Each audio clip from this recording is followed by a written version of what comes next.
Chapter 311. Who am I? The brown-scaled murloc opened his eyes. What he saw was a ceiling made of metal. He looked around and found himself lying on a thin metal bed. Other than that, there was nothing else in the room. Where am I? Who am I? When the brown-scaled murloc asked this question, he couldn't help but hold his head with both hands, feeling an intense pain that penetrated deep into his soul. I remember now. My name is He. Why is it called this name? Because when I laugh, I make a He sound. Yes, that's right, I am a black-scaled murloc He. But, why? Why are my fish scales brown? No. All of this is wrong. Bang! With a soft sound, the brown-scaled murloc's head exploded. In an instant, the floor, walls, and ceiling of the metal room were filled with murloc's brain matter and blood. Test subject 213 has failed. Kang Shu's voice was cold, his face expressionless. He stood on the other side of the wall, using his X-ray vision spell to observe the murloc's condition, witnessing the entire process of his self-destruction. Kang Shu wasn't discouraged at all. Instead, he searched for the reason of the experiment's failure.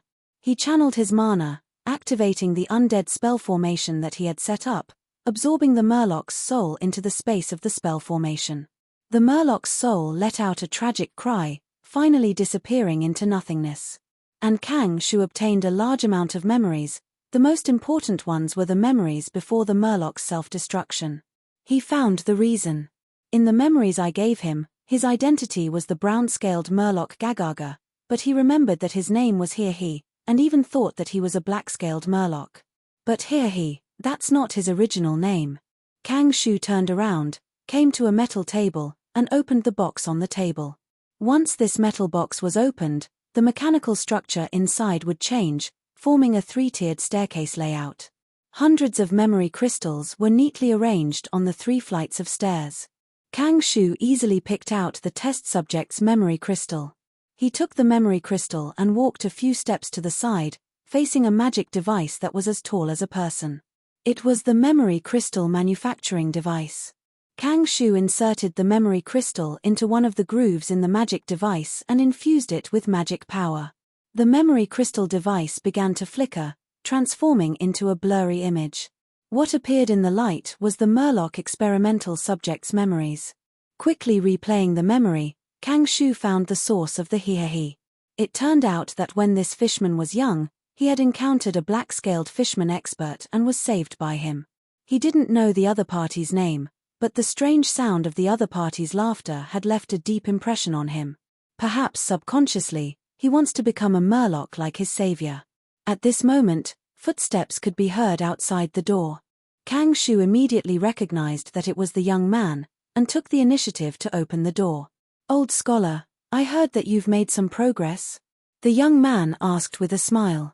He was now in human form, and in deep-sea monster fish where there were no outsiders, he did not need to consume mana to maintain his mutation. "Yes, sir." Kang Shu bowed slightly. "My research on the memory crystal has yielded results. Of course, this is also due to the magic book seized from the underwater chamber." The young man's eyes lit up. "So, you can become a blasphemy priest. If there was a blasphemy priest in the Justice Pirates, then the chances of stealing divine power would be greater. In theory, I've studied it thoroughly, and now there's only one key experiment left." Kang Shu said, "This is why I invited you to preside over this experiment, because I'm the experimental subject." The young man's expression changed slightly. "Why do you have to do it yourself?" "It's indeed a bit risky." Kang Shu sighed. "But we have to do it. First, there's no other suitable candidate among the survivors of Monster Island except for me. It's troublesome to choose someone other than the survivors. Second, I need to experience it myself to grasp the key. Third, I have to forcibly control others to conduct the experiment. I've done it many times and failed. The extraction of the memory crystal requires the participant to actively contribute. If an external force forcibly extracts it, it's easy to cause failure. Even if it succeeds, the extracted memory will be chaotic or broken. This is my main memory, please keep it safe." Kang Shu walked to another metal box, opened it, and took out a memory crystal stored in it. Next, I'll enter the next room and try to become a blasphemy priest. First, I'll manipulate the memory crystal device and store all my memories in a memory crystal. This way, my memory will be cleared. Then, I'll fall into a state of sleep, and I'll ask you to instill another memory into me. Speaking of this, Kang Shu took out another memory crystal from the metal box. The memory stored in this memory crystal is about the religious memory of the fish god believers. After my modifications, the logic is very smooth and there are no mistakes. Then, please isolate me and observe my situation through the magic device. If I hold my head and am in so much pain that I want to die, please make a move in time and knock me out. However, the probability of this happening is very small. If the experiment succeeds, I'll completely become a believer of the fish god and have no doubts about myself or my memories. 3 hours after I wake up, if my condition is stable, please activate the magic device and knock me out. Then, use the memory crystal I gave you to instill the memories in it into me. The young man listened carefully to Kang Shu's words and memorized them in his heart. He repeated it a few more times and received the correct confirmation from Kang Shu. Then, the two of them began to move. Kang Shu opened the cabin door of the next room. The blood and broken corpses of the murlocs scattered everywhere inside shocked the young man. Kang Shu pointed at the murlocs' corpses and explained, "This is why I want to erase all my memories. The modification of memories is very exquisite. My understanding of it is very shallow. Sometimes, even though all the memories related to the identity have been deleted, the experimental subjects still won't accept the identity instilled in them. Due to various reasons, their self-awareness will deviate uncontrollably and unimaginably. If the experiment fails, or something unexpected happens," Kang Shu hesitated for a moment. "If it's possible, I would like to ask you to pass my cultivation notes to that guy." "Understood." The young man nodded. The experiment began. According to Kang Shu's instructions, the young man strictly carried out the steps in an orderly manner. Kang Shu, who was implanted with a new memory, slowly woke up. "Who am I?" I am Yi Ji Yu. I am a mage, black iron rank, but I believe in the fish god. Yes, I am a member of the evil cult.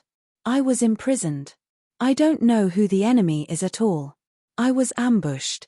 The young man calmly observed, watching Kang Shu try to escape, but he couldn't open the anti-magic shackles on his body. The anti-magic shackles produced by the war dealers were of good quality. Kang Shu tried hundreds of times without success. He broke down and began to pray to the fish god again and again. 3 hours later, the young man knocked Kang Shu unconscious, and once again injected his original memories. Kang Shu woke up again. "Sir, we did it." Even after being modified by undead magic, he still showed an excited expression. "I have a question." The young man frowned. "How did that silver rank mage in New Moon Village become the blasphemy shaman? If we use our method, how will he recover his true identity afterwards?" Kang Shu answered, "There might be 2 methods. The first, he wasn't alone, he had a partner. But I'm more inclined to the second, he set up special measures to awaken him. He might have modified the memory crystal and forged it as his personal item. When a certain condition is met, this item will activate and instill his memories." The young man continued to think, "So, we might be able to get rid of him before he awakens his true identity. There is such a possibility. But how do we find him?" Kang Shu asked. "It's simple, when he mixed into the evil cult, he was an ordinary person. As long as we find the silver rank mage among the evil cult, it's most likely him." But Kang Shu shook his head. "This necromancer hid his true power. I don't know what method he used. But since he has the confidence to blaspheme the blue charm god, it proves that he is very confident in his disguise. We might not be able to find him. Your analysis is very reasonable." The young man nodded and sighed helplessly. This was an unstable factor. When he was making a ruckus in Ci City, the young Murloc had the idea of finding this necromancer, but he couldn't find him. "I hope he won't be a hindrance in our trip to the temple." While the young man was thinking, the tower spirit's warning suddenly sounded. There was something wrong on the sea. The young man mutated into a dragonoid and sneaked back to the justice with Kang Shu. The Justice Pirates were in a tense confrontation with a team of sea giants. The leading sea giant was a gold rank, and there were as many as 6 silver rank sea giants in the team. Chapter 312. On the sea, the 10 battleships and a supply ship of the Justice Pirates were confronting a small team of sea giants. The young man stepped on the ship's railing and looked into the distance. He frowned at first glance. Sea giants were huge and their physical fitness was far superior to humans. They often thought that a bronze-level sea giant could easily overturn a fan ship. Previously, the Justice Pirates had also eliminated sea giants.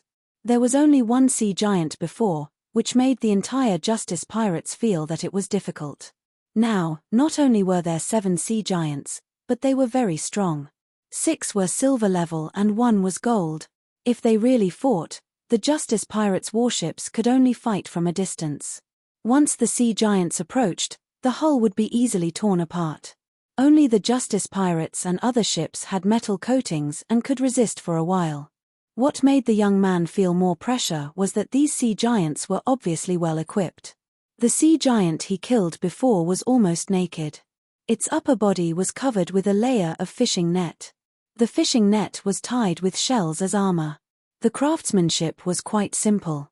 Its waist was covered with a yellowed canvas. Even his weapon was just an anchor that he had picked up. But this group of sea giants was obviously different. First of all, they were covered with a huge frozen whale skin.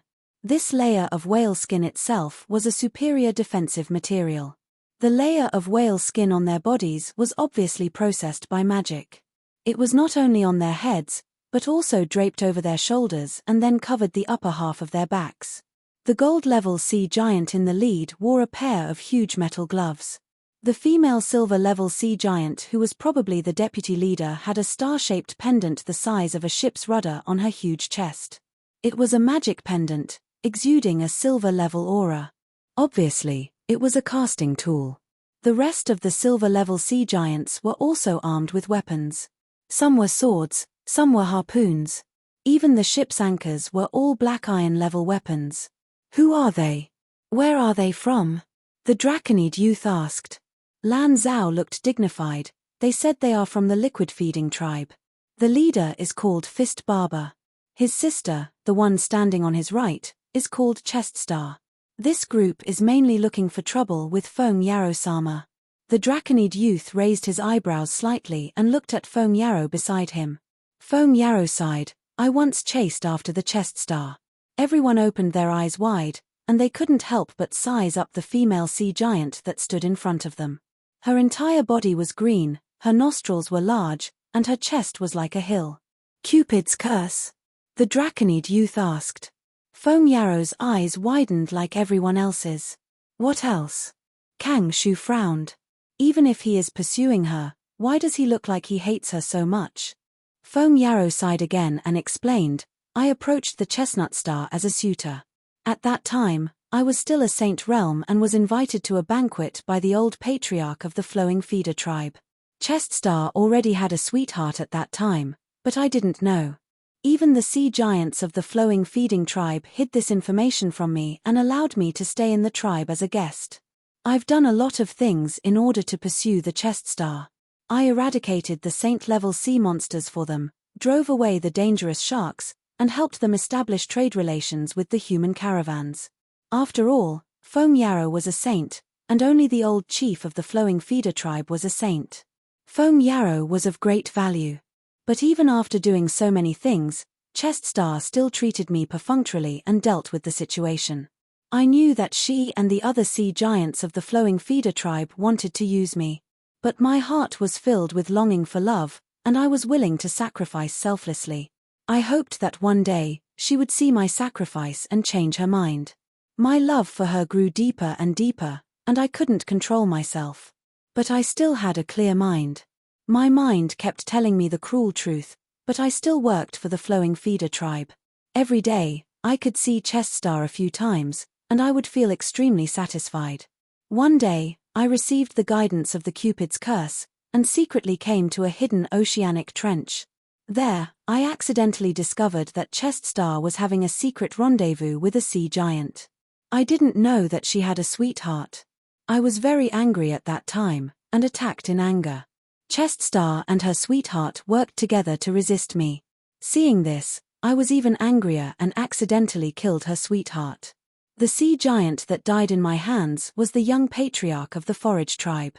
The Forage tribe had always been close to the Flowing Feeder tribe, and they were strong allies. The patriarch of the Forage tribe was also a saint. His son was killed, and the patriarch of the Forage tribe personally took action and chose to take revenge. Of course, the Flowing Feeder tribe wouldn't stand on my side, and chose to join forces with the Forage tribe of the same race. I was defeated and fled in a sorry state. For a period of time, I lived a life worse than death. Every day, I risked going near the Flowing Feeder tribe, just to see Cheststar from afar. So that's how it is. The Dragonoid youth and the others were enlightened. At the same time, on the sea giant's side. Brother, I found the enemy, it's that foam yarrow. Cheststar glared at the righteous ship, her eyes were about to spit fire. He seems to be injured, and only has the aura of a gold rank. Quan Ba shook his head, and said in a muffled voice, "Don't complicate things. This time, we came to ask for help from the fish god behind the Ocean Eye City. We want to enter the half-plane." Cheststar said unwillingly, "These humans must have bad intentions. If we kill them, we will be showing goodwill to the Ocean Eye City and the fish god." Quan Ba frowned. "Calm down, Cheststar. Don't let the tide of anger drown your mind. This group of people is not easy to deal with. Is Foam Yarrow really injured?" Back then, he was ambushed, attacked by his father and the Forage tribe's leader, but he was able to escape unscathed. Maybe, he deliberately pretended to be like this to lure us into the encirclement of these pirate ships. The humans are too cunning. And even if he really has them, there are at least 4 silver ranks on these ships. This is not counting their strange weapons and equipment. If we fight, we will definitely have casualties. We are the backbone of the tribe. If we have too many casualties, what will happen to the tribe? Cheststar gritted her teeth. "Brother, you are right." After a confrontation, the sea giant did not attack, but took the initiative to retreat, away from the righteous pirates. The Dragonoid youth and the others were relieved. It seems that the other side also has scruples. A few days later, the righteous pirates were in a tense confrontation with a huge tree ship. The pirate flag on the tree ship was flying high, and in the middle of the flag was a skull carved on a tree trunk. The other side is the mother tree pirate. All of them are Ents, and the leader is a sacred realm sycamore Ent, known as Aunt. The entire tree ship is actually Aunt's body. Kang Shu said in a heavy tone. "Don't worry, the leader of the mother tree pirates, Aunt, is in a long sleep and rarely wakes up." Foam Yarrow's tone was bleak, and his expression was complicated. And on the opposite side of the tree ship, a Ent stood, looking over with a complicated expression. "Foam Yarrow, I didn't expect to finally find a heartless man like you." The Dragonoid youth and the others stared at Foam Yarrow. Foam Yarrow shook his head and sighed, his tone bitter. "Because of the love god's curse, I fell in love with a tree." "Everyone? Is that even possible?" Ya was shocked. Foam Yarrow looked up and sighed. "I was too naive back then. I thought that an ordinary tree would accept my love for it. I thought that the love god's curse would end because of this. I stayed with the tree day and night, removing insects, pruning branches, and collecting magic beast poop to fertilize it. I watched it grow strong, sprouting new buds in spring, leafy branches in summer, withered leaves in autumn and winter, and in winter, okay. Can you get to the point?" The Dragonoid youth couldn't help but interrupt. "Cough cough, sorry, I'm a bard." Foam Yarrow continued. "One day, I met a druil. He was a Ent, and he was very touched by my care for a tree. He proposed to transform the tree into a Ent with wisdom. He didn't want to see lovers unable to get married. I was very happy, and I agreed without thinking. So, the tree was transformed into Ya, who is now the deputy leader of the Mother Tree Pirates. Everyone came to a sudden realization, and a new question popped up. Did Ya reject you? No. Foam Yarrow shook his head. Her life underwent a qualitative change, and after becoming a Ent, she accepted me after Master Druil's explanation. She had memories, and she knew that someone had been taking care of her. But she didn't know it was me, because all along, she was just a tree, without eyes. She couldn't see my appearance. Any life has feelings. Even after so many years, I still remember the scene at that time. That was when I was very nervous, and terrified. I almost thought that she would reject me. Because of the love god's curse, I suffered countless ruthless rejections. But that time was different. She said to me, I don't know if what he, Master Druil, said is true, but I have my way of confirming it. Then, she stretched out her branches, led my hand, and put my palm on her trunk. Then, she smiled. It's this feeling, this warm feeling. Yes, my love, thank you for your care. You love me, and I love you. I was so touched that tears fell from my eyes. Great happiness hit my heart, and I almost knelt on the ground and roared to the sky. But the next moment, my tears stopped. The love god's curse was activated, and it no longer made me fall in love with her. In an instant, I lost all my love for Hua. Thinking about it, it's normal. Who would fall in love with a tree? Everyone was silent. Many people looked at the depressed Feng Yao, and couldn't help but show sympathy. Feng Yao, come here. On the tree boat, Hua shouted, tell me clearly, why did you leave me? We were so sweet. When I was a tree, no matter the season, you would hug me, kiss, rub, and shake my body. Even winter was no exception. You defiled me, but left me. Today, I will make you pay the price. Everyone stared at Feng Yao again, their eyes like torches. Feng Yao's face turned red. I was too deep, too deep. You can do that. Bai Ya exclaimed again, as if a window of life had been opened. Chapter 3:13. Heartless man, I'm coming. Hua shouted as the tree ship under her feet slowly moved and rushed towards the Justice Pirates. The members of the Justice Pirates were restless. The Mother Tree Pirates were very famous and had Sanctuary-level combat power. Compared to them, the Justice Pirates were just a little brother. Firebeard's third head, this is your romantic debt. Zhongji said to Feng Yao impolitely. Feng Yao looked embarrassed and was about to speak. At this time, the Draconid youth reached out and patted him on the shoulder. Don't worry, you are now an ally of the Justice Pirates. We won't sit back and do nothing. Feng Yao's tone was heavy as he shook his head. If my strength was still there, I wouldn't be afraid of them. But now I'm only a gold level. I'll go and explain to Hua. I believe she won't kill me. You can go. Third Master, covered in grey, shouted. Feng Yao laughed. I took the initiative. It's not a violation of the covenant. At the critical moment, he showed his responsibility. It hasn't reached that point yet. The Draconid youth smiled. Feng Yao was the only gold-level powerhouse he could rely on, and he was also a mage. He wasn't willing to give up. Moreover, if he couldn't win, he could retreat. Immediately, the Draconid youth ordered everyone to retreat at full speed. The Ents on the tree ship glared. Hua kept shouting, don't run. You want to run again? What else can you do besides run? Traitor, stop right there. Come back. The other Ents on the tree ship were also very angry. They all wanted to avenge Hua and teach Feng Yao an unforgettable lesson. But the tree ship was very slow. The distance between them and the Justice Pirates was getting farther and farther. Unless the Mother Tree Pirate Captain's aunt woke up, the tree ship itself would be her body. In this way, the tree ship would burst out with extremely fast speed and quickly catch up with the Justice Pirates. But the aunt slept all year round and would only wake up when there was great danger. Therefore, the tree ship could only watch the Justice Pirates go away. I don't believe that I can't catch you in my life. Hua waved her branch arms and swore. Days passed and Heaven's pillar continued to rise, approaching the highest point. The Heavenly Pillar Sea fountain was stabilizing, but the situation in the sea was becoming more and more complicated. After the Sea Giant Squad and the Mother Tree Pirates, many forces and gangs came. Under the command of the boy, the Justice Pirates retreated to the edge of the sea and waited for the opportunity. Regarding this, the youth was half worried and half happy. What is worrying is that the situation is complicated. Feng Yao attracts hatred, and the strength of the Justice Pirates is not outstanding.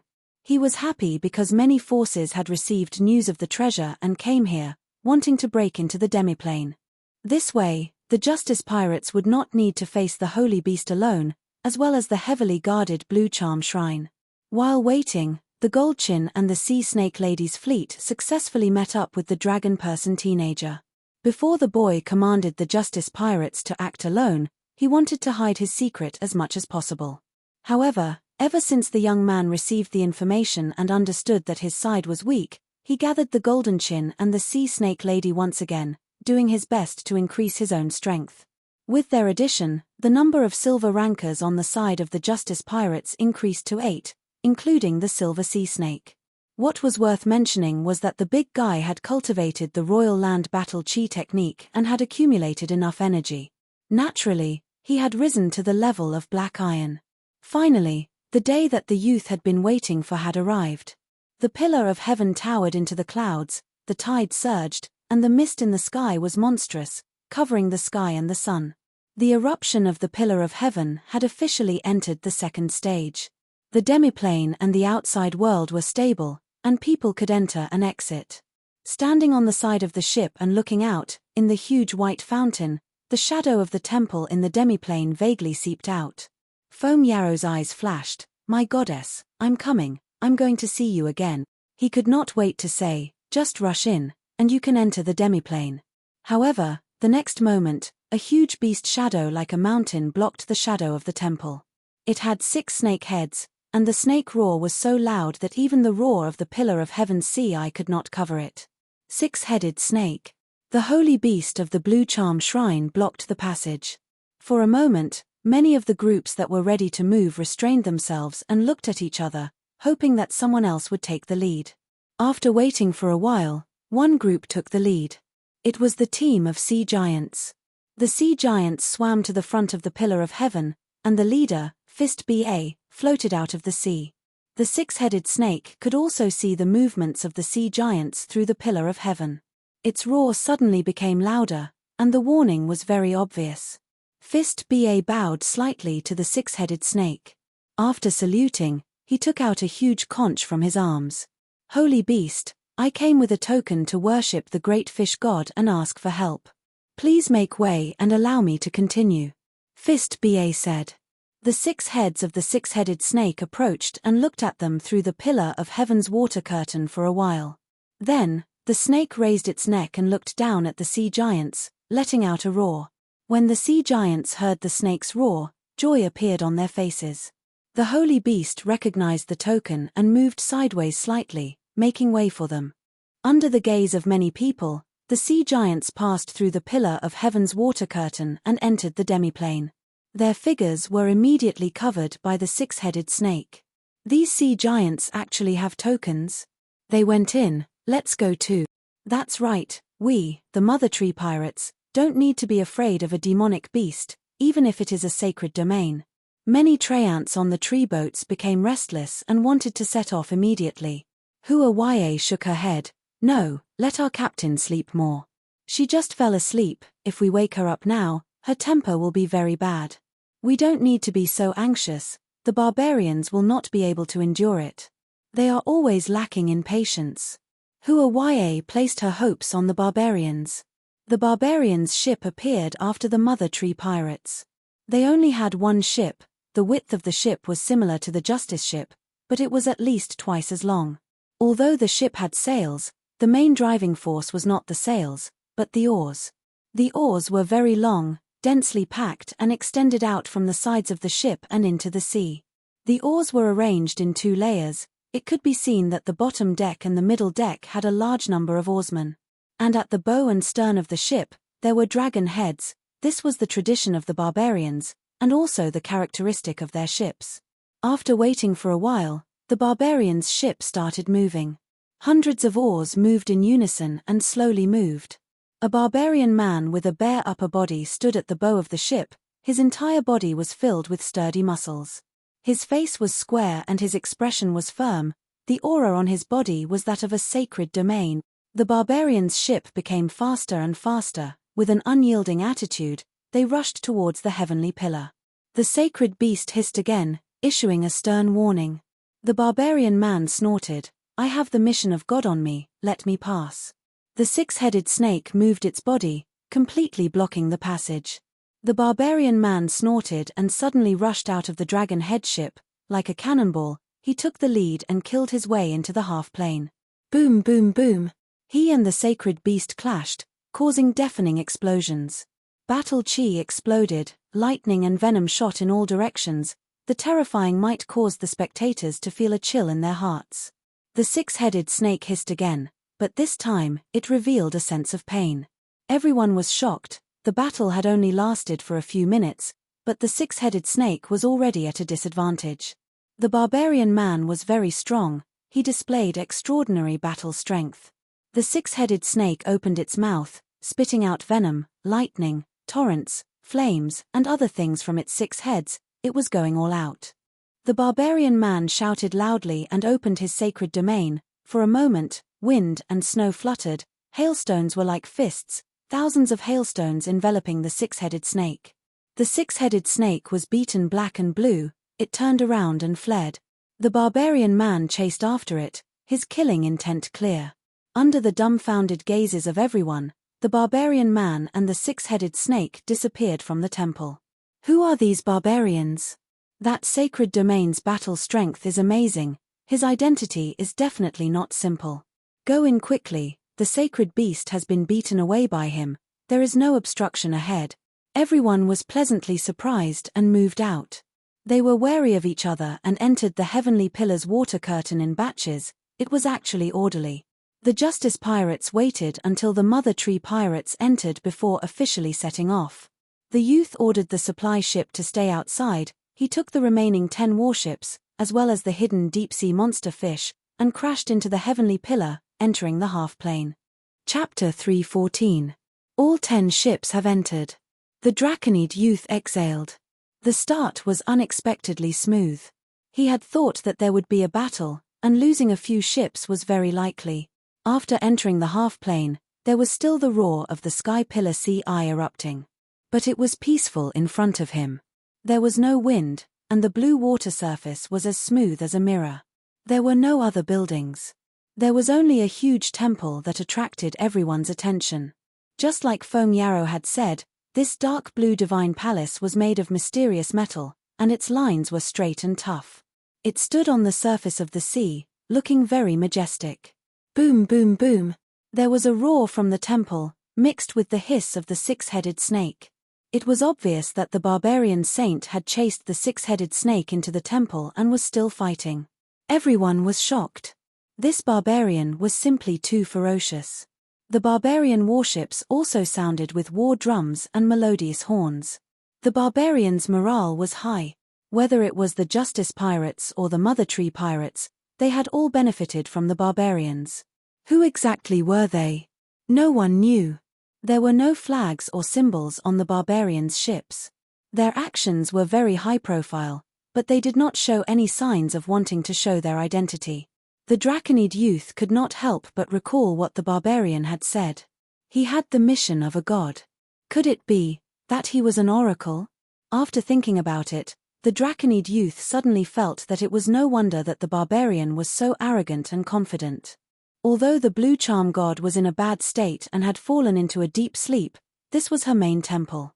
Once he awoke, or the incarnation of a god, he could go on a rampage and wipe out everyone who invaded the demiplane. If a holy beast was killed, at the moment of its death, it could awaken the angry blue charm god. But the barbarian was not afraid at all. Perhaps it was because he was an oracle and had the attention of the barbarian god. He could provide support at any time. After all, this was a half-plane and not a god's kingdom. If they were in a god's kingdom, the divine power and even the gaze of the other gods would not be able to enter. The barbarian warship charged into the temple. The other pirates followed closely behind. They did not offend each other and kept a safe distance from each other. The same is true even for the Mother Tree Pirates who hate the Justice Pirates. In this place, excavating treasures was the most important thing. Grudges could be put aside for now. The Justice Pirates also rushed into the temple. The door of the temple was wide open. There were no floor tiles, only a jade-like water surface. The 10 battleships of the Justice pirates crossed the water, and the ripples and waves quickly disappeared. The water 10 steps away from the hull remained calm. There were no obstructions at the gate of the temple either. The Justice pirates are still in a complete state. Foam Yarrow said, I remember the last time I was here, there were still a certain number of guards. Kang Shu said, maybe they were killed by the barbarian saint, or maybe they retreated to the temple when they saw that the enemy was too strong. The Blue Charm Temple was divided into 2 parts, above and below the water. The underwater part was the core. Zhong Ji frowned. If it were me, I would definitely choose to abandon the defense of this place, withdraw my forces, and focus on defending the underwater temple. I would make full use of the advantages and convenience of my race. If that's the case, I'm afraid we will encounter great resistance. The Draconid youth sighed. Let's keep moving forward. We can only take one step at a time. On the bright side, at least there are other pirate groups to share the firepower. After entering the temple, they entered the hall. The hall was very spacious. The 10 ships of the Justice pirates were like ants on a plate. The light of magic shone here, and everyone's vision was clear. That's strange. Where did the pirates who came in earlier go? It's too quiet, so quiet that it's a bit scary.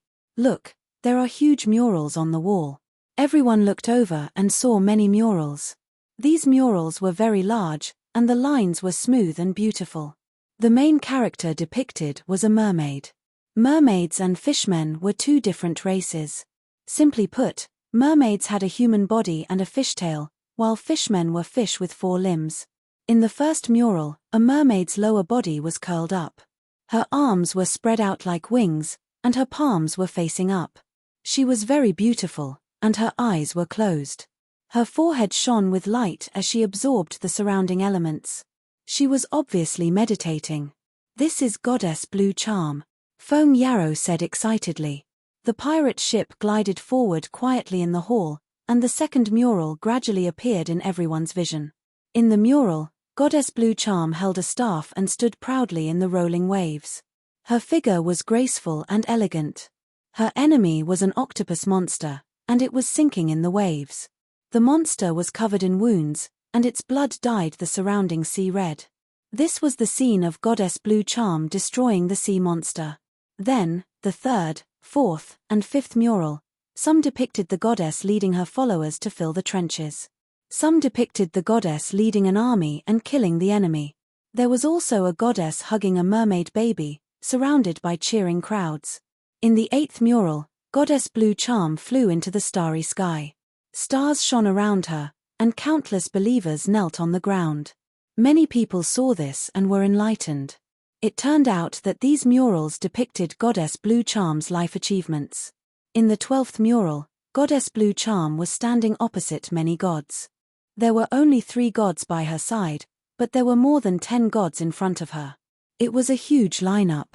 In the sky above these gods, there was an eye that shone with infinite light.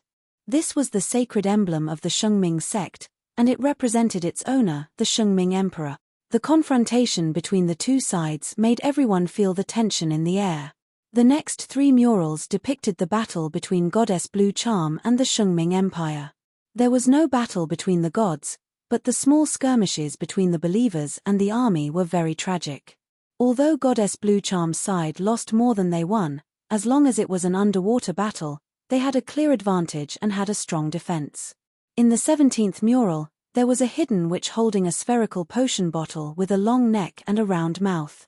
She was tilting the bottle and pouring out a purple potion.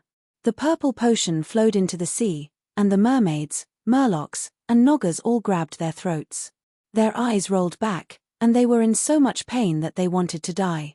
Poison machine? Kang Shu's pupils shrank. He recognized the witch in the painting. It should be her. Foam Yarrow nodded in agreement. Like the war traffickers, Poison Machine was also an alchemy grandmaster. She was best at making poisonous potions. She was the Shengming Emperor's confidant and was a legendary life form. In the 18th mural, the believers knelt in front of Goddess Blue Charm's statue and prayed. Around them were many corpses that had died from poison. There were very few believers praying. As for the statue, Tears flowed down its face. In the 19th mural, Goddess Blue Charm used her divine power. Her face was full of kindness as she healed the believers. The believers cheered. Many of them seemed to have recovered, and some of the corpses were even coming back to life.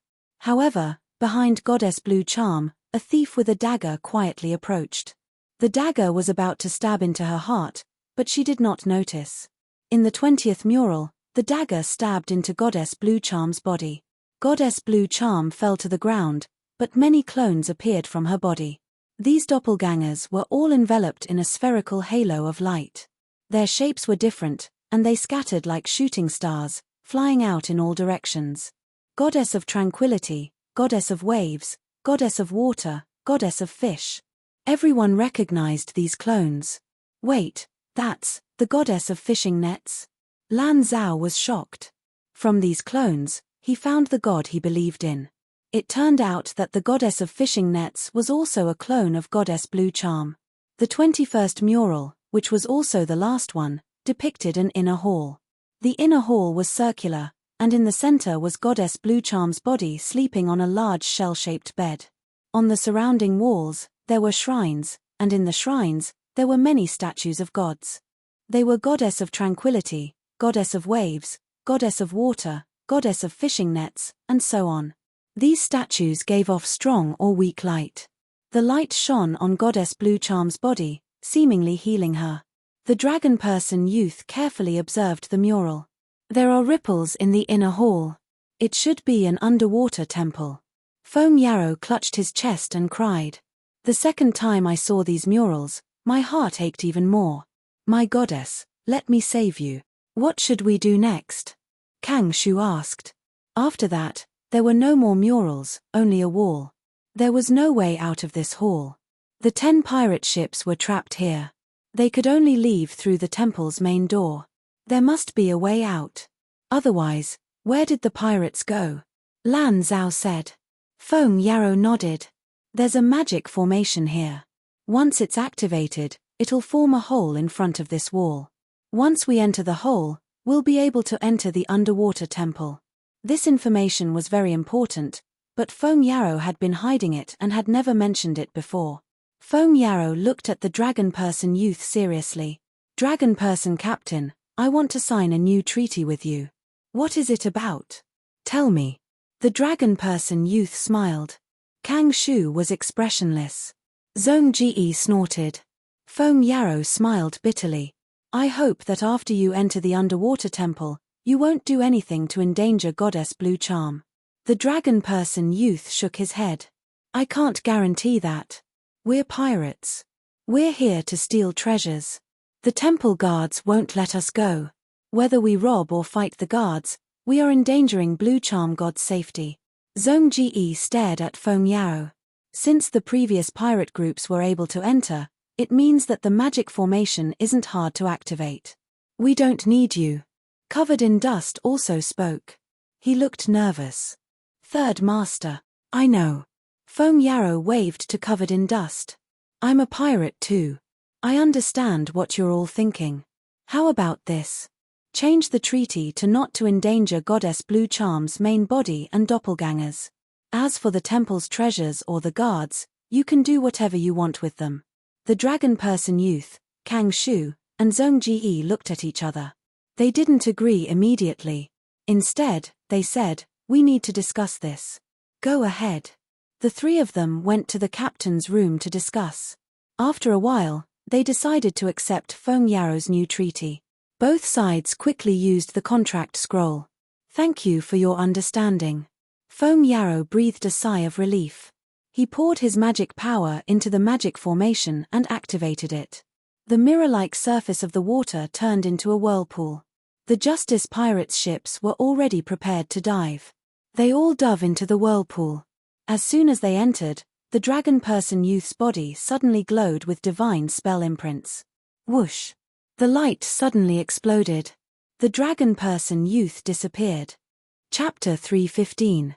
Underwater Temple. Billow Hall. Almost all of the Blue Charm Temple's immortal guards were gathered here. With a flash of light, the youth was teleported into the hall. This is The youth was shocked. He realized that he was surrounded by enemies. Murlocs were the majority, but there were also Noggers, lobstermen, mermaids, sea elves, and other races. Entering the suction pool, the youth's divine art imprint glowed and reacted with the magic formation. However, this change was not out of the youth's expectations.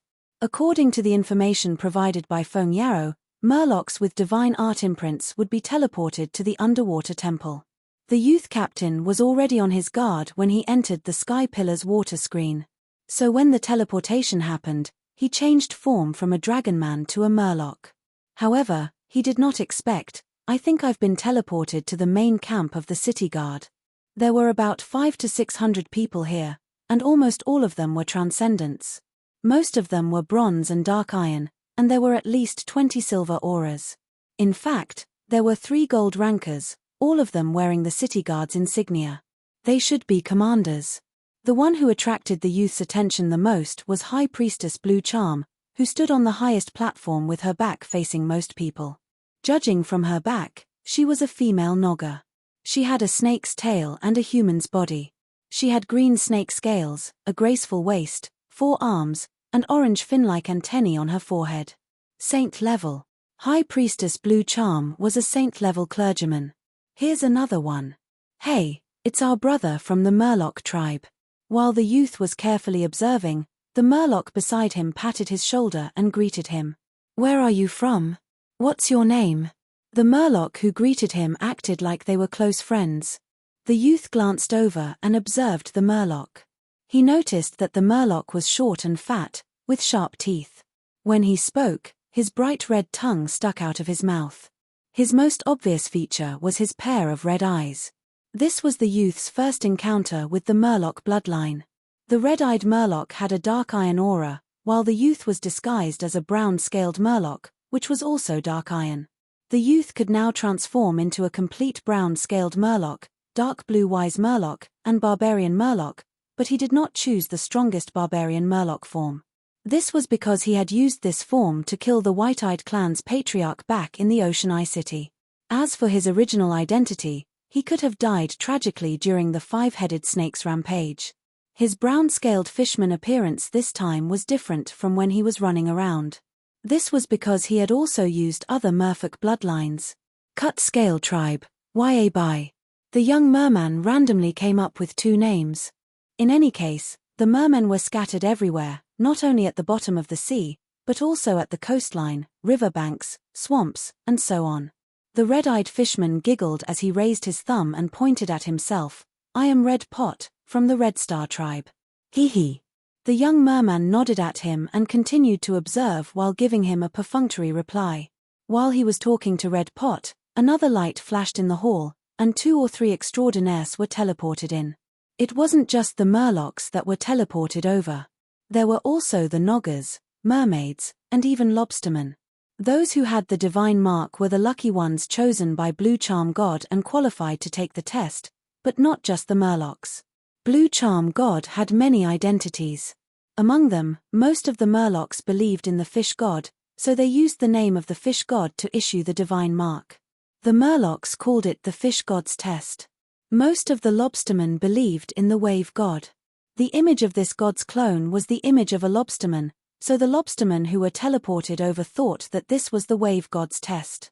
It was the same for Calm Lake God, the fishing net goddess, and so on. Of course, among all the clones, the fish god's faith was the most widespread. Most of the extraordinaires were believers of the fish god. After all, most of the underwater race's food source was fish. The believers believed that believing in the fish god would allow them to enjoy fish without sin, and they wouldn't be punished to hell after death. The young merman had already found out about this when he was in Sea Eye City, so he wasn't surprised.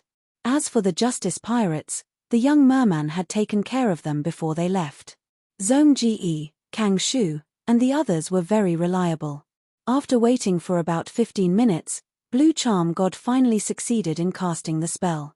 In front of everyone's eyes, the rippling light changed, revealing various scenes.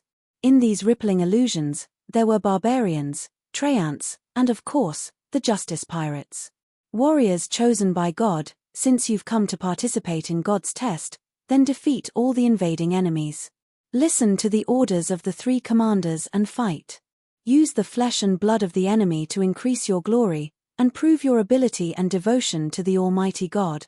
The high priest turned around and called out to everyone present. Don't worry. Oh. The believers who were crowded in the hall shouted in unison. Murlocs, follow me. The Murloc commander of the Immortal army waved his hand. Noggers, follow me. The Nogger commander's voice was hoarse. Everyone else, come to my side. The sea elf called out. The believers were divided into 3 groups and gathered around the 3 gold-level commanders. Then, a turbulent whirlpool appeared in the wave hall, and 3 holes opened up in the wall. They were suction pits. Follow them, maybe we can meet up with everyone. The young merman was mixed in with the Murlocs and was inconspicuous.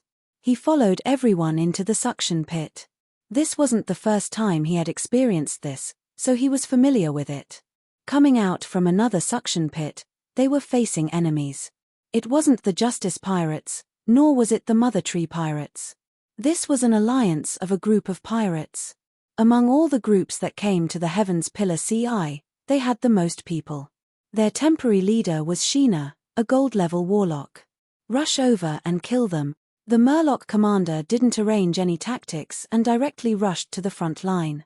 In fact, the Murlocs gathered from all over the sea and weren't familiar with each other, so it was more difficult to arrange tactics. The commander was so brave that the Murlocs were motivated and fearlessly attacked more than 30 pirate ships. Hey, brother, take care of me. The red-eyed Murlocs took the initiative to swim to the side of the young merman. The young merman nodded. He didn't want to slaughter the humans, so he only wanted to show the power of the Black Iron level. He chose an ordinary pirate ship and rushed over. This pirate ship didn't have a metal coating, but used crystal glue, and the glue layer was much thinner than that of the Justice Pirates. Some Murlocs had already killed their way onto the pirate ship, and most of them were fighting with the crystal glue. The pirates hid behind the crystal glue and kept shooting. They used huge crossbows to shoot harpoons. If they were hit, the Murlocs would be seriously injured and would die on the spot. Follow me, I know where the other's weak point is. The red-eyed Murlocs called the young merman. The young merman followed him to the bottom of the ship. Under the young merman's surprised gaze, the red-eyed Murlocs accurately harpooned the weak point of the crystal glue, then waved the harpoon and easily cut open the glue. How did you do it? The young merman asked curiously. This kind of weakness was difficult to find for people who weren't familiar with the crystal glue. Kang Shu could do it, but the young merman couldn't. The red-eyed Murlocs proudly raised his head. I have overturned many pirate ships like this. There's no other way, our tribe is often harassed by pirates. The weakness of the crystal glue was broken, and immediately a chain reaction occurred. The tear became bigger and bigger, and finally a large area of rupture was formed. Without the protection of the crystal glue, the heavy water pressure immediately pressed on the hull, deforming the pirate ship. Many pirates suffered from the water pressure and died on the spot. The Murlocs screamed and swarmed in, slaughtering the pirates on the ship. Let's go. In the midst of the slaughter, the young merman suddenly pulled Red Pot. Red Pot was in the middle of killing, and was disturbed by the young merman. He was slightly angry. The more we kill, the more time we have to get the holy water of the fish god, brother. The young merman didn't stay, and directly pulled out. Red Pot stared blankly for a moment, gritted his teeth, and still chose to follow. The 2 Murlocs had just swum out of the fallen pirate ship when a meteorite hit them. Boom! With a loud sound, water burst out, and the entire pirate ship was blown into countless pieces. The Murlocs and the few surviving pirates died on the spot. Good brother, thank you. The red-eyed Murlocs were dumbstruck. How did you know? The young merman said perfunctorily, I'm a mixed blood. On the other hand, he looked in the direction of the meteorite. It was a huge silver-ranked magic ship, Catapult. The captain of Catapult was the gold-ranked warlock Shuna. Then, the young merman saw the commander of the Murlocs rush onto Catapult. The vanguard of the Murlocs had already broken through the line of defense and attacked the pirate commander. The Murlocs have a huge advantage in fighting in the water. They can attack from above, below, left and right. Human pirates are more used to fighting on the sea. Seeing this, the young merman couldn't help but worry about his justice pirates. He didn't know how they were doing. At this moment, in another underwater battlefield. Go up, everyone meet the enemy. Zhong Ji, who was in charge of the Silver Hook, shouted. The Silver Hook faced the Sea Elven commander, and the other side's offensive was immediately hindered. Kang Shu, who was in charge of the Justice Pirates, saw this scene. While giving orders to adjust the formation, he said to Feng Yarrow, Lion Flag is only silver ranked, he can't hold on for long. Feng Yarrow nodded, his fingers gently stroking the strings. Immediately, the sound of music floated out, falling on Zhong Ji's body. Zhong Ji's body suddenly swelled by 30%, all the hair on his body stood up, his eyes emitted light, and a surge of power emerged from his body. He had already used an underwater breathing potion. At this moment, holding the magic blood sword, he rushed out of the Silver Hook and attacked the Sea Elven commander. The Sea Elven commander used his dual swords to block the magic blood sword. Clang! With a deafening sound, the two collided and retreated. It was actually a tie. The Sea Elven commander's face was gloomy. Interesting. Zhong Ji licked his lips in excitement. As a bard, Feng Yarrow was best at providing buffs to his allies. His move was extraordinary, immediately giving Zhong Ji the power of a gold rank. Chapter 316. The Justice Pirates were being besieged. The cannons on the pirate ships continued to fire, interweaving into a sparse net of firepower. The unlucky ones who were hit by the cannonballs, the weak ones died on the spot, the medium ones were still alive, and the strong ones were sent flying by the cannonballs. A few lobstermen relied on their thick shells to rush through the net of firepower and onto the deck of a pirate ship. On the deck, the extraordinary level pirates were already on standby, and the two sides immediately clashed. Water magic, curved snake water arrow. A silver-level sea elf cast a spell, forming a snake-shaped water arrow.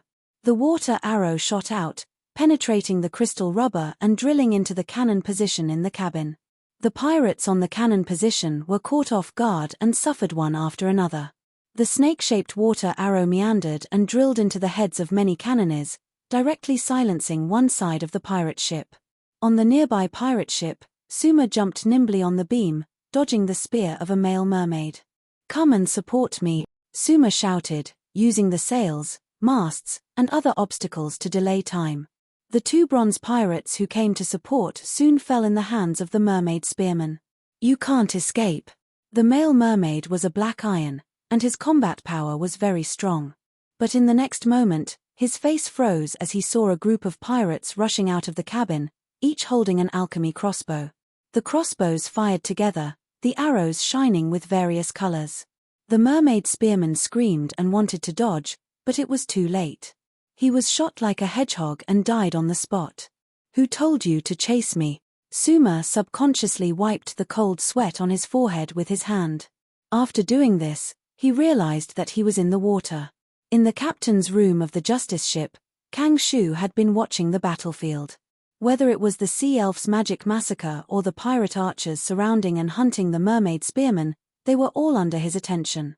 In the water magic has been greatly strengthened. Humans are restricted in fighting here. Compared to the land, their combat power is generally lower, and this is after a lot of training in the early stages. However, every ship has a crossbow team, and so far, their results are quite good. Kang Shu was in a nervous state. He was not good at commanding battles. Zhong Ji, who was really good at this, had already rushed to the front line. Kang Shu's gaze immediately turned to the half-beast man. He knew that Zhong Ji wasn't someone who didn't care about the overall situation. The orc had the ability to lead. If he hadn't gone up directly, the Justice Pirates formation would have been destroyed by the enemy. Not only Kang Shu, but Feng Yarrow was also paying attention to the battle between Zhong Ji and the Sea Elf commander. The outcome of their battle would determine the outcome of this war. Zhong Ji fiercely rushed forward. The Devil Blood greatsword shone with a red light, and he swung it vigorously. The Sea Elf commander was a dual cultivator of magic and martial arts. His body emitted both battle chi and magic. He used his staff to defend himself. Zhong Ji attacked fiercely, but he could not break through the sea elf's defense. But the sea elf's chant had already ended. Water magic, glue. Zhong Ji chose to fight in close combat. He was too close and was instantly hit by this spell.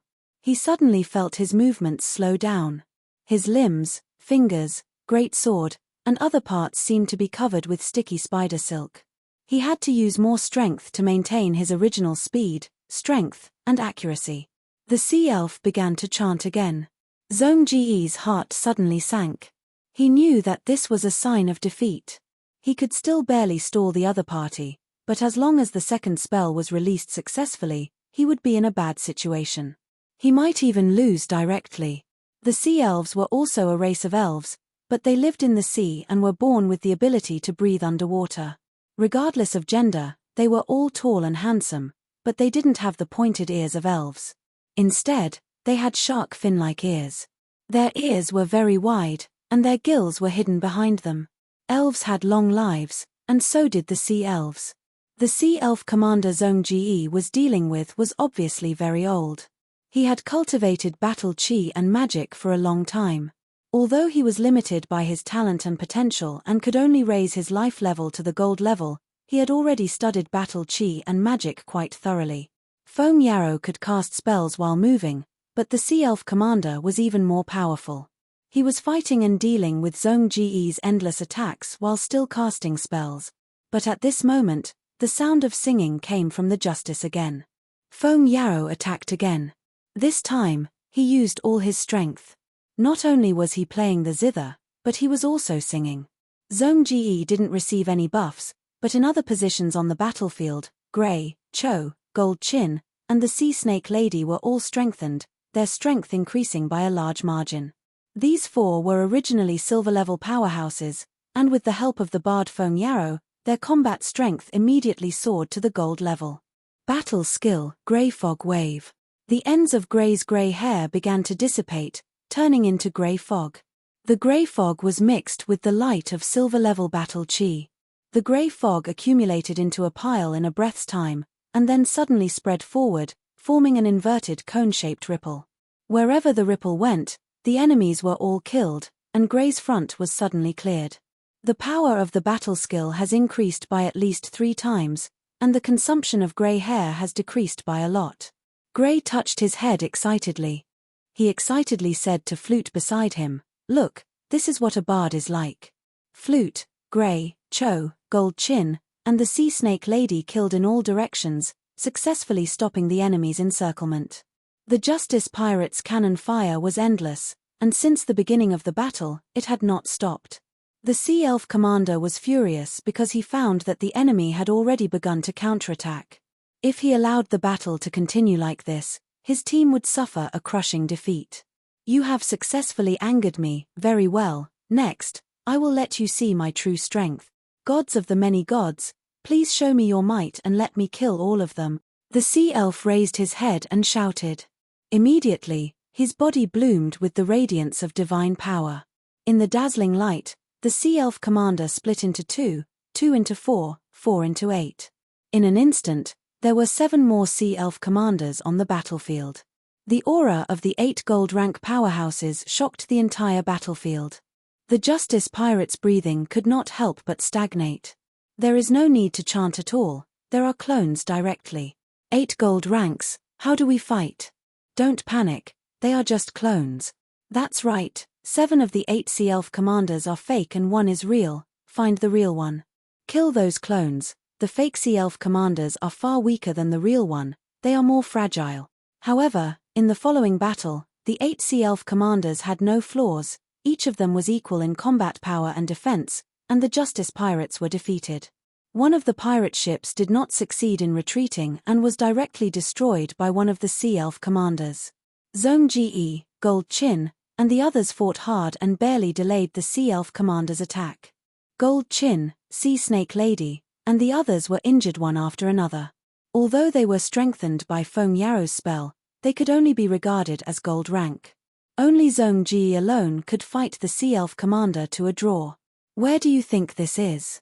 This is the temple of our Lord. Here, we are invincible. The 8 sea elf commanders shouted in unison. They began to join forces with each other, and the pressure on the Justice Pirates' defense line increased sharply, and they were soon defeated. This kind of divine blessing is too exaggerated. Foam Yarrow's face was very ugly. The 8 Sea Elf commanders pursued the victory, and Foam Yarrow had to fight personally, but it was still difficult to change the situation. The Justice Pirates coalition could not hold their ground and could only start to flee. On the other side of the battlefield, like the Sea Elf commander, the Murloc commander was also showing his power. He was strengthened by divine spells, and his whole body was covered in a dark green ball of light. The magic runes in the ball of light were faintly discernible, protecting the Murloc commander from the attack of magic. The Murloc commander was in a state of magic immunity. Damn it! The gold warlock on the catapult gritted his teeth. His spells had no effect on the magic immunity ball of light, so he could only change to summoning spells, which he was not good at. Stone golems blocked the Murloc commander. The Murloc commander stirred up his chi, and his body faintly expanded by 30%, rampaging on the deck of the catapult, dismantling the stone golems into piles of rubble. The power of this divine spell is too strong. The Murloc youth was slacking in the corner of the battlefield, secretly speechless. He had never seen such a long time of magic immunity, and even when attacked by magic, the magic immunity ball of light remained firm, showing no signs of consumption or weakening. The gold warlock was severely restrained, and could only watch as the Murloc commander dismantled more than half of his ship, the catapult. The gold warlock could only choose to abandon the ship and flee. Of course, the Murloc commander was not willing to let him go, and chased after him. The gold warlock was quite fast, and directly threw himself into a small nest, completely abandoning his subordinates and allies, and thoroughly leaving the battlefield.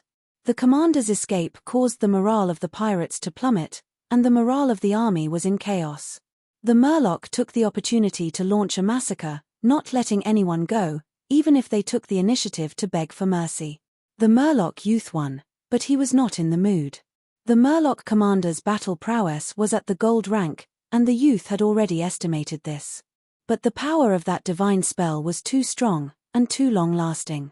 It could be said that it was this divine spell that determined the victory of this battle.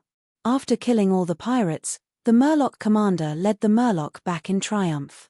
When he returned, the Murloc youth discovered that the Naga commander's troops had been back for a long time. And they were the second army to return in triumph. The rest of the miscellaneous troops led by the Sea Elves had not yet returned. Very good, you have proven yourselves. Although the test has not yet ended, but you can get a part of the rewards that you deserve. The high priest smiled. Take these brave warriors of my lord into the holy pond, and receive the baptism of the holy water. Oh!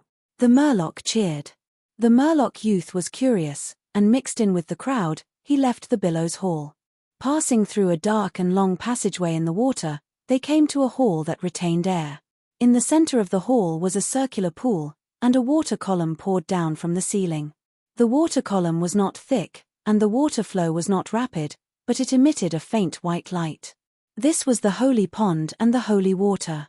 The high priest on one side explained to everyone, next, according to your respective battle achievements, you will enter the holy pond in batches, and receive the baptism. The Murloc youth had an excited expression, but his heart was greatly shaken. What's going on? The blood core in his heart gave rise to a strong desire. Devour. Devour it. Chapter 317. How can this be? This strong feeling made the young merman feel as if he had returned to the alchemy center of the Maze Island. He had the same feeling when he touched the second blood core there. Is there a third blood core here? The young merman thought. But he immediately shook his head.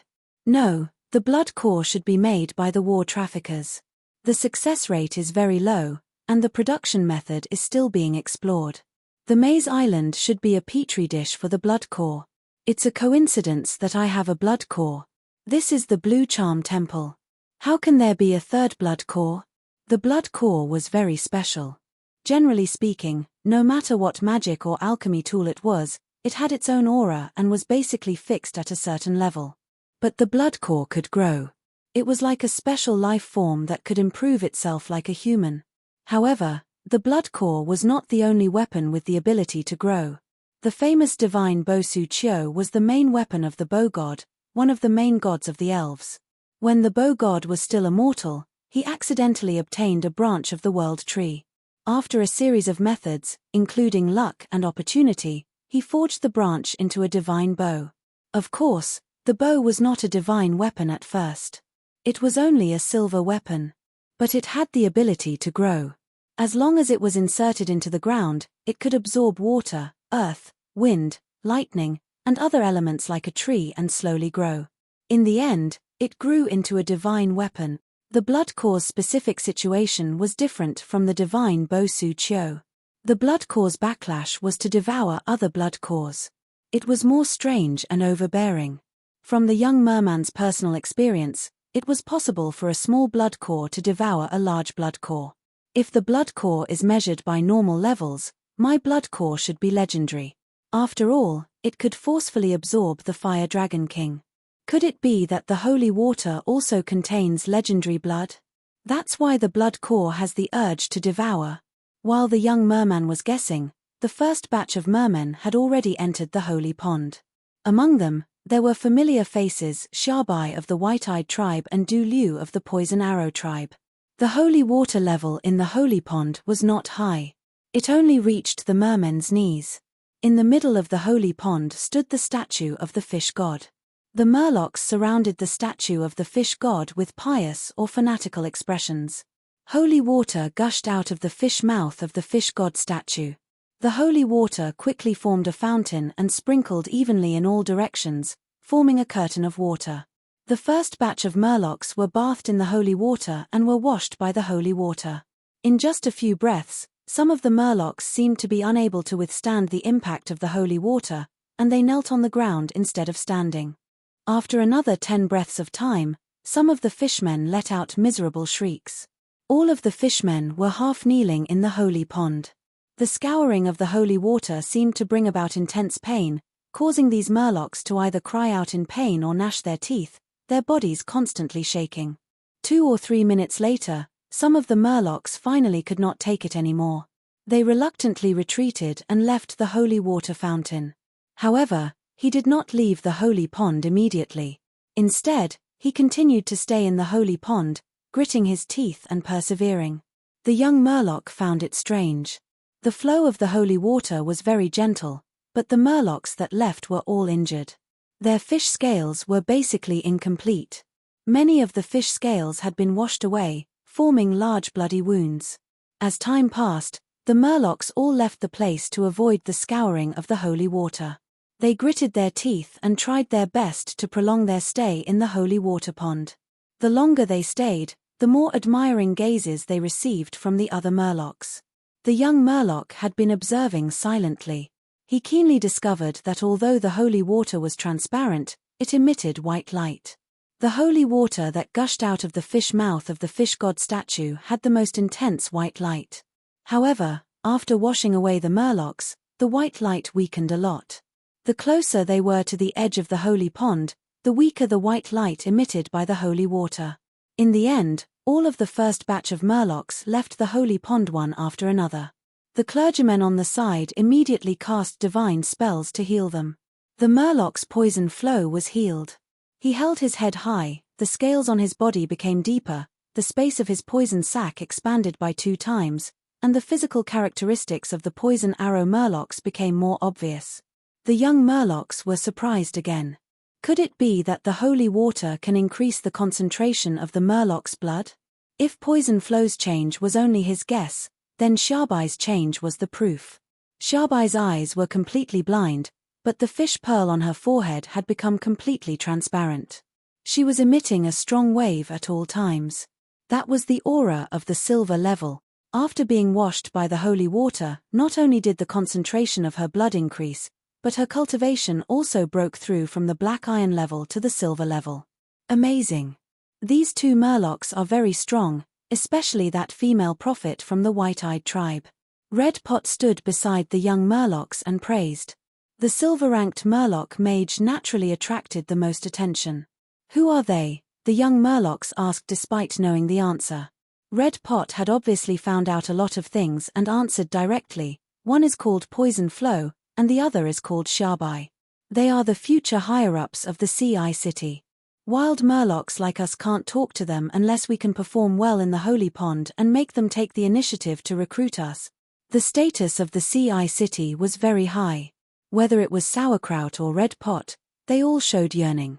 Red Pot then looked at the holy pond with a burning gaze. This is a gift from the fish god. This might be the only chance we have in our lives. Other than increasing my cultivation, I also hope to increase the concentration of my blood. Listen to me, brother. Try your best to hold on. The longer you stay in the holy pond, the more benefits you'll get. The young murlocs nodded. I understand. The murlocs entered the holy pond in batches. They all improved more or less. But the most eye-catching one was still Shabai. After all, she had the golden bloodline of the magic type. There were 3 or 4 who had the same performance as Poison Flow. I'll go first. Red Pot patted the young murloc's shoulder. He had more achievements than the young murlocs and entered the holy pond first. Ah! The murlocs looked at him. This was the most tragic scream they had ever heard. Red Pot's performance was very good. Although he screamed the most, his willpower was very strong. He lasted the longest among the murlocs in the same batch. When he staggered out of the holy pond, he was immediately healed by a divine spell. Regaining his composure, he let out a low roar and actually used the bloodthirst technique. Under the effect of bloodlust, his muscles bulged. His strength and speed both increased rapidly. The red-eyed murloc's bloodline was silver. Bloodlust was their only talent spell, but it was very useful. Red Pot cultivated chi, but he could use this spell with his bloodline. Just like before, the young dragon man used dragon breath and dragon aura before opening the mana pond. Shabai and Poison Flow saw Red Pot's performance and started discussing. That red-eyed murlocs is not bad. Yes, bloodlust is a very good spell. Let's go recruit them. The Sea City had suffered a great loss because of the young murlocs. Not only in terms of wealth, but also in terms of talent. They needed new blood. Speaking of which, could there be the murlocs that caused the chaos in the Sea City? It shouldn't be. I've seen all the murlocs in the barbarian fish clan, but I didn't find anyone similar. We've also told this to the priests. They should be able to find out. Sigh, that murlocs killed so many people. There are many divine spell imprints on his body. I'm just afraid that he's a devout believer. Even if the priests find out, they won't punish him. That can't be right. The Sea City suffered a great loss. He even framed Lord Five Heads. Lord Five Heads is the direct descendant of Lord Sacred Beast. Shabai and Poison Flow talked as they went to find Red Pot. Red Pot had already returned to the young murlocs. Ha ha ha. He laughed, pleased with himself. This profit far exceeded his expectations. He couldn't help but show off. I didn't expect to be able to dig out the talent spell of the red-eyed bloodline. This is great. Someone is here. It seems to be looking for you. The young murlocs raised his head slightly and said to Red Pot. Shabai and Poison Flow came together with smiles on their faces. They glanced at the young murlocs.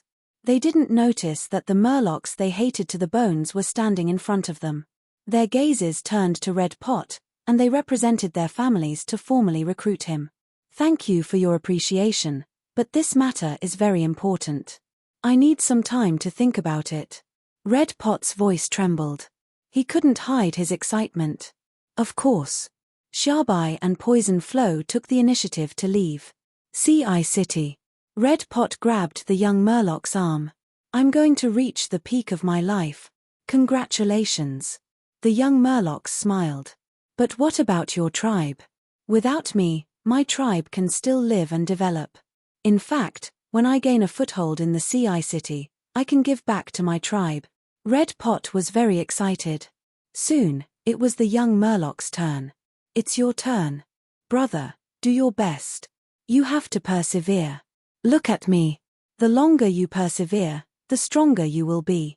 A beautiful tomorrow is waiting for you. Red Pot encouraged the young murlocs. The young murlocs nodded. He entered the sacred water pond with a group of murlocs.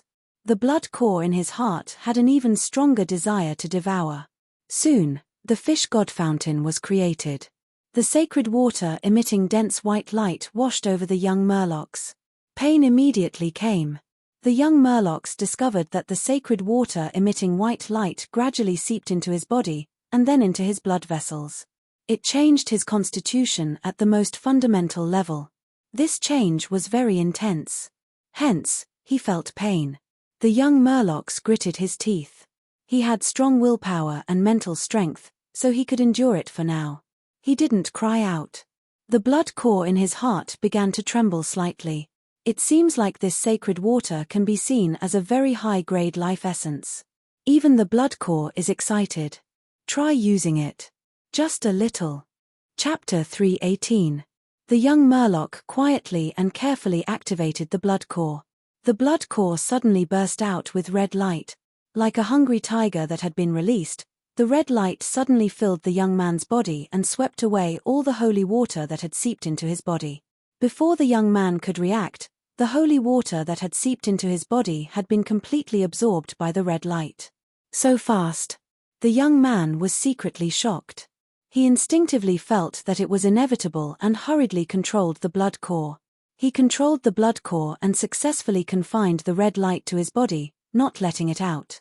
Although the young man still couldn't control the blood core to a fine degree and couldn't save the big guy from the bloodline conflict, he had made great progress compared to when he was on the island of confusion.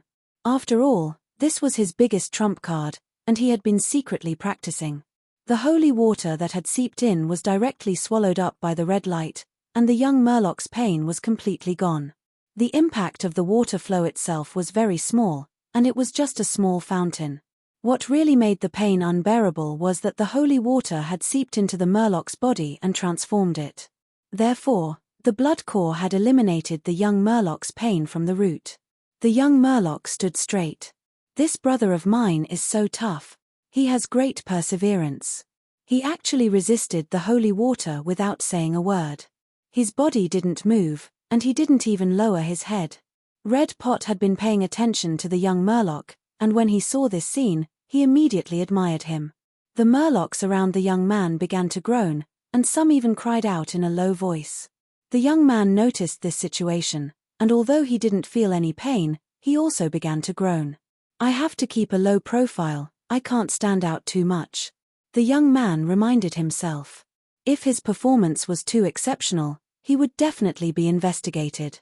Although it was very risky to secretly activate the blood core in the holy water pool, from the strong impulse transmitted by the blood core, the benefits would definitely be great.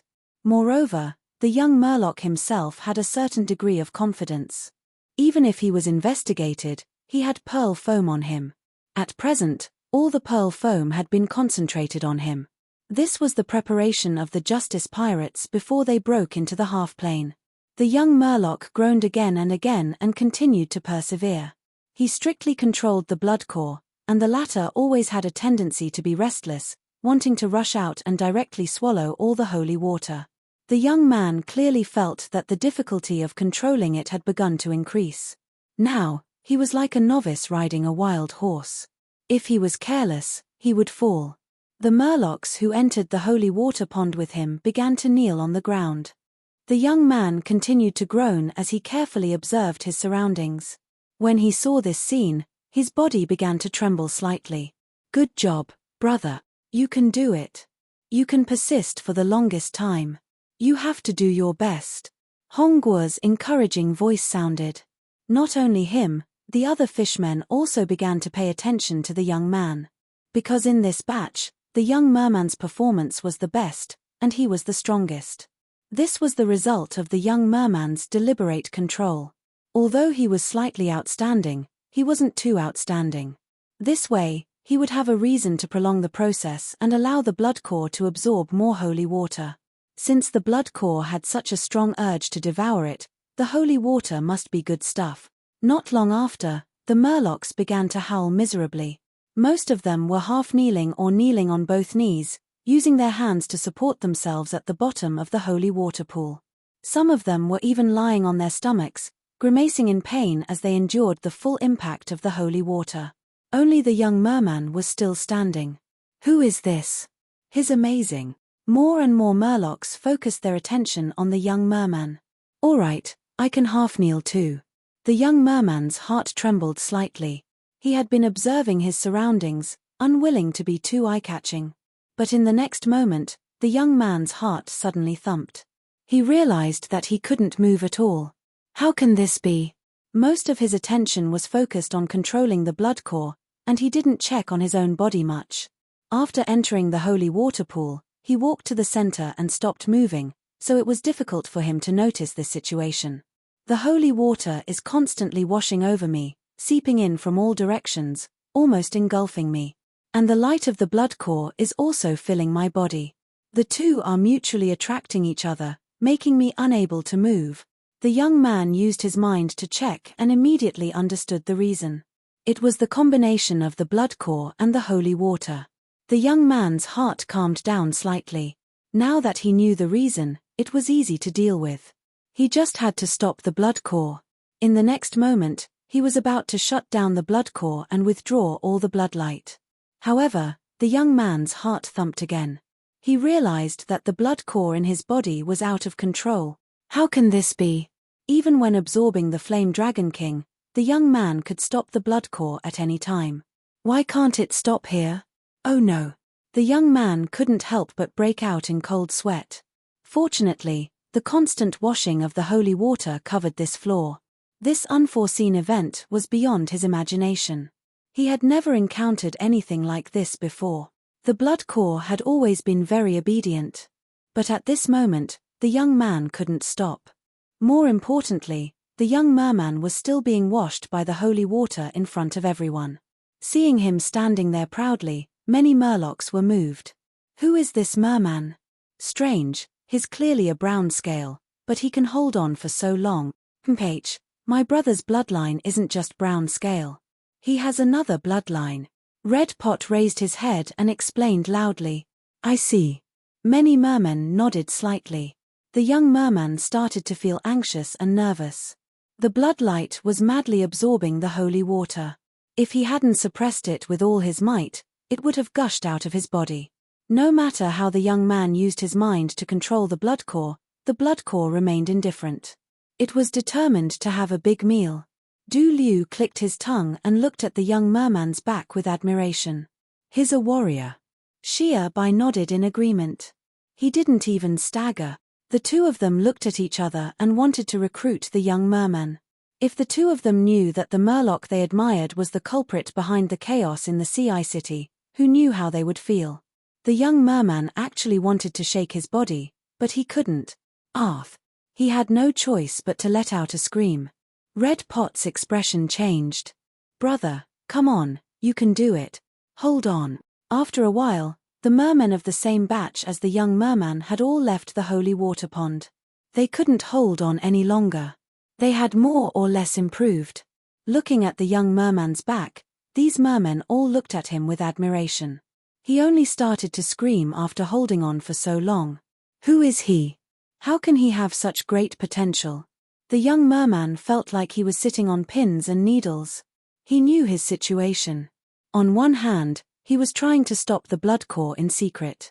On the other hand, he was screaming with all his might, trying to make his screams even more miserable.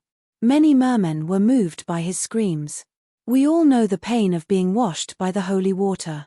This merman can hold on for so long and still scream with such vigor. He's amazing. Look at him. His body is as straight as a spear, and he doesn't kneel. He has pride. Even the priest beside the holy water pond started to praise him. The young merman's performance was rare. What should I do? The young merman heard the praises around him, and he had mixed feelings. He couldn't just keep screaming.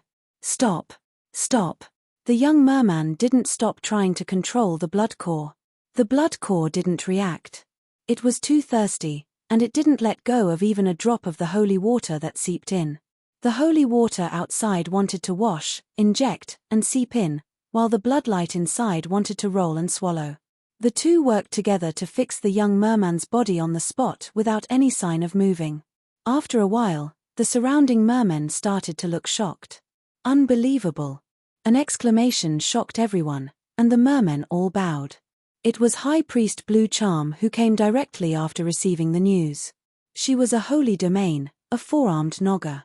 At this moment, her eyes were fixed on the young merman, and her face was filled with curiosity, excitement. What was happening to the young merman was unprecedented.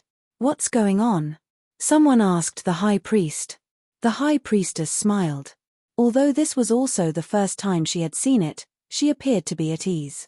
"Don't worry, this is because his bloodline is far beyond the ordinary, so he has been absorbing the holy water. The bloodline hidden in his body is awakening." The mermen were in an uproar, and started to guess what bloodline the young merman was awakening. The young merman was speechless. After a while, the young merman was still screaming, but his body was still standing straight. "What's going on? There's still no change on the surface of his body. Isn't his bloodline awakening?" The mermen were puzzled. The high priestess smiled.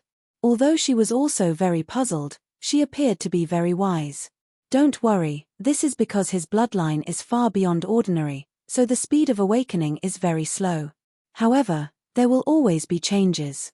The young merman was speechless. He tried his best to activate the Bloodcore. Perhaps because he had been trying for a long time, he finally made some progress. Although he could not immediately stop the Bloodcore, he could make the Bloodcore recover part of the bloodlight. The bloodlight returned to the Bloodcore, and there was an incomplete bloodline in the Bloodcore. The young merman was shocked. He did not know what bloodline it was, but he could sense the grade of the bloodline. The grade of this incomplete bloodline was as high as the divine rank. Divine rank merman bloodline. The young merman was stunned. "My blood core can absorb divine rank bloodlines? Wait, when I absorbed the Flame Dragon King, it only means that I can attack legendary rank life forms. It does not mean that legendary is the limit. Also, this is not a divine rank life form, but holy water. Obviously, it is the product of Blue Charm God's processing. Since it can be absorbed by so many mermen, it might be easier to use. So the blood core can absorb it." For a moment, various guesses appeared in the young merman's mind. With this incomplete bloodline, the young merman calmed down a little. He immediately tried to mutate. The blood core was still out of control, and the bloodlight it emitted was used to devour the holy water. This was the most difficult mutation the young merman had ever undergone. Fortunately, he still succeeded. His body's characteristics began to change. These changes were slow, but once they happened, High Priestess Blue Charm cried out, "This is?" The other mermen did not have such high standards. When they saw High Priestess Blue Charm lose her composure, they all subconsciously held their breaths and waited for the High Priestess to reveal the answer. The next moment, the High Priestess did not disappoint. She said with a trembling voice, "Sho Qing, this is the divine rank Sho Qing bloodline." Boom! The mermen were in an uproar. There had been gods among the mermen, so they naturally had divine rank bloodlines. However, mermen could not be compared to humans, dwarfs, and elves. Their potential was generally low. The number of extraordinaires was not high, and magic types were more precious. The rarity of divine rank bloodlines was even more terrifying. Divine rank. Red Pot's eyes widened. "Brother, you are too powerful." Xia Bai and Du Liu immediately gave up on the idea of recruiting the young merman and changed their minds. How could they submit to him? Under the mutation of the blood core, the young merman's body continued to grow, becoming taller and more slender. The merman's tail had almost degenerated, but he began to grow a tail instead. Countless eyes were shining as they stared at the young merman's body. The scorching heat in these eyes seemed to raise the temperature of the holy water. The young merman knew that he was being roasted on a fire. It looked glorious, but danger lurked everywhere. However, he had no choice. He could only mutate and act normal. Stop it. The young merman's attempt at the blood core had reached a bottleneck. He could only mutate, but he could not completely stop the blood core. However, as if it had heard the young merman's thoughts, the holy water spewing out of the statue gradually decreased. "The holy water is about to run out," a priest said with a look of amazement. A priest said, his face full of surprise. Too much holy water washed over his body. I have never seen such a situation before. No, we must not let the holy water stop. High Priest Blue Charm suddenly said. Gather all the believers and priests. Come and pray. Help the statue quickly produce holy water. The High Priest's order was quickly carried out. A large number of clergymen rushed in and surrounded the holy water pool. They knelt and prayed, their voices shaking the surroundings.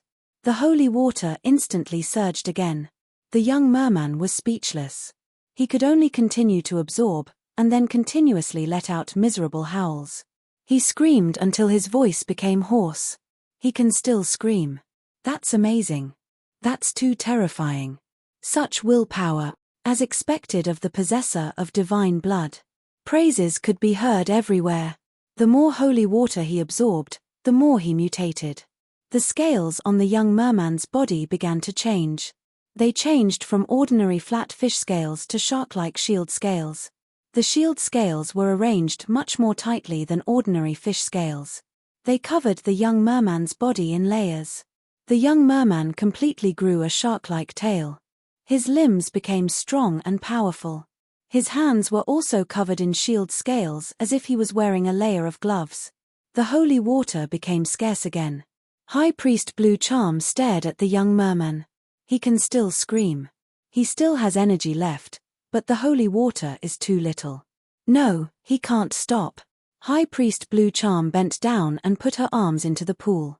Waves of divine power surged out of her body and gathered into the holy water pool. The originally sparse holy water became turbulent again.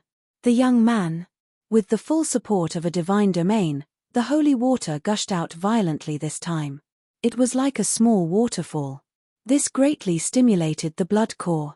Red light surged and almost gushed out of the young man's body. At this critical moment, the young man could only make up his mind. He suddenly opened his mouth and raised his head. I drink.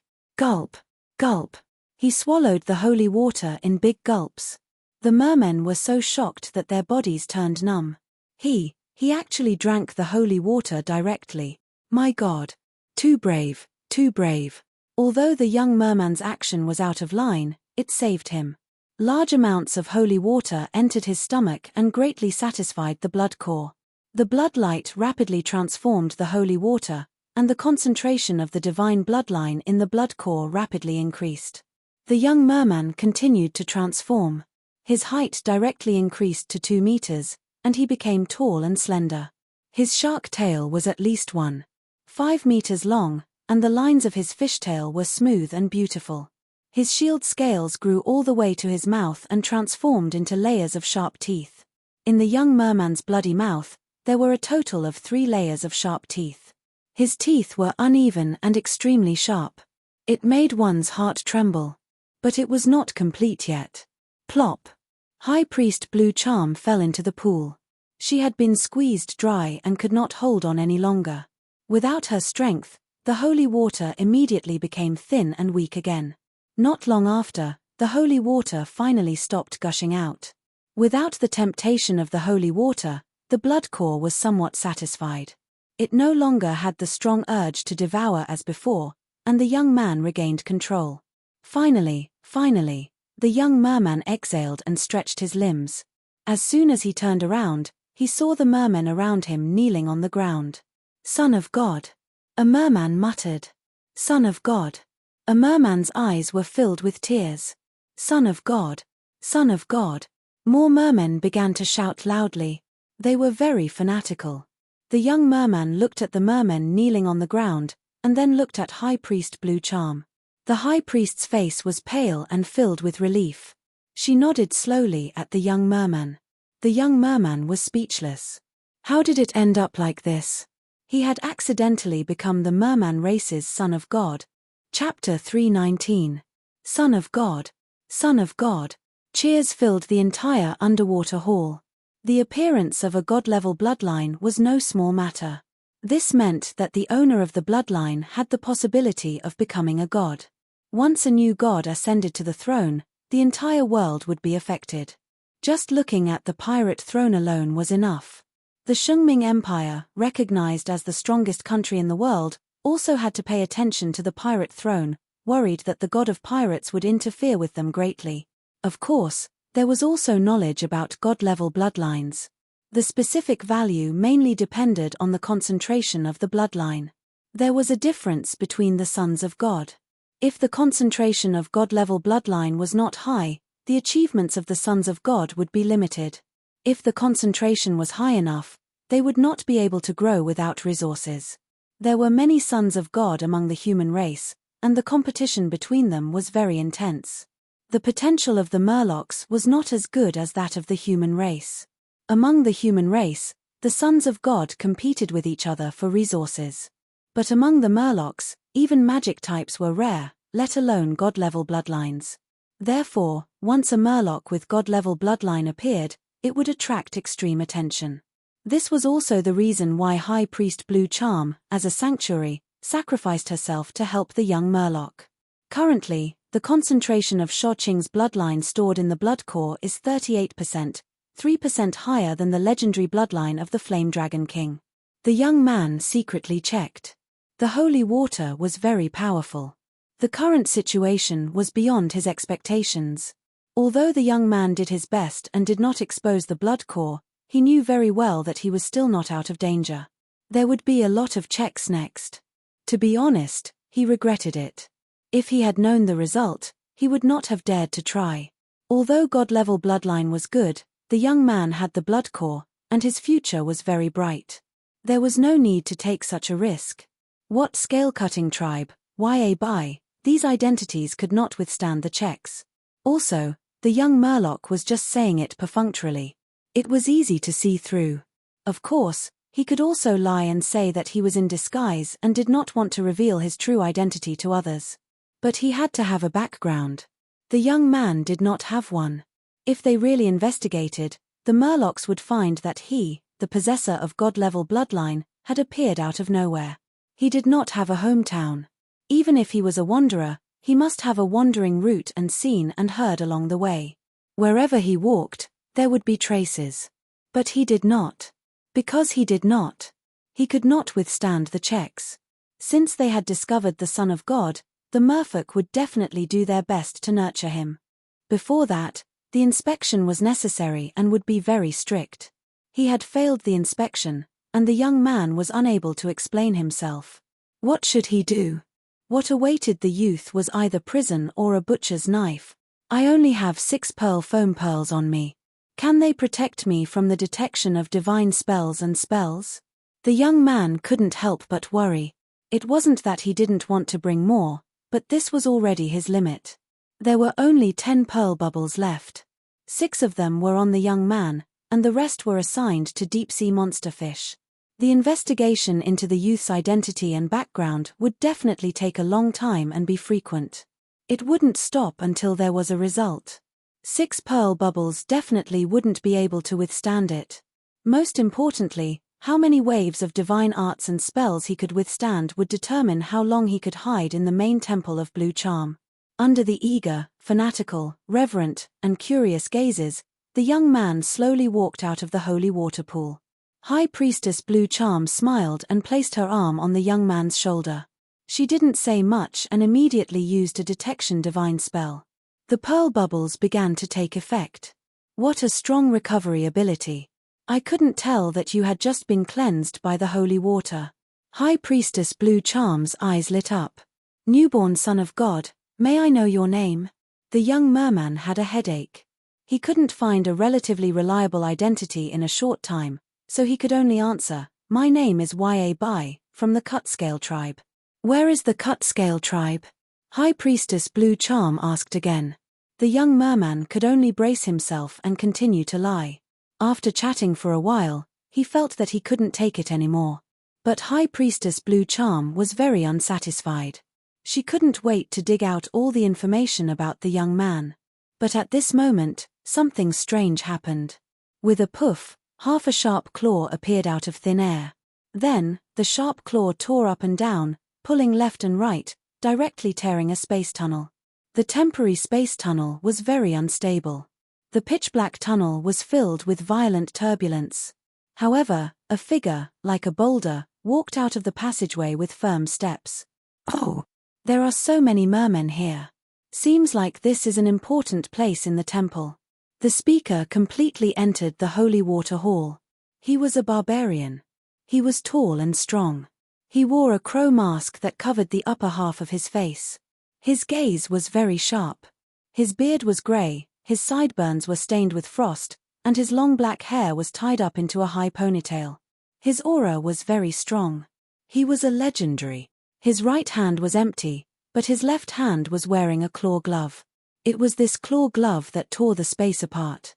The claw glove was also legendary. Ice Ripper, the legendary barbarian, Claw Crow. High Priestess Blue Charm's voice was hoarse, and her face was pale. That's right, it's me. Claw Crow nodded. It's your honor to die in my hands. As soon as he finished speaking, he made his move. Fighting technique, Frost Palm. He slapped out his right palm, his movements slow and leisurely. However, following his action, a violent cold wind suddenly blew through the entire hall. The cold wind swept the seawater and instantly froze it. Before the murlocs in the hall could react, they were frozen in huge ice blocks. Their faces were filled with shock and fear. High Priestess Blue Charm tried her best to resist. She propped up her holy domain to protect the young murloc. But soon, frost started to form in her holy domain. The High Priestess' eyebrows also started to be stained with white frost. Cold, cold, cold. A bone-chilling cold enveloped the young murloc's body. He was in the form of a sharkfish and was very used to cold seawater. But in this cold, he realized that he couldn't resist at all. This cold was no longer limited to matter and elements. It started to rise to the level of concepts. Once the concept of frost was completely extracted, it would be a sign that Claw Crow had reached the level of God. As expected of a legendary expert. I can't hold on any longer. High Priestess Blue Charm smiled bitterly at the young murloc. What a pity. We've already waited for the appearance of the Son of God. The revival of the sect is just around the corner. As she had just helped the young murloc, High Priestess Blue Charm was in a bad state. Now that she was facing a legendary enemy, she could only hold on for a few breaths' time even if she tried her best. I didn't expect that there would be a legendary expert hiding on the barbarian's ship. This is a hopeless situation. The young murloc's heart was filled with despair. He couldn't find any way to escape. Even though he was in the form of a sharkfish, he could use this opportunity to officially use his silver fighting power. But compared to Claw Crow in front of him, he was too weak. Chapter 320. Boom. The golden Do Chi gushed out from the pirate ship, causing it to explode. The surging water carried the fragments of the ship and the cannons in all directions. The Sea Elf commander's figure shot out from the ruins of the pirate ship. Another one. Kang Shu was in the captain's room of the righteous ship. Seeing this scene, his heart felt like it was being crushed by a mountain. The Sea Elf commander himself was a gold level. Not only was he a Do Chi and magic cultivator, but he was also a clergyman. That was not all. He even had a doppelganger divine art that could split himself into eight complete gold-level divine arts. Whether it was Kang Shu or Feng Yao, they had never heard of such a divine technique in the world. Doppelganger techniques were not rare, but the doppelganger illusions were often fragile, and their attack power was not as good as the original. But these weaknesses did not appear on the Sea Elf commander. Even with the buff from Feng Yao's poem, among the silver-level transcendents in the Righteous Pirates, only Zhong Ji could fight against the doppelganger of the Sea Elf commander. Feng Yao could also fight against one of them personally. As for the remaining 6, it was difficult for the Righteous Pirates to fight against them. They had no choice but to retreat. The doppelganger of the Sea Elf commander pressed forward, and the divine guards led by him also took advantage of the situation to attack. In the process of fleeing, the Righteous Pirates' pirate ships sank one after another. On the Righteous ship, Birdie knelt behind the golden cannon. He held the necklace pendant tightly with both hands, which was the divine rune of the goddess of luck. Birdie prayed with all his might, but in the temple, he could clearly feel that there was a barrier between him and God. After praying, he released his hands and hurriedly checked the divine rune. Disappointment quickly appeared on his face. There was only a thin layer of 7-colored radiance on the divine rune. Although my prayer was successful, in this temple, the input of the goddess of luck's divine power has been greatly reduced. Birdie gritted his teeth and could only brace himself and begin to control the golden cannon.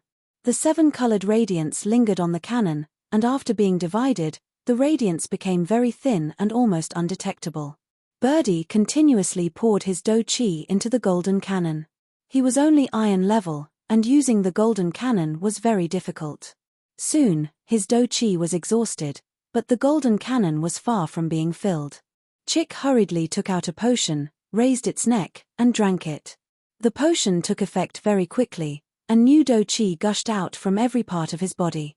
He channeled all of this battle chi into the golden cannon, but the accumulation speed was still very slow. Finally, after another pirate ship was destroyed, Chick could finally fire a shot. Elf Archer Cho, Black Iron Wizard Kang Shu, and Ash all took the initiative to cooperate with him, preventing one of the Sea Elf commander's clones from retreating in time. Boom! The golden cannon fired. A bolt of lightning, like the sharpest spear, directly pierced through the Sea Elf commander's clone. The clone roared angrily, but in the end, it slowly dissipated in the lightning. However, the death of the doppelganger angered the other Sea Elf doppelgangers, and they all aimed their firepower at the Justice. Spell, Glue. Spell, Anaconda Kill. Spell, Ice Wound. Under the attack of the spells, the speed of the ship of Justice became very slow at first. Then, it was entangled by the python-like water currents. Finally, under the spread of frost, the metal coating, the deck, and the hull of the ship became hard and brittle, lacking toughness. Crack, crack, crack, the python-like water currents increased their strength, twisting the ship of Justice into 3 pieces. Some of the people on the ship were killed on the spot, while others were lucky enough to escape.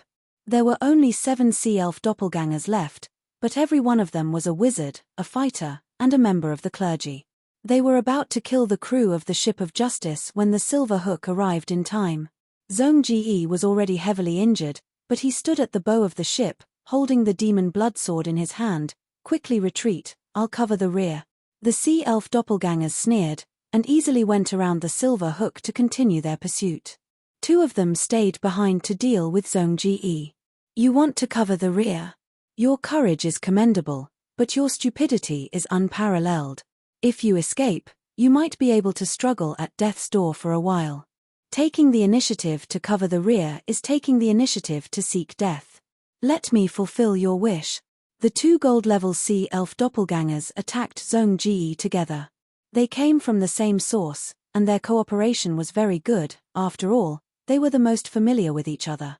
Bang! Zhong Ji pierced through the deck, and was directly hit into the Silver Hook. His chest caved in, and who knew how many of his ribs were broken? Die! The Sea Elf doppelgangers rushed into the cabin, raised their sharp blades, and slashed down. Battle technique, fierce stab. The sharp blades shone with a dazzling light, forcing Zhong Ji to squint. The half-beast man felt a chill all over his body. He knew that he could not dodge in time, and if he could not block this attack, he would lose his life here. However, how could a mere silver battle technique block a gold-level battle technique? In the next moment, the sharp blades pierced through the half-beast man's chest. The remains of the ship of Justice continued to sink. The crew scattered and escaped. Don't get on the other ships. In the chaotic current, Shu Ma grabbed by YA, those ships attract the enemy's firepower the most. We'll retreat through the suction nest. Shu Ma was very experienced in retreating. Bai YA was stunned, and felt that it made sense, so he fled with him. The 2 of them quickly arrived near the suction nest. This nest was located at the back of the battlefield, and had already been discovered by the Pirates of Justice. Some were large, some were small.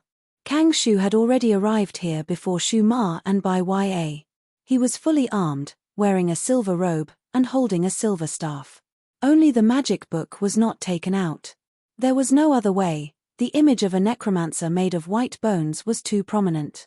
Seeing the Pirates of Justice continuously being defeated, and the members suffering heavy casualties under the pursuit of the Immortal army, Kang Shu's expression was extremely cold. The long-lost feelings of anger and hatred lingered in his heart. But he still remained calm, and did not madly attack. Although he could use the Necromancer Magic Book to cast Silver Necromancer magic, its power was definitely not as strong as a real silver mage. At the same time, even if he cast it, it would be of little help to the battle. He took out a magic scroll from his arms, and cast the spells recorded in it, helping the important members of the pirates to escape here. Zone G. After a while, Kang Shu looked at the gradually sinking silver hook in the distance, and his heart was very heavy. He did not see Zone G's figure, but most of the important members escaped successfully. The Sea Elf commander's clone followed closely behind.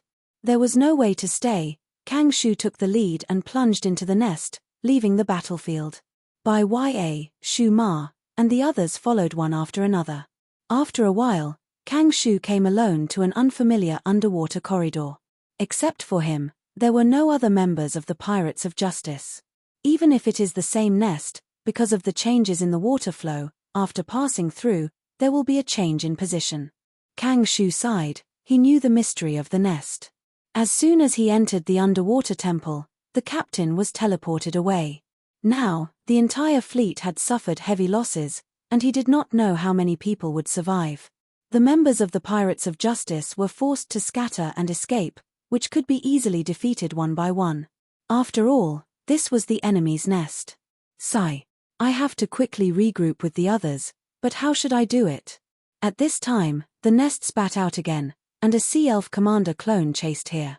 Human mage, a mere black iron, to die in my hands, it is your honor. The Sea Elf commander clone sneered at Kang Shu. At this moment, Kang Shu felt as if he had fallen into an ice cave.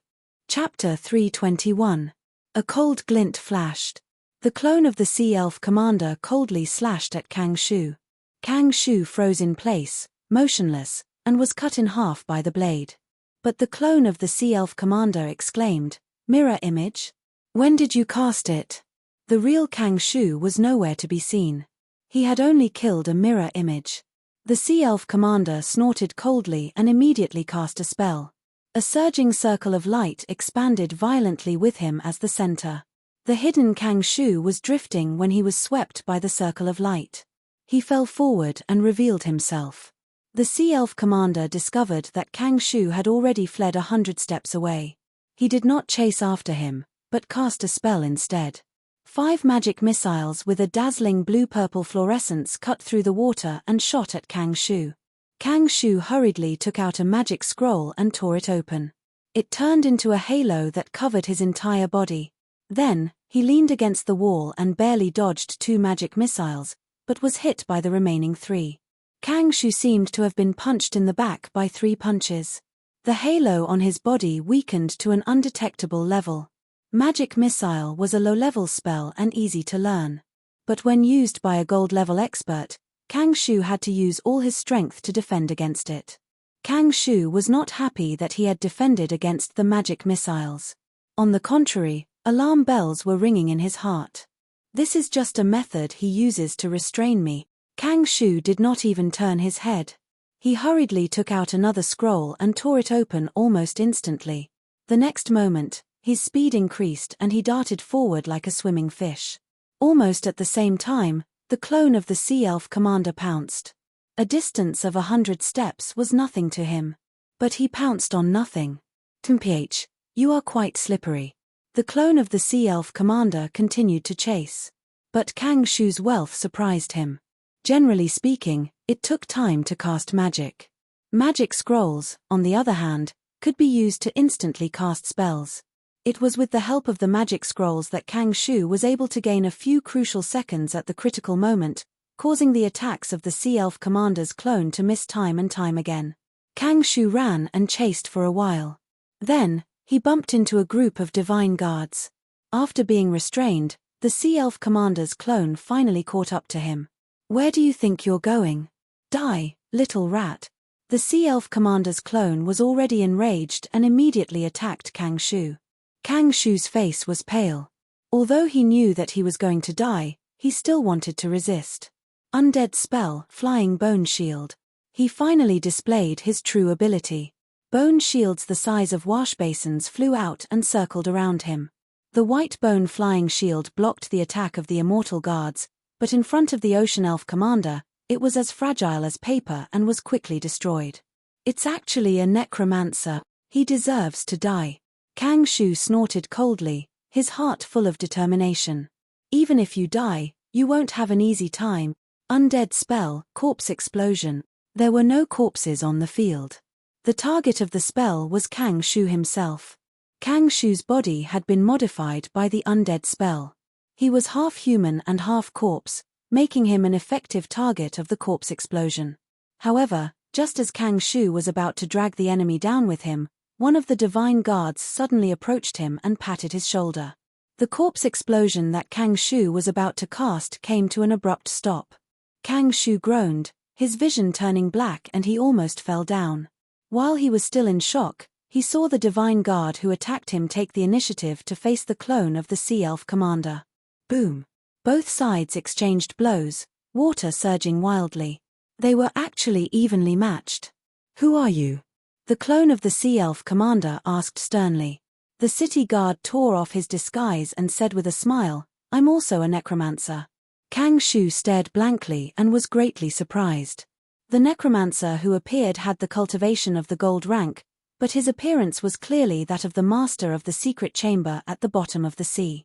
How did Kang Shu know the appearance of the master of the secret chamber at the bottom of the sea? It was very simple. The Toad safe recorded the appearance, voice, blood type, and so on of the master of the secret chamber at the bottom of the sea as verification evidence for the unlocking process. He was obviously at the silver rank. How did he advance to the gold rank in the temple? Kang Shu guessed in his heart. If not for the fact that Kang Shu wanted to cast the corpse explosion and endanger everyone, this necromancer would probably continue to hide. The necromancer and the Sea Elf commander confronted each other. Kill.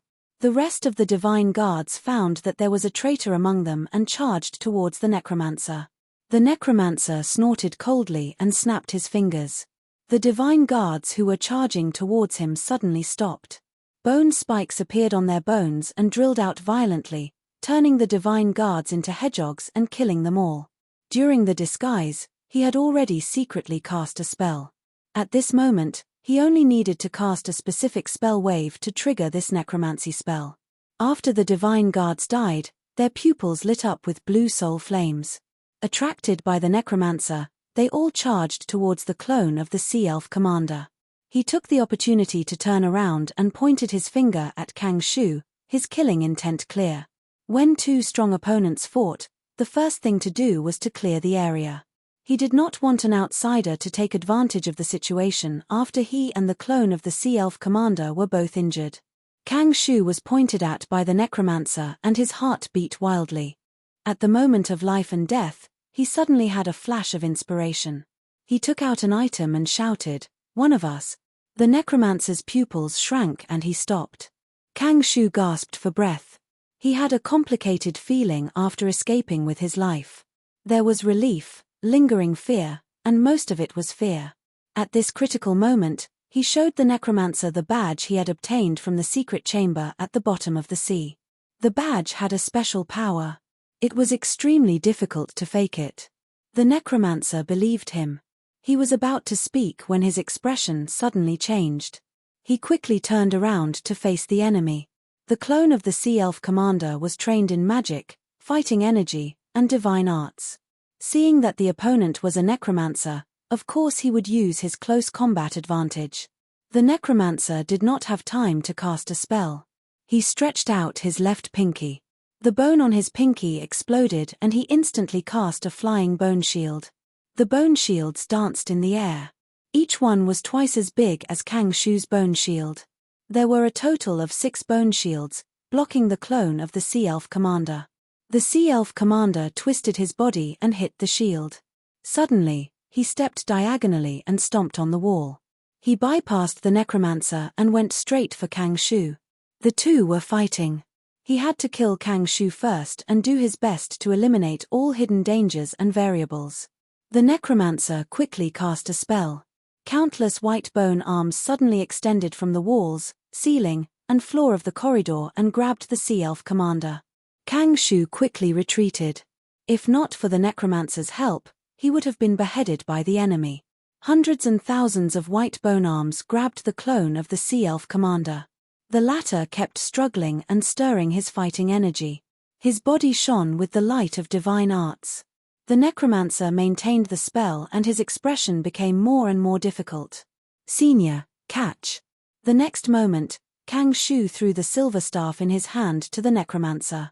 The necromancer took it and used it. Immediately, the effect of his magic power increased greatly and the clone of the Sea Elf commander that was about to break free was dragged back. Good staff. I also made an identical one, but I didn't bring it with me. The necromancer praised. Chapter 322. The Sea Elf commander's sharp blade pierced into Zhong Ji's left chest and then through his back. A large portion of the blade protruded from the left side of Zhong Ji's back. However, Zhong Ji did not die. The Sea Elf commander clone revealed a strange expression, Lionheart? He practiced martial arts diligently. At his level, the blade could be considered as a part of his body. From the process of the blade piercing, he sensed that he did not pierce the half-beast man's heart. The Sea Elf commander's guess was correct. Zhong Ji was a hybrid between a beastman and a human. His appearance was between that of a lion man and a human, and his internal structure was also different from that of an ordinary human. A normal person's heart was located on the left side of the chest, but Zhong Ji's heart was located in the center, in front of the spine, and in the upper middle of the ribs. As a result, the Sea Elf commander's fatal attack missed. However, this did not mean that Zhong Ji was out of danger. Because when the Ocean Elf commander clone noticed this, he immediately poured battle chi into the sword. Gold-ranked combat chi could leave the body. As long as it passed through the blade and exploded in the body of the half-beast man, his heart, lungs, etc. would be instantly minced by the gold-ranked combat chi. Zhong Ji also realized this.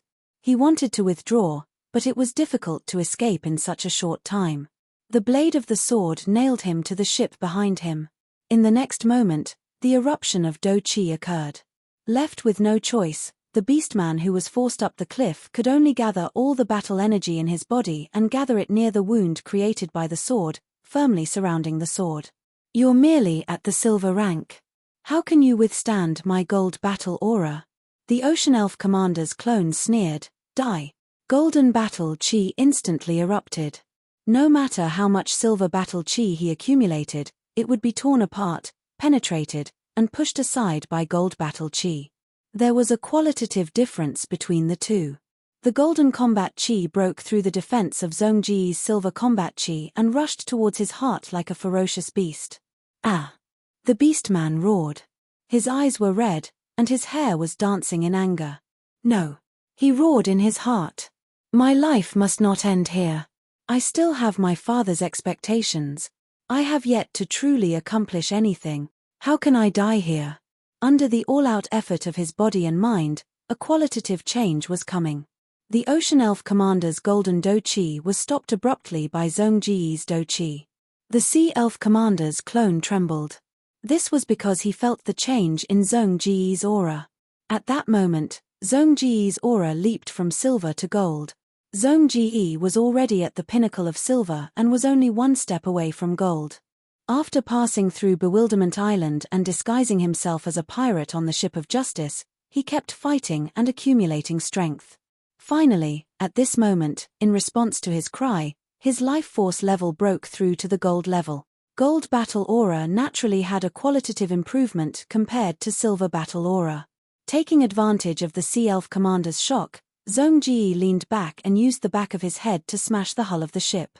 He retreated quickly and pulled out the other party's sword from his left chest. The beastman was finally free. Breaking through before death, how wonderful, just like a legend, ha ha ha. The Sea Elf commander's clone laughed and calmed down again. How old are you? You're already gold. Your bloodline isn't simple, you're a rare genius. But it's a pity, you're destined to die here today, die by my hands. The Sea Elf commander was very confident. His judgment of the battle was not wrong. Even though Zhong Ji had advanced to the gold rank, his Do Chi was almost completely depleted. Apart from this, Zhong Ji was seriously injured, blood was flowing out of his left chest. The do-chi that the Sea Elf commander released just now had impacted his body, causing him to have a lot of internal injuries. On the other hand, the Sea Elf commander had a total of 2 golden clones. They were in good condition and had no injuries. Most of their do-chi, magic power, and even divine power were preserved. The Sea Elf commander had an absolute advantage. Zhongji also knew this. Then come. He held the hilt with both hands and raised the demonic blood sword. Hee. The Sea Elf commander's 2 golden clones laughed lightly and attacked together. Zhongji blocked left and right, but he was constantly injured. His blood almost dyed the surrounding water red. The Sea Elf commander's golden clones were not only strong, but the 2 golden clones also cooperated very well. There were no openings.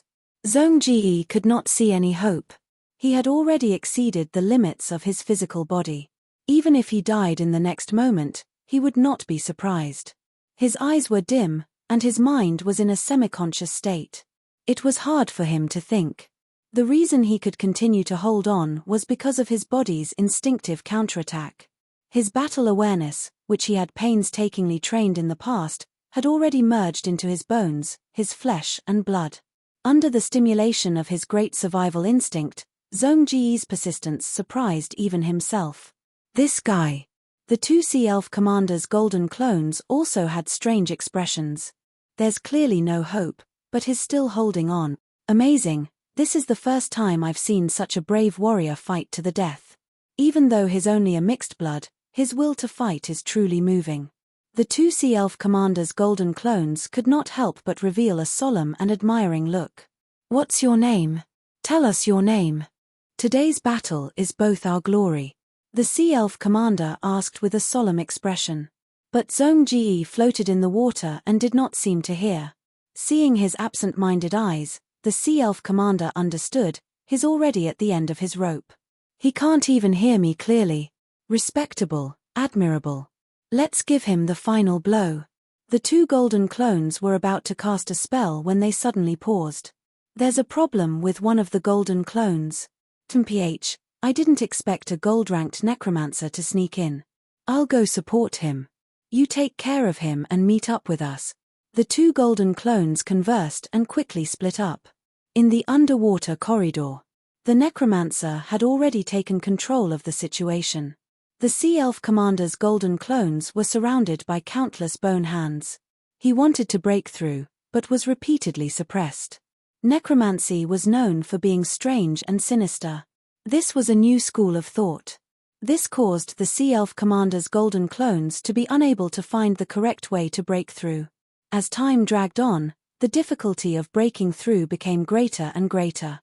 Senior, thank you for saving me. Please give me a chance to repay this kindness. Kang Shu said sincerely. Senior, you can call me Old Zhong. Senior, what's your name? You can call me Ship Ghost. That's my code name. The gold-ranked necromancer maintained his spell while nodding and smiling at Kang Shu. He did not suspect Kang Shu. That badge was not fake. Other than his teacher, even a Grandmaster alchemist would not be able to forge it. The silver staff in his hand also proved that Kang Shu was one of them. Because the method of making this staff was one of the contents of his teacher's teachings. Ship Ghost had made it before, so he was very familiar with it. Junior Zhong, why did you come here? The necromancer called Ship Ghost asked. Senior, I heard that Blue Charm God was in a deep slumber, so I came here to steal her godly power to further my development. Kang Shu replied. Ship Ghost laughed and looked at Kang Shu. You have the same idea as me, but you're much more daring than me. 3 years ago, I was a silver mage. I planned for a long time before I disguised myself as a believer and snuck in here. I used the identity of a desecration priest to steal godly power and secretly improve myself. That's how I reached my current cultivation. 3 years ago? Kang Shu was stunned. He was about to speak when a shocking aura came from the corridor. The owner of the aura was quickly approaching them. Kang Shu and Ship Ghost's expressions changed. They were very familiar with this aura. The Sea Elf commander's golden clones that were trapped in the Bonehand cage laughed. My support is here. I guarantee that you'll learn an unforgettable lesson. Damn it. Ship Ghost gritted his teeth. Even if I'm a gold mage, it's still hard for me to kill an enemy of the same level. The battle quickly took a turn for the worse. Ship Ghost knew that he couldn't maintain his spell and deal with an enemy of the same level at the same time. If only I had my robe with me. I purposely enchanted it so that I can instantly use the Bone Wall spell. Ship Ghost sighed and asked Kang Shu, "Do you know how to use the Bone Wall spell?" Before Kang Shu could answer, he shook his head. "No, even if you know how to use it, you can't use it with me. Only if I use the Bone Wall spell and Bone Hand Cage spell at the same time can I combine these two spells to create a bone tomb and temporarily trap the enemy." As soon as he finished speaking, Kang Shu took off his robe and threw it to Ship Ghost. "Senior brother, quickly wear it. I also have an instant Bone Wall spell in my robe." "What?" Ship Ghost was stunned. Kang Shu quickly put on his own robe and rushed over to put it on Ship Ghost. Whether it was the robe or the staff, they all had Kang Shu's mental imprint.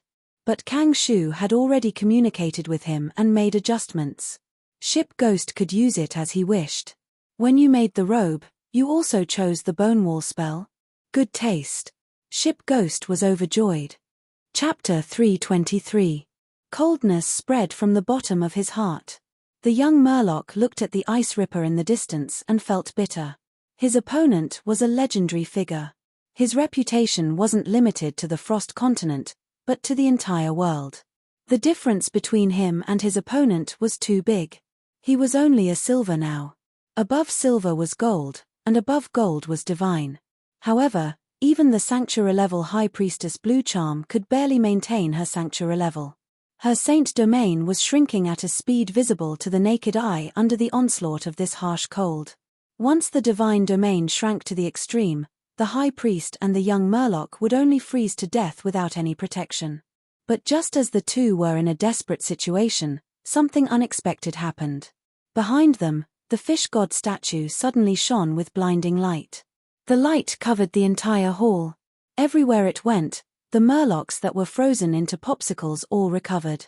The ice on their bodies dissipated, and they all regained their freedom. The High Priest's divine domain expanded rapidly under the injection of the light.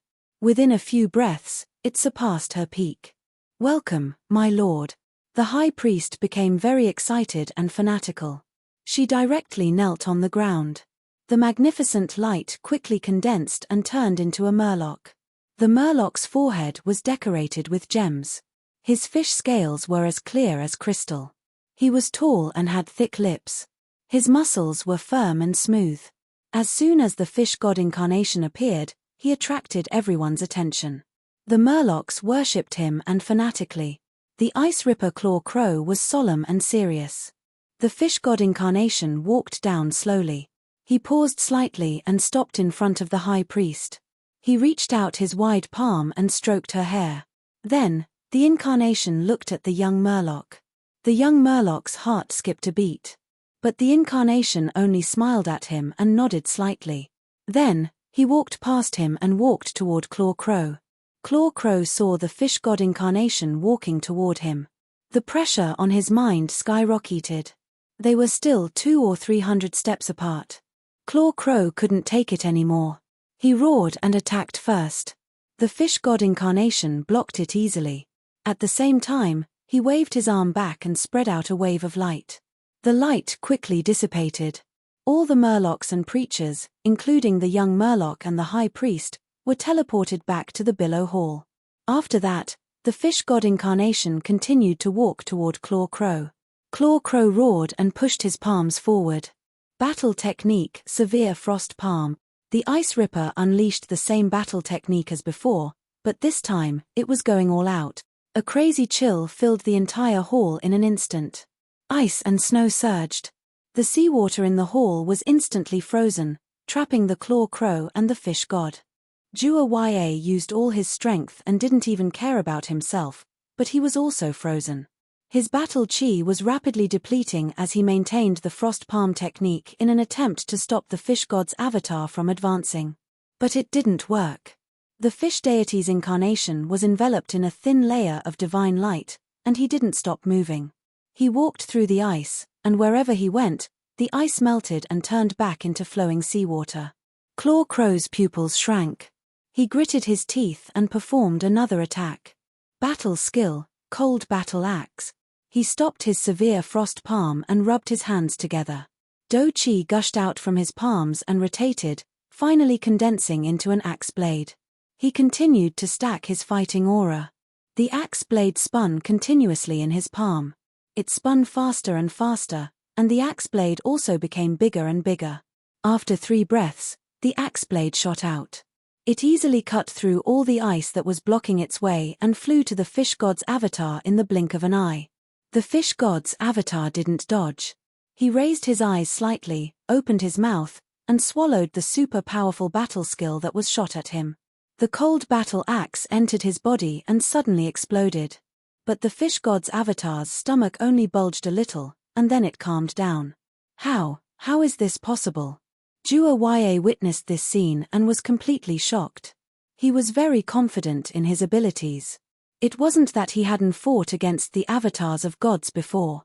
He even had experience fighting against the original gods.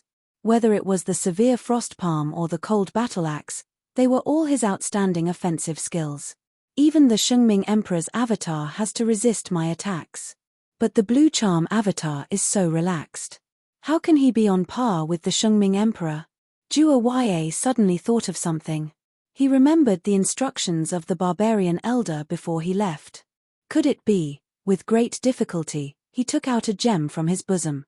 At this moment, the fish god's avatar had already walked to the front of Juwa. He slowly reached out his hand and reached for Juwa's heart. Juwa didn't doubt that once the fish god's avatar touched him, his heart would be dug out. At this critical moment, Juwa didn't choose to use his most trusted defense. Instead, he poured his battle power and spirit into the sapphire in his hand. The sapphire he took out was extraordinary. It was like the reflection of starlight in the ocean, and it emitted a cold and sharp light. The barbarian elder gave this sapphire to Juwa personally before he left. He also told Juwa to take it out at the most critical moment. Juwa studied this sapphire for a long time. But no matter what he did, the sapphire didn't react at all. It really seemed like a normal sapphire. If the barbarian elder didn't give it to him seriously, he might have thrown it away like trash. At this moment, when he took it out, he knew he made the right bet. The sapphire emitted rays of divine light, and a god-level aura emerged. An eye gradually appeared in the crystal-clear sapphire. This eye was drawn with a smooth and beautiful golden line, and it emitted the sharpest and most ruthless gaze in the world. Golden pupil, God's eye. At this moment, Juwa was more shocked than happy. He didn't expect that a god's eye was sealed in the sapphire. The golden pupil emitted rays of divine light and shone on the surroundings. The ice that Juwa froze turned into waves of horrifying cold air. The ocean disappeared, and so did the temple. The incarnation of the fish god stopped for the first time, and he started to retreat. He's scared. Juwa was shocked. This situation was still out of his expectation. Normally, the incarnation of a god should have the upper hand. After all, Juwa was only holding a god's eye. But the incarnation of the fish god retreated. Strange. Juwa was full of doubts, but it didn't stop him from attacking. He held the sapphire high and started to charge at the incarnation of the fish god. What happened next shocked him to the core. Wherever the gaze of the god eye shone, everything turned into nothingness. The magnificent temple, the gorgeous holy water pond, and even the incarnation of the fish god were the same. The incarnation of the fish god retreated faster and faster. But his existence seemed to have angered the divine pupil in the sapphire. The divine pupil suddenly emitted a ray of divine light, and it hit the back of the incarnation of the fish god. The incarnation of the fish god disappeared immediately, as if it was just a light shadow that never really existed. Could it be? Juwa was a legendary master who had been famous for a long time. He was knowledgeable, and he gradually had a guess. Could it be the eye of the God of Truth? Chapter 324. The God of Truth was originally a god of the human race, but because of his rebellion, he angered the Shungming Emperor. The God of Truth fell into a trap and was lured out of his god country. The Shungming Emperor personally took action. It was said that the battle caused the sky to fall and the earth to split. A corner of the Shungming continent completely disappeared, and the nearby highlands became low-lying swamps. The god of truth was about to die, so he took the initiative to dig out his own eyeballs and then pounced on the Shungming emperor without caring about his own safety. Although the Shungming emperor completely killed the god of truth, he also missed the opportunity to let the god of truth's eyeballs turn into shooting stars and fly away. This battle was described in detail in the teachings of the Shungming sect. After this battle, many bards, composers, and musicians also created many works to praise the power of the Shungming emperor and the regret of the god of truth's death. I didn't expect it to be the god of truth's eyeballs. Ever since the god of truth died, the Shungming emperor has been sending people to search the world for this pair of eyeballs. I didn't expect to have one of them in my hands at this moment. As for why the barbarian elder had it, Ice Ripper Jua Ya had no idea. It said that the god of truth's eyeballs can see the truth of the world and see through all illusions. If that's the case, then I understand the truth of this blue charm temple. Jua Ya's eyes flashed as he raised the god of truth. The divine light shot out of the god of truth's eye and shone everywhere. Under the divine light, the magnificent temple began to crumble and slowly dissipate like an illusion. Rumble, because of the continuous illumination of the divine light, the damaged temple started to tremble and let out a low rumble. The tremors hadn't reached the corridor of the underwater temple yet. The gold necromancer ship Ghost was panting. He was wearing a silver magic robe and holding a silver magic staff. The head of the staff was pointed at a tomb. This tomb was completely made of white bones and was now in the final stage of closing. From the last gap, Kang Shu could see the resentment and anger of the Sea Elf Commander clone.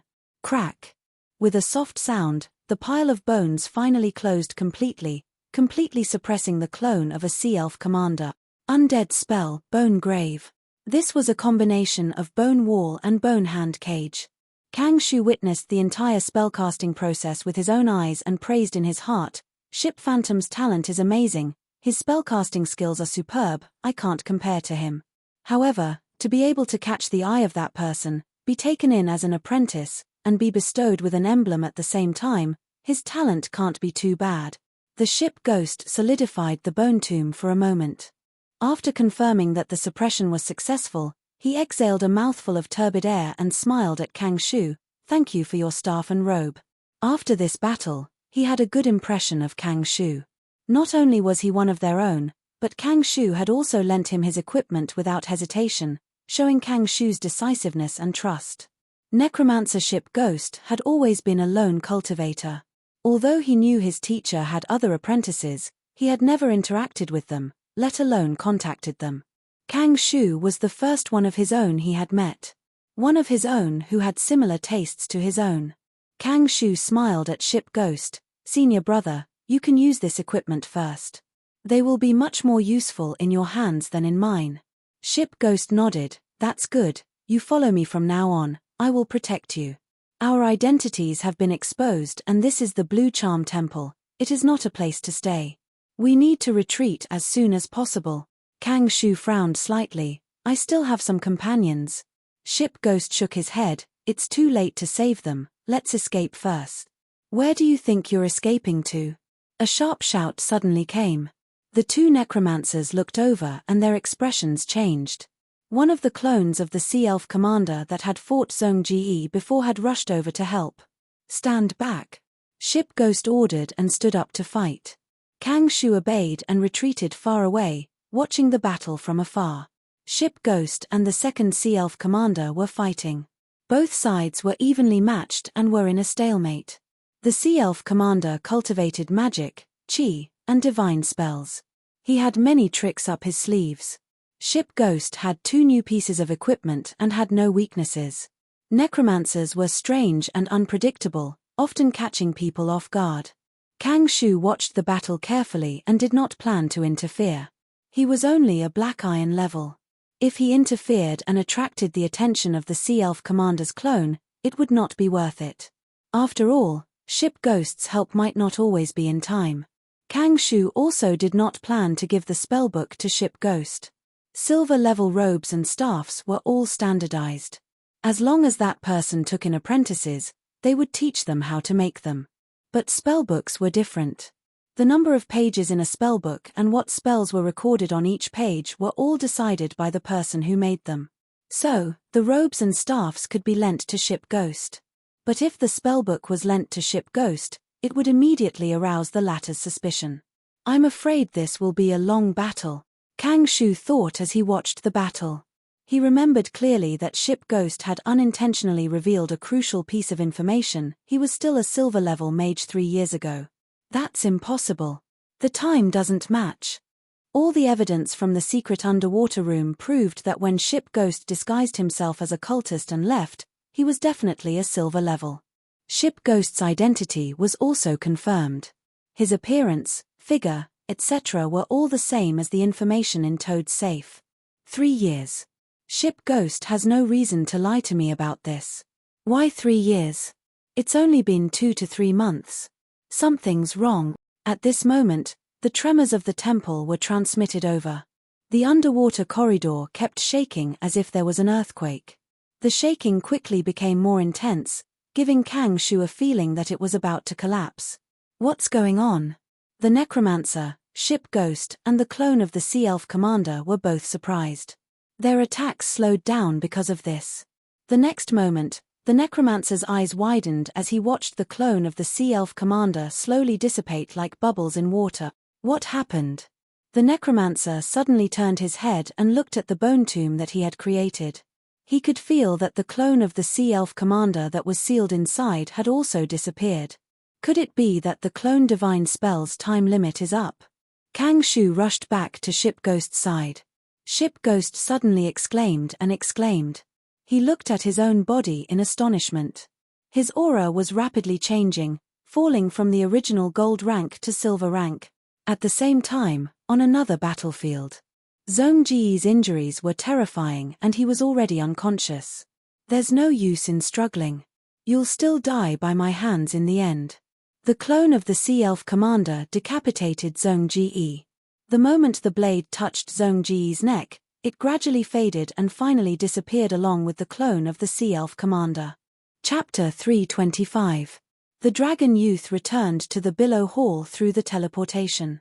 Rumble. Soon, the temple began to tremble violently. The high priestess' expression changed drastically. She immediately cast a spell and a mirror-like image floated above her palm.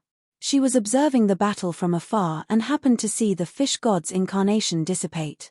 This is the divine eye of truth. Blue Charm's face turned pale. What's going on? The young merman was standing beside the high priestess. He was also shocked by this scene. Blue Charm glanced at the surviving merman in the hall and whispered to the young merman, "It's time to tell you the truth." But before that, she paused and turned to the mermen. She shouted for them to gather together and cast a divine spell. The divine spell turned into a ring of water and trapped all the mermen. The ring of water constantly emitted divine light and gradually removed the terrifying frostbite on the mermen. A powerful enemy is attacking the temple. But my Lord's incarnation will definitely bring death to anyone who dares to invade. However, the temple will not be able to withstand such a battle. Soon, many places will collapse. This place is still safe for now. You all can heal here. When the time is right, I will teleport you to the core of the temple. After saying this, Blue Charm took the young merman's hand and said, "Son of God, your safety is more important. Let's go first." Leaving behind some clergymen to maintain the ring of water, the high priestess immediately cast a divine spell and teleported herself and the young merman away. When they reappeared, they were already at an underwater corridor with luxurious decorations. The core of the temple blocks all teleportation. We will have to walk next. Time is of the essence. Let's talk as we swim. The high priestess let go of her hand and sighed before swimming forward. The young merman remained calm and walked beside her. The high priestess slowly revealed the truth of the temple to him. After hearing this, the young merman was shocked. "You're saying that this temple is fake? Even the demiplane is fake?" "That's right. Then of course I'm real. However, a portion of the immortal guards was just an illusion. There are real and fake people here, the high priestess replied with a smile. The young merman fell silent, his heart filled with shock. The high priest told him the truth about this place.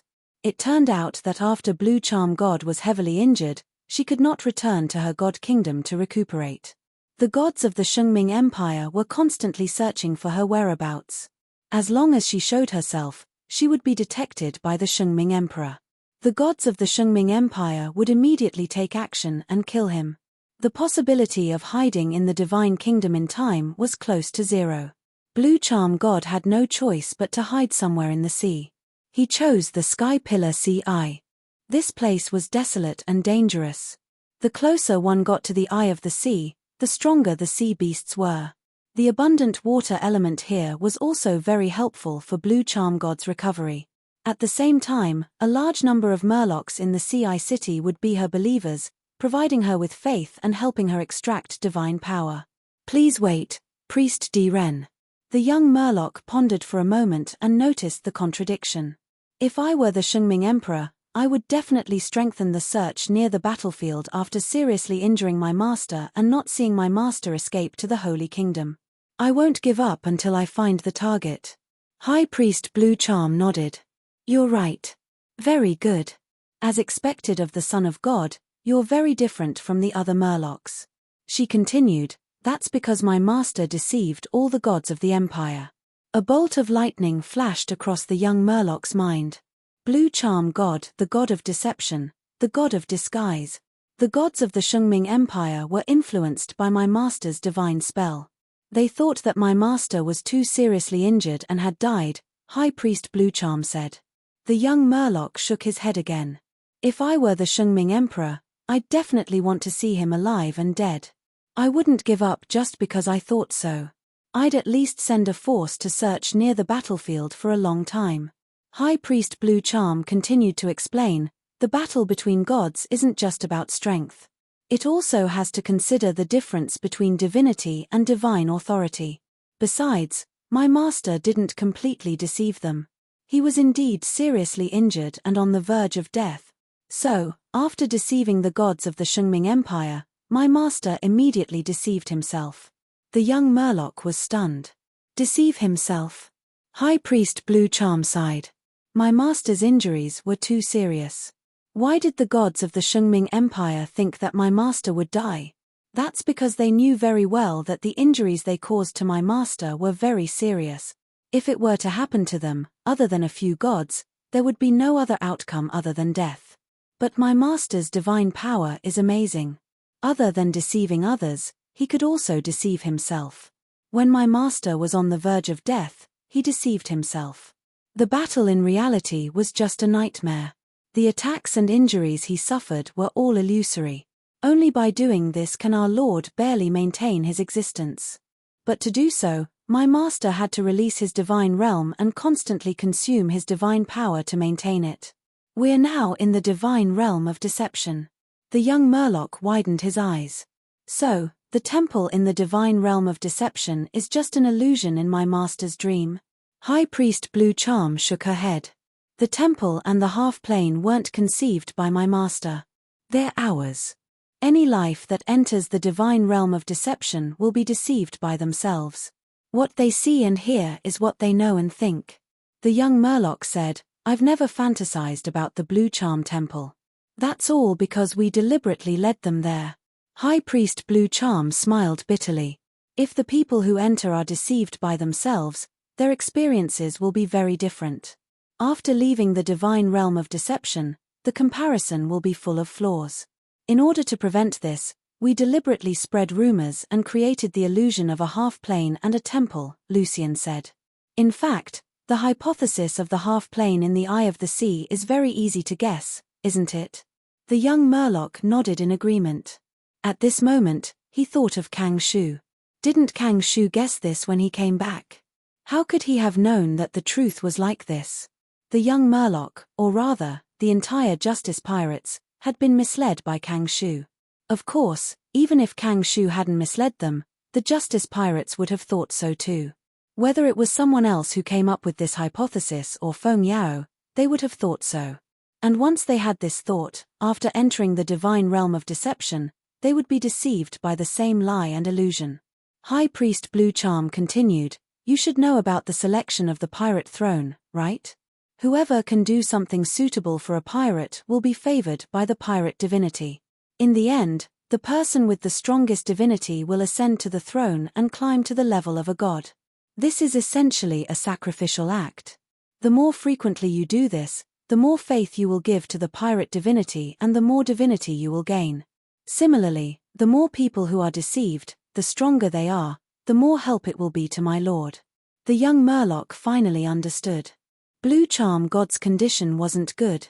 It could only deceive itself to heal itself and hang on to its life. But this way, the divine realm was released and couldn't be retracted.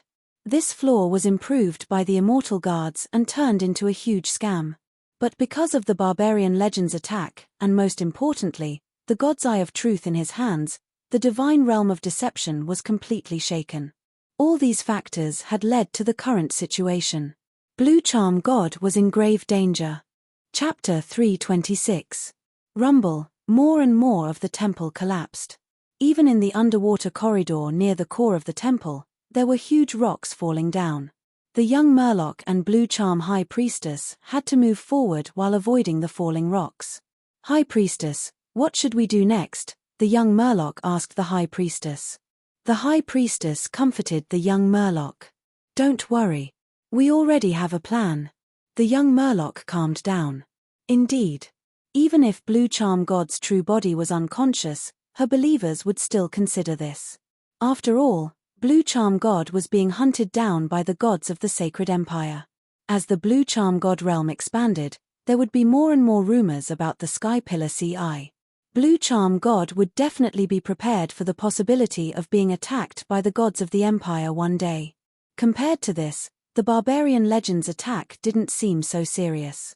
Unexpectedly, the High Priestess said, "I am the most powerful person in the Immortal Army. I will use my master's throne to disguise myself as my master and resist the barbarian legend. Next, Son of God, you need to take the god's true body and leave quietly." The young Murloc. This was the so-called backup plan? But wait. The young Murloc thought quickly. He thought of the possibility of being attacked by the gods of the Empire. Although the Blue Charm God sect was powerful, it was only in comparison to the Justice Pirates. The Blue Charm God sect was no match for the gods of the Empire. Thus, retreating was their only choice. The young Murloc had another thought. "Do I have to fake my death again?" The High Priestess looked at the young Murloc with admiration. "Son of God, you guessed right. My mission is to sacrifice myself for my master. This has been prophesied." "Wait, High Priestess, do you trust me that much?" The young Murloc felt strange. He had come here to steal godly power. The general plan was to capture several priests and believers of Blue Charm God and steal their godly power to supplement the fairy tale of the mermaid. Of course, there was a further plan. That was to create an opportunity for Kang Shu to become the blasphemy priest. This way, he could steal Blue Charm God's godly power for a long time. In other words, the Justice Pirates were hostile to the Blue Charm religion. However, due to the mutation of the Bloodcore and the disguise of the Pearl Foam, the young Murloc had accidentally infiltrated the enemy's inner circle, and even among the upper echelons. The young Murloc received the High Priest's expectations and treatment. Logically speaking, even if the bloodline density was high enough, it was impossible for the High Priest of a sect to trust an unfamiliar Murloc so much. Faced with the young man's doubts, the High Priest laughed and said, "Everything is in the prophecy. Look." The High Priest pointed to the front. Ahead of them was the core of the temple. There stood a huge door. A huge mural was carved on the front of the gate. The style of the murals is the same as the temple murals seen by the Justice Pirates before. The main body of the mural was a huge divine throne that was shaped like an open shell. A female Naga walked towards the shell with a pious look on her face. And in the corner, a merman was hugging Goddess Blue Charm and was rapidly moving away from the seashell divine throne. The enemy's image was blurred into balls of light and shadow. They were all attracted by the divine throne and the female Naga. No one saw the merman and Goddess Blue Charm escape. The High Priest spoke again. "This is the content of the prophecy. It is true. The prophecy says that a son of God will appear and lead our Lord out of danger. The merman in the painting is you. You are the son of prophecy. The young Murloc was shocked. He couldn't help but think, could it be that all my actions have been predicted by God? God was omnipotent. Blue Charm God's main job was to deceive and disguise, but prophecy was also within the scope of her abilities. But soon, the young Murloc calmed down. No, the merman in the painting is also very blurry. It's not my appearance. At the same time, the merman's image only has typical merman characteristics. I can't even see what the god-level bloodline is. So, the merman in the painting might not be me. This can be speculated. With the holy water and the fish god's test, even if the merman race's potential is low, there should be a god-level merman bloodline appearing. After all, the prophecy didn't describe the density of the god-level bloodline in detail. As for why the high priest sacrificed himself to attract enemies for Blue Charm God, I'm afraid that after the prophecy appeared, the Blue Charm God Church specially selected female Noggers to be the high priest. Also, it might not be the high priest. I saw that many of the clergy before were female Noggers. The young Murloc kept explaining in his heart. Even so, his state of mind was still disturbed by the prophecy. He and the high priest came to the door. The high priest's body shone with the light of God power as he pushed the door open. The door seemed very heavy. A gap opened slowly, allowing one person to enter. After the two of them entered, the high priest immediately closed the door. This is the core of the underwater temple. The young Murloc quickly scanned the surroundings. There were 3 huge pillars here. The pillars were carved and polished with dark blue stone pillars.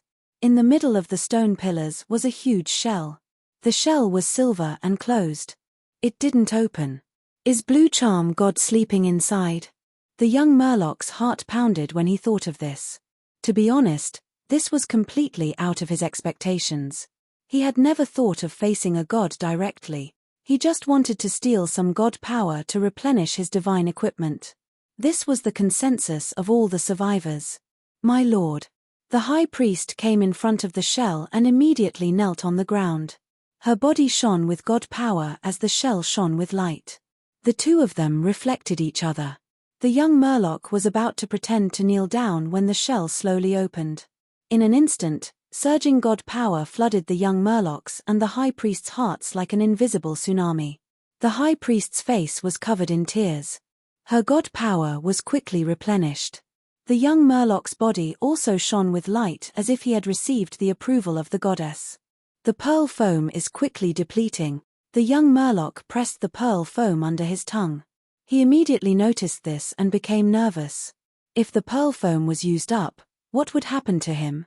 Such vast god power made the young Murloc immediately understand that even if Blue Charm God was severely injured, she was not someone he could deal with. Not to mention moving a finger, even if the goddess breathed gently, she would be able to destroy me immediately, right? The young Murloc deeply felt the gap between him and the goddess.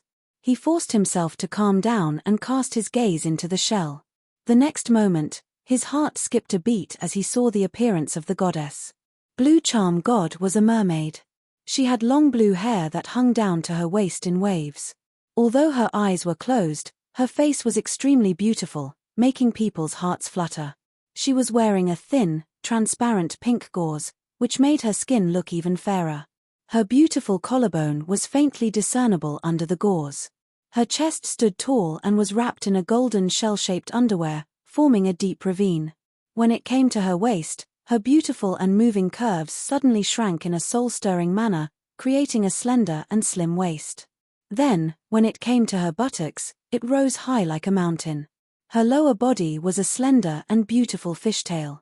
The platinum-colored fish scales were stacked and shone with a 7-colored halo. It was beautiful.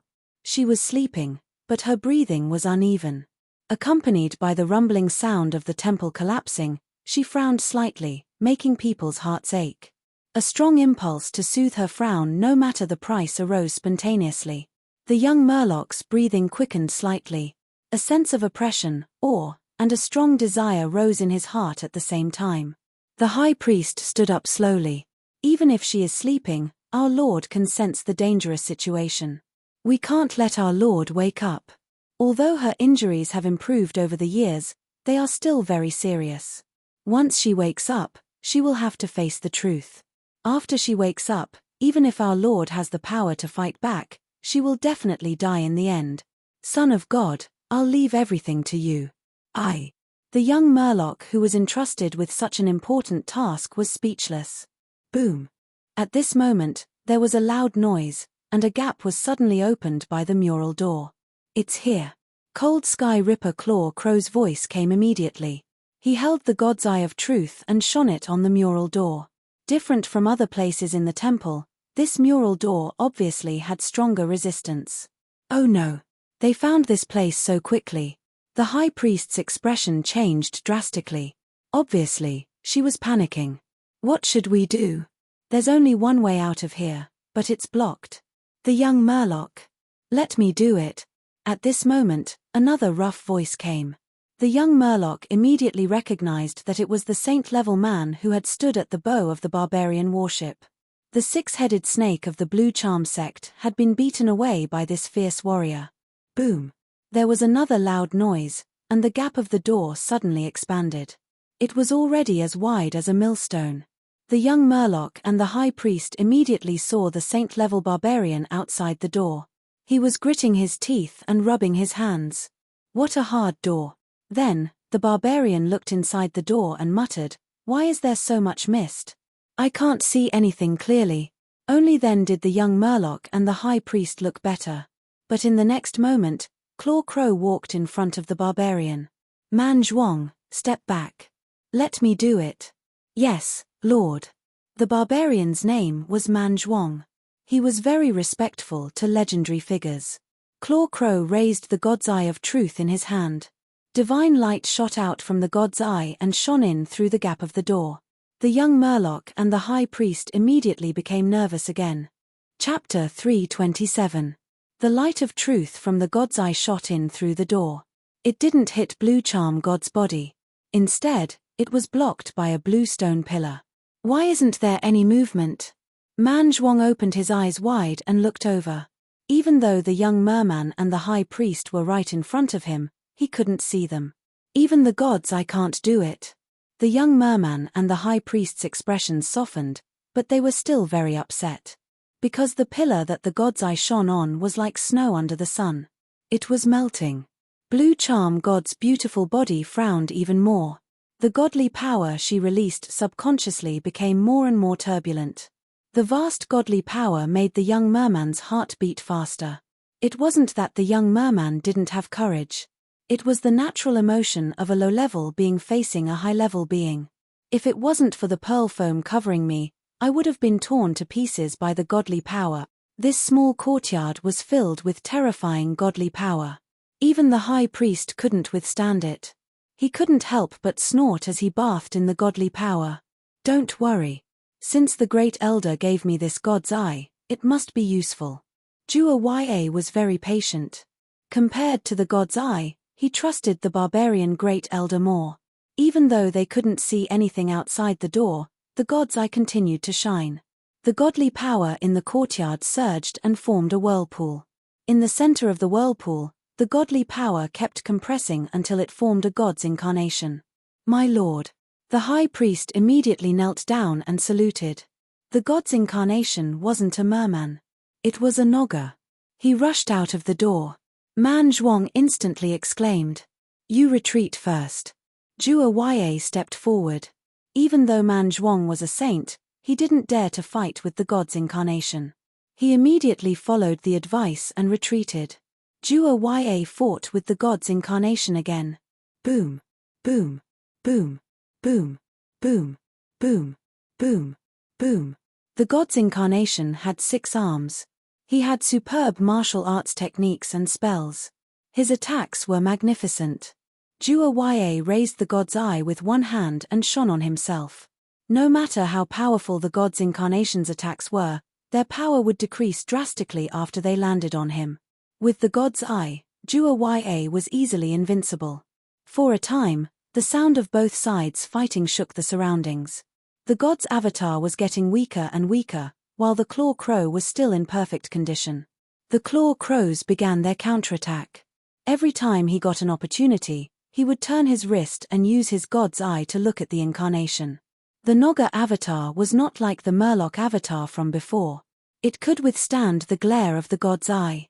However, the more he was exposed, the weaker his combat power became. In the courtyard behind the door, the divine power that had been consumed was replenished, and the second incarnation of a god was condensed from the vortex. This god's incarnation was in the form of a sea elf. The ocean elves also rushed out to join the battle. Naga's avatar returned to the door and quickly replenished her divine power. Her originally illusory body was full again. More than half of the divine power in the courtroom was consumed. After the replenishment, the Naga avatar rushed out again. Jua Ya was fighting 1 against 2. Relying on the protection of his god's eye, he was able to defend himself. None of them are real incarnations. They are just fabrications to deceive the divine domain. My lord, Blue Charm God is at the end of her rope.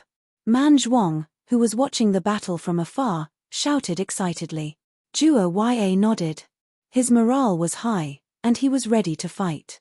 After fighting for such a long time, there were still only 2 incarnations. At the same time, the incarnations kept returning to the door to replenish their divine power.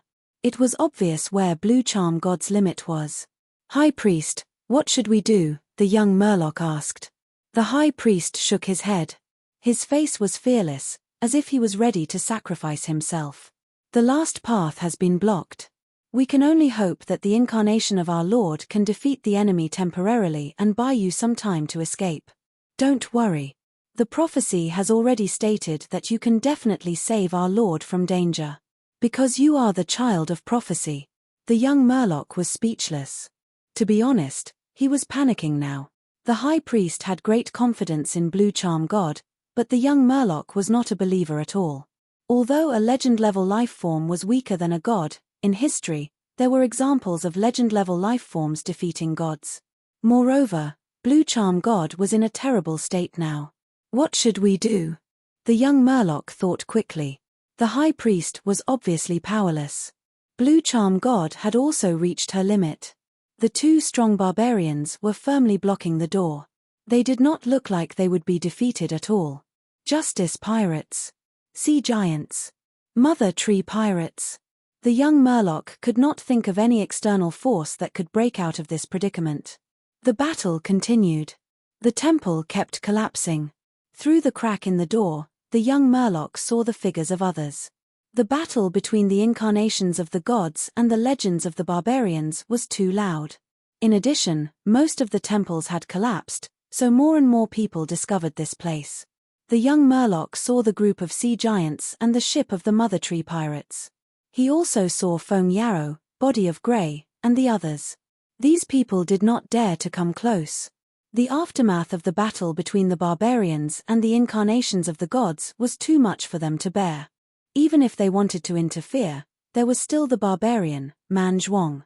Although this sacred did not have the power to interfere in the battle between the incarnations of the gods and the legends, he was more than enough to guard the battlefield and prevent others from interfering.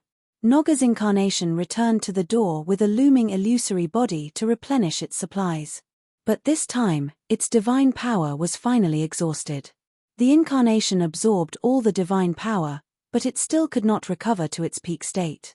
After it rushed out, the divine power in the courtyard was only slowly increasing. It was no longer surging like before. The High Priest's face changed again and again. It was quite heavy. Sir, we are going to succeed. Man Zhuang saw the incarnation of Naga rushing out and was suddenly excited. The other people who were watching the battle also noticed the clues and became restless.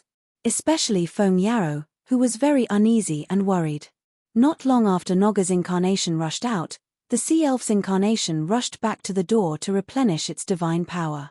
But this time, the extent of its recovery was obviously far from its peak state. But the little divine power in the courtyard had already been injected into its body. Wait a minute. The young Murloc suddenly swam over. In the shocked gaze of the High Priest, he fiercely patted his chest and spat out a mouthful of blood. The blood was directly sprayed on the body of the sea elf's incarnation. The sea elf's incarnation suddenly recovered to its peak state. No, not only that, it had undergone some kind of qualitative change and was more realistic than before. The sea elf's incarnation was stunned for a moment. It nodded to the young Murloc whose heart was beating wildly, smiled with appreciation, and immediately returned to the battlefield. Son of God, you. The high priest was dumbfounded. The young Murloc suddenly said, I was just randomly trying. High priest, I guessed that my divine blood might be helpful to my master. I didn't expect that I guessed right. After a long time, the high priest finally closed her mouth. Although she didn't understand, it didn't stop her from praising, you are indeed the son of prophecy. The young Murloc successfully fooled the high priest and immediately looked out of the door. Jua and the two incarnations of the gods were fighting. Another opportunity was seized by him. He immediately used his divine sight to shine on the sea elf's incarnation. If it was before, the sea elf's incarnation would take the initiative to dodge and wouldn't face the gaze of the divine sight directly. But this time, its reaction was completely different. It fiercely rushed over and stared at the divine light. It heavily punched Jua's chest with both fists. Bang! Jua was like a cannonball that was directly hit and flew out. Everyone was in an uproar. Man Zhuang exclaimed, Sir, what happened? Jua spat out blood. He quickly turned around and tried to stabilize himself. At this time, the sea elf's incarnation stopped on the spot and performed a spell. The spell was like a dark blue tide that surged violently and swept towards Jua. Jua was familiar with this spell. He quickly raised his divine sight and turned his wrist, letting the divine light shoot onto himself. Rumble! The tide spread over and instantly swallowed Jua. Jua, gurgle gurgle gurgle, as if he was drowning, he was mercilessly destroyed by the spell. He finally escaped from the tide with great difficulty. His face was full of shock and confusion. He couldn't understand how the effect of the God's Eye of Truth suddenly became so weak. The high priest couldn't understand it either, but this didn't stop her from praising the young Murloc. You are indeed the Son of God. The prophecy was indeed correct. The young Murloc was relieved and thought to himself, it's indeed effective. His blood was just a disguise. It was the result of the mutation of the Bloodcore. Although what he spat out was Shouqing's blood, it would lose its effect soon after leaving the body. The truth was a pearl foam hidden in the blood. The pearl foam could be used to disguise oneself. It came from the fairy tale of the mermaid, which was originally the main artifact of the Blue Charm God. It could be said that the Blue Charm God's godly power clone had received the help of the artifact. Naturally, its combat power had skyrocketed, causing a qualitative change. In the past, two clones of the gods had to work together to be in a stalemate with Jua. But now, only one clone of the sea elf clones was needed to suppress Jua. However, the God's Eye of Truth was still suppressing the clones of the gods, making it difficult for Jua to hold on. Before the Naga clone's condition fell to the bottom, it took the initiative to return to the door. This time, it walked towards the young Murloc while absorbing the godly power. The young Murloc's heart raced. Son of God, the high priest called out affectionately. Her face was full of sincerity and expectation. The young Murloc had no choice but to use the same trick again. He gathered his courage and spat out a mouthful of blood at the Naga clone.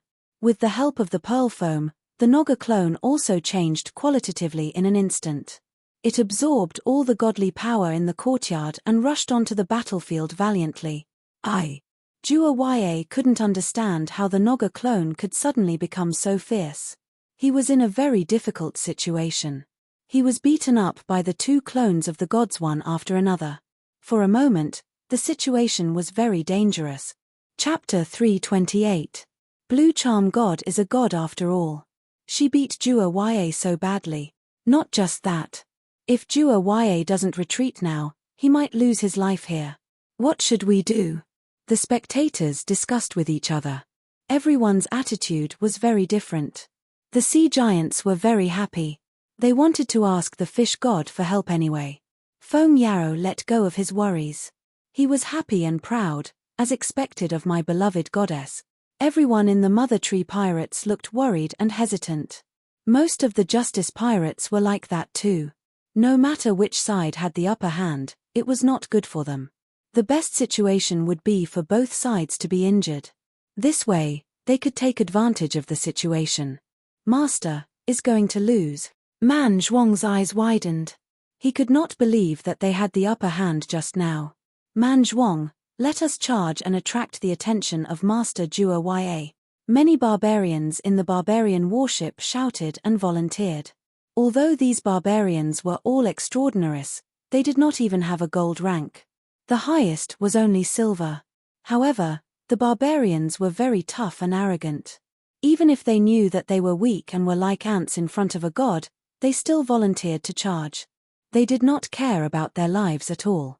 The barbarians were very brave and good at fighting. In their belief, the barbarians who died in battle would be rewarded by the gods and their souls would enter the Hall of Valor. I've already charged. Even if I create a crack in the door, I won't be able to touch the door. Man Zhuang shook his head. He continued, you're going to die if you charge, but I can try. Man Zhuang, we don't fear death. The barbarians shouted. I know, but a meaningless death only means stupidity. Man Zhuang's eyes flashed. At this moment, I finally understand what the barbarian great elder told me before he left. I also know why he chose me out of all the saints in the tribe. What did the barbarian great elder tell him? There was only one sentence. At the most crucial moment, pray to the barbarian god. There were many gods in the barbarian tribe, and Man Zhuang was a fanatic of the barbarian god. Man Zhuang felt something and immediately knelt on the ground. He faced the door on the wall. He prayed loudly, Barbarian God, my Lord, my God, my faith, my sovereign, I will give my body to thee, and my life to thee. O God, let thy boundless divine might appear in this world. When he said the last sentence, he roared, and his loud voice shook the entire battlefield. Everyone was shocked. Because Man Zhuang's prayer was answered by God, his last words were obviously filled with divine power. Then, Man Zhuang changed his kneeling posture. An invisible and majestic force lifted him into the air. His eyes rolled back and he lost consciousness. At the same time, a terrifying divine power filled every part of his body, causing his body to rapidly expand to twice its previous size. His muscles bulged like rocks piled up together. His clothes were torn apart, leaving only a pair of torn pants covering his crotch. Every single strand of his hair stood straight up, and each strand of his hair expanded by hundreds of times, sparkling with a white, lightning-like divine light. Divine art, berserk strength. Roar. Man Zhuang roared, and his teeth grew crazily, becoming sharp like the teeth of a wild beast. Bang! He stepped on the ground and suddenly disappeared. When he reappeared, he was already behind Nogga's avatar. Nogga's avatar quickly turned around. It was too late. Bang! Man Zhuang sent Nogga's avatar flying with a punch. Nogga's avatar flew out, and its body became much more illusory. The two arms that blocked Man Zhuang's punch were broken. The ocean elf avatar saw that something was wrong and quickly came to help. Man Zhuang disappeared again. His speed was so fast that it was completely beyond what the human eye could capture. Bang! With a loud sound, when he reappeared, the ocean elf avatar was sent flying, and he floated where the ocean elf avatar was before. This guy, the Grand Elder's arrangements are truly wise. Seeing this, Claw Crow was both surprised and happy. After receiving the divine power, Man Zhuang's power in the sacred realm increased greatly, reaching the legendary realm. His power even surpassed Claw Crow's.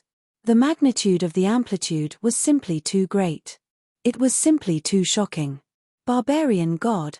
So the rumors are true. The barbarians really have a master god. The Grand Priest's face was filled with shock. The rest of the spectators were also shocked, speechless by this scene. Man Zhuang was not going to let them go. He shouted as he charged toward the door. Bang, bang, bang. He waved his huge fists and hammered the door repeatedly. The door was heavily protected by the divine power, but it still could not stop this barbarian. Under the continuous punches, the door kept shaking, and the door gap gradually widened. Originally, it was only the width of a millstone, but now it was wide enough for one person to pass through. The two avatars counterattacked again. All kinds of fighting techniques, spells, and divine spells combined to form a magnificent attack. It was vast and surging like a tide. However, Man Zhuang was extremely ferocious and powerful. He withstood the heavy attacks, spitting out blood as he smashed the door. Blue Charm God's two avatars saw that the situation was not good. They could only approach Man Zhuang and engage in close combat. Only then did Man Zhuang turn around and attack. After a few rounds, he sent the two avatars flying again. Everyone was dumbfounded. They did not expect the battle to turn out like this. They thought the main characters would be the avatars and Ice Ripper Claw Crow. They did not expect Man Zhuang to be the one in the limelight. He was only a saint. No, more accurately, the one in the limelight was the barbarian god who helped Man Zhuang a lot. Seeing that Man Zhuang had gained the upper hand, Claw Crow was surprised and happy. He quickly shouted, "Man Zhuang, let's kill these two avatars together." Man Zhuang, ah. He kept roaring and banging on the door as if he did not hear Claw Crow at all. The avatars regrouped and pounced back, attacking Man Zhuang again. Damn it, he really is in the berserk state. Claw Crow looked serious. He knew why Man Zhuang was ignoring him. Berserk was the natural ability of the barbarians. Once the blood density was high enough, this ability would be awakened, and it would bring the barbarians a huge increase in all aspects. However, it had a flaw that could not be ignored. Once they entered the berserk state, the barbarians would lose their rationality and go crazy. Although Man Zhuang is powerful, he lacks a lot of rationality. Although he has the support of divine spells and divine power, his body will not be able to withstand such crazy attacks. No matter how powerful the barbarian god is, without a strong body, he will not have a foundation to rely on. Claw Crow understood this point. He had no choice but to support Man Zhuang. He kept attacking the two avatars, trying his best to disrupt and weaken the attacks of the two avatars. The two avatars of Blue Charm God saw that their attacks were greatly weakened by the tooth decay, so they could only engage in close combat again. After all, there were two of them. Even if Claw Crow blocked one of them, the other could continue attacking Man Zhuang. Man Zhuang kept roaring and ignored the avatars that were close to him. He only cared about hitting the door, which made Claw Crow very frustrated. Claw Crow had to use his God's Eye of Truth and engage in close combat as well, approaching Man Zhuang. However, after Man Zhuang hit the door for a while, he saw the three avatars fighting beside him. He seemed to feel that it was too noisy, so he immediately turned around. He temporarily gave up on the door and started attacking the annoying guys behind him. His power was unparalleled, and his punches were earth-shattering. With one punch, he sent the two avatars flying. Well done. Claw Crow was overjoyed. Bang! The next moment, Man Zhuang's iron fist also hit Claw Crow's face. Because the fist was too big, it directly covered half of Claw Crow's face. The joy on Claw Crow's face instantly froze. Claw Crow flew out like a shooting star. Aye! Claw Crow stood up again, feeling very frustrated. Berserk made the barbarians lose their minds, and the side effect of Berserk Force was even more shocking. It made Man Zhuang unable to differentiate between friend and foe. Claw Crow's nose was bleeding, and his nose bone was broken. His eye sockets were filled with blood, and his face turned purple. The Ice Sky Ripper had a bloody nose and a swollen face. He was in such a mess. However, he could not blame Man Zhuang. For the great mission he had and for the big picture, he had to try his best to help Man Zhuang. P.S. At the end of this month, there will be a family meeting in my family, and my grandma's 80th birthday party. There are a lot of things to do. I will try my best to make up for it. How many chapters are missing? Please help me count them and leave me a message in the comment section. If I can't make up for it this month, I will postpone it to next month. Chapter 329. Jua Ya suffered a lot. He didn't want to get close to Man Zhuang anymore. He also didn't want to stop or disturb the two gods' avatars. Instead, he raised his God's Eye and poured his own fighting power into it to replace the consumption of God power. The God's Eye was full of power and kept shooting out God light.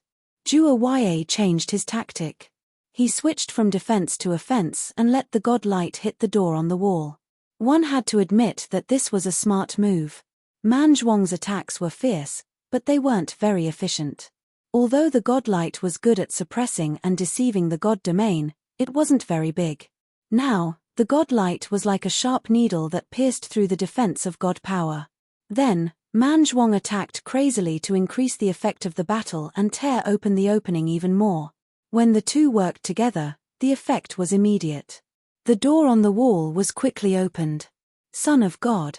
High Priestess Blue Charm looked at the young merman. The young merman was forced into a desperate situation. He could only hit his chest and spit out blood. The gods' avatars returned to the door to replenish. Other than replenishing god power, they also replenished the used pearl foam. The amount of pearl foam in the young merman's mouth decreased sharply. However, even if he tried his best to support the two gods' avatars, he couldn't change the situation. When the door was opened, even two elephants could walk in side by side, let alone one person.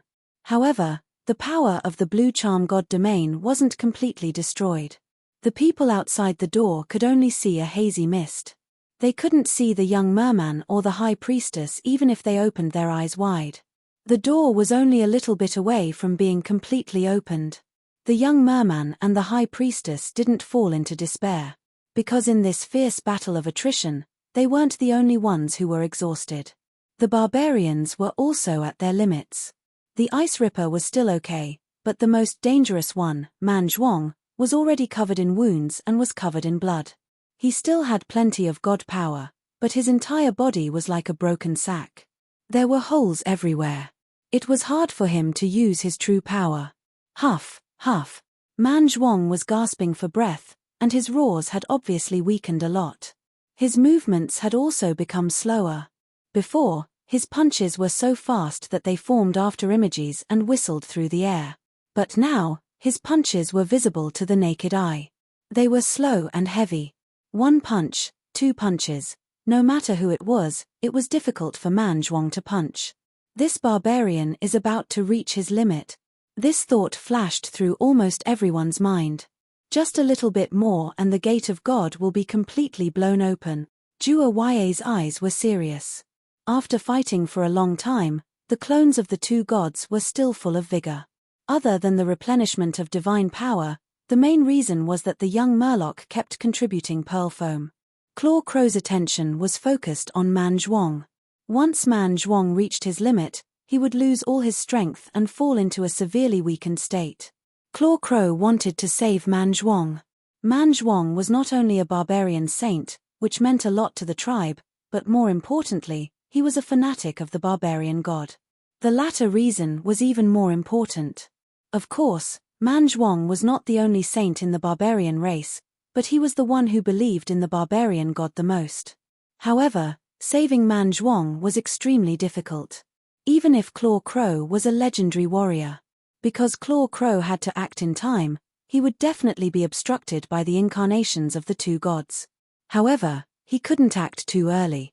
If it was too early, he would be treated as an enemy by this berserk barbarian. I must seize the opportunity. Jua Ya continued to fight, and began to consciously restrain his attacks. He had to reserve some strength to be able to unleash his full power. Man Zhuang's condition and Claw Crow's intention were all seen by the young Murloc and the High Priest. The two incarnations of the gods naturally knew as well. Because of Man Zhuang's death, the two incarnations of the gods also began to restrain their attacks, no longer attacking with all their might. At that moment, the momentum of the battle between the two sides decreased greatly, but the psychological game behind their backs became even stronger. Just as both sides were calculating and paying attention to their own positions, Man Zhuang suddenly stopped attacking and retracted his fists. He suddenly turned his head, and stared at Claw Crow with his white eyes. The next moment, he rushed towards Claw Crow. What are you doing? Claw Crow was shocked, he felt that the latter was full of malice. Claw Crow immediately retreated. The situation was unclear. He began to suspect that Man Zhuang might have been tricked by the blue charm god because his condition had decreased. After all, Man Zhuang had been in a berserk state. Claw Crow tried to distance himself from Man Zhuang to eliminate his hostility. In terms of distance, the two incarnations of the gods were closer to Man Zhuang. However, Man Zhuang locked onto Claw Crow, roaring loudly, as if he would not give up. Claw Crow was speechless. It was the two incarnations of the gods who stopped Man Zhuang. They were more worried about whether Man Zhuang's action was a disguise. There was indeed a group of extremely talented barbarians who could stay conscious in a berserk state. If it was a disguise, then letting Man Zhuang and Claw Crow meet would be very disadvantageous for the Blue Charm God's side. Man Zhuang was one of the key people who could affect the battle. To be safe, they had to get rid of him first. Therefore, the two incarnations of the gods used all their strength and attacked Man Zhuang fiercely. Arth! Man Zhuang roared, stared at the heavy attacks, and rushed in front of Claw Crow. Claw Crow was very frustrated. He could only defend himself. The spectators were dumbfounded. What was going on? The two barbarians were fighting. Seeing this, the Blue Charm God's side was naturally overjoyed. The two incarnations of the gods used magic and divine spells, one after another, and covered the two barbarians. Claw Crow could only defend himself against Man Zhuang's attacks while defending himself against the incarnation's attacks. Most of the time, he even had to help Man Zhuang defend. Luckily, he had the God's Eye. Under the God's light of truth, he could reduce a lot of the attacks. Wait a minute.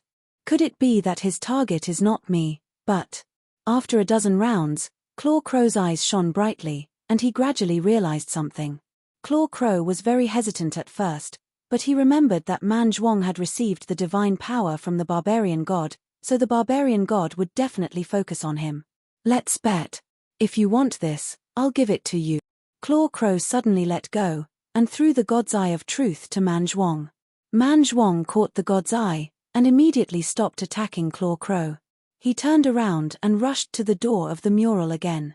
His body was covered in blood, but his aura was even stronger. He was like a mad dragon bathed in blood. Stop him! High Priest Blue Charm God exclaimed. The two incarnations of the gods were faster than she could say, and they blocked Man Zhuang's path at the same time. Man Zhuang roared, and his voice was like thunder. He held the God's Eye tightly in his right fist, and waved his right fist. He didn't care about defense at all, and directly attacked the incarnations of the gods. He attacked where the enemy had to save himself, and the incarnations of the gods couldn't use long-range attacks to stop him. Boom! Boom! After a few rounds, Man Zhuang destroyed the two deities' avatars with two thunderous booms. It's over. The High Priest was disheartened. In the end, the barbarians won. The spectators had mixed feelings. The barbarians let out deafening cheers. I didn't expect that I would be able to kill the gods in this trip. Claw Crow was excited, and his fighting spirit was high. He made the right bet. Man Zhuang held the God's Eye in his hand, and the God's Light of Truth covered his fist, increasing the power of his attacks. He successfully destroyed the two incarnations of the gods. Man Zhuang's eyes turned white, and he kept roaring. This guy, it seems like he still has some energy left. I underestimated him. Claw Crow smiled, and thought, alright, let's rush over like this. Now, the God's Eye of Truth was in Man Zhuang's hands, and it was more suitable for him to completely break open the door. If Claw Crow did it himself, it would be a thankless task, and the efficiency would be very low. Man Zhuang roared. Claw Crow, Man Zhuang started to hit his chest, as if he was a gorilla. Puff, puff. As he hammered, he spat out blood. Claw Crow, alright, stop hammering. Hurry up and attack, Man Zhuang. Man Zhuang, you have to charge. The barbarians were anxious, and they all yelled. Man Zhuang hammered for a while, and after spitting out a few liters of blood, he was finally satisfied. He aimed his eyes at the God's Gate, lowered his head, and started charging like a bull. Boom! With a loud sound, the God's Gate was completely blown open. Everyone exclaimed. It was originally foggy, but now the truth was revealed. Everyone outside the gate saw the young merman, the High Priest, and the big shell god. As for Blue Charm God's true body, because it was trapped in the shell, it wasn't exposed yet. As if knowing that it was a matter of life and death, Blue Charm God, who was in a deep sleep, frowned even more. Another surge of godly power surged out, and instantly formed a god incarnation. This time, it was a merman incarnation. But this incarnation was completely different from the previous two. It was obviously done in a hurry, and its body was blurry, almost like an illusion. After using this surge of godly power, Blue Charm God's true body paled significantly. Lord Divine Child. The high priest looked at the young merman again. The young merman gritted his teeth. He spat out another drop of blood, and threw one of the few remaining pearl bubbles into the god's incarnation. The god's incarnation received the essence, and instantly solidified, a powerful aura bursting out. He charged at Man Zhuang, and fought to the death. Both sides punched each other, and waves of water surged as flames flew. Claw Crow snorted, and immediately attacked. Fighting technique, Swift Cold Bird. Claw Crow's courageous fighting aura flowed like water, and from it, numerous swift cold birds flew out. A large flock of cold birds went around the god's incarnation and Man Zhuang, and directly pounced in front of the shell god. High Priest Blue Charm used her sacred domain again, and resisted with all her might. The cold birds flew into the sacred domain, and they were all annihilated by the sacred domain, but they still turned into bone-chilling coldness, spreading and seeping in all directions. High Priestess Blue Charm was soon shivering from the cold. Icicles appeared between her brows. All the cold birds were destroyed, and she was also close to her limit. Her entire body was purple from the cold. Suddenly, the remaining coldness spontaneously gathered, and once again transformed into a dozen birds. They flew out from between the three pillars, and patrolled the surroundings. This change was really unexpected. The young merman reacted quickly, but when he wanted to retreat, his movements became stiff. The cold birds were clearly still a dozen steps away from him, but the coldness that they emitted had already frozen him. This coldness was not at the level of an element, but had broken away from the physical, and rose to the level of a concept.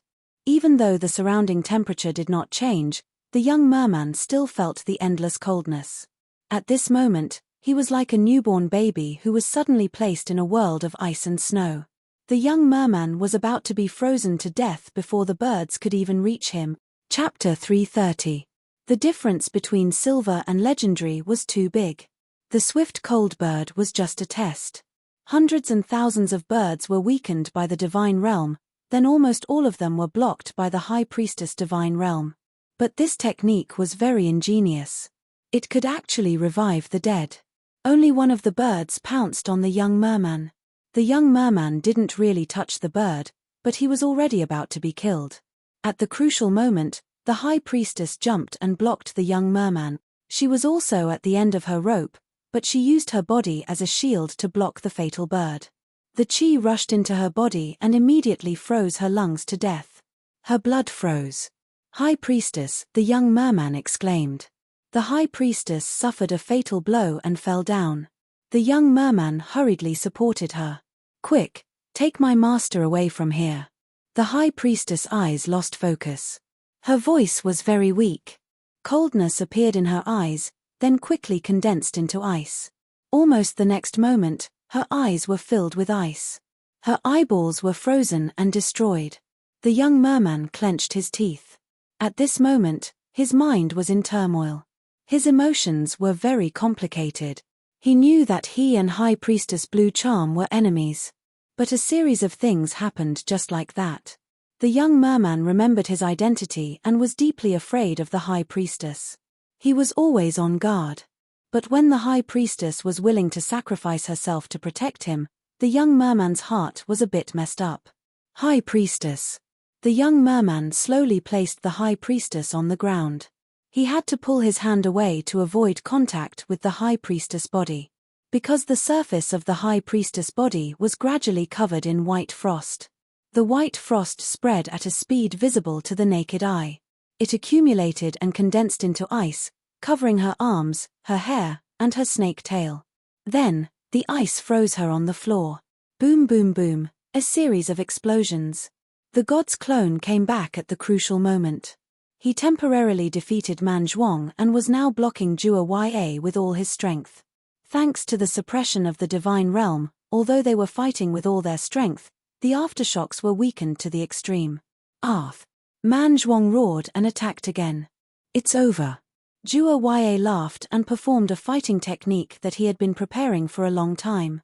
Chains were formed and tied him to the god's incarnation. The god's clone became very anxious, but he was being controlled. He could only watch as Man Zhuang rushed toward Blue Charm God's real body. Blue Charm God's eyebrows were furrowed into a knot. The beautiful mermaid looked like she was having a nightmare. Her haggard expression was pitiful. Cough. She suddenly coughed lightly. Suddenly, a powerful wave of divine power spread out. The divine wave swept past the young merman and the high priest as if it was invisible. But when it landed on Man Zhuang's body, it was incomparably solid. Man Zhuang was like an ordinary person who was rammed by an elephant. He spat out a mouthful of blood, and his body flew out uncontrollably. He was so angry that he roared loudly. As he retreated, he furiously attacked and actually threw out the divine eye. The divine eye was like a shooting star, drawing a dazzling light in the waves. It easily broke through the waves of divine power and crashed into Blue Charm God's real body.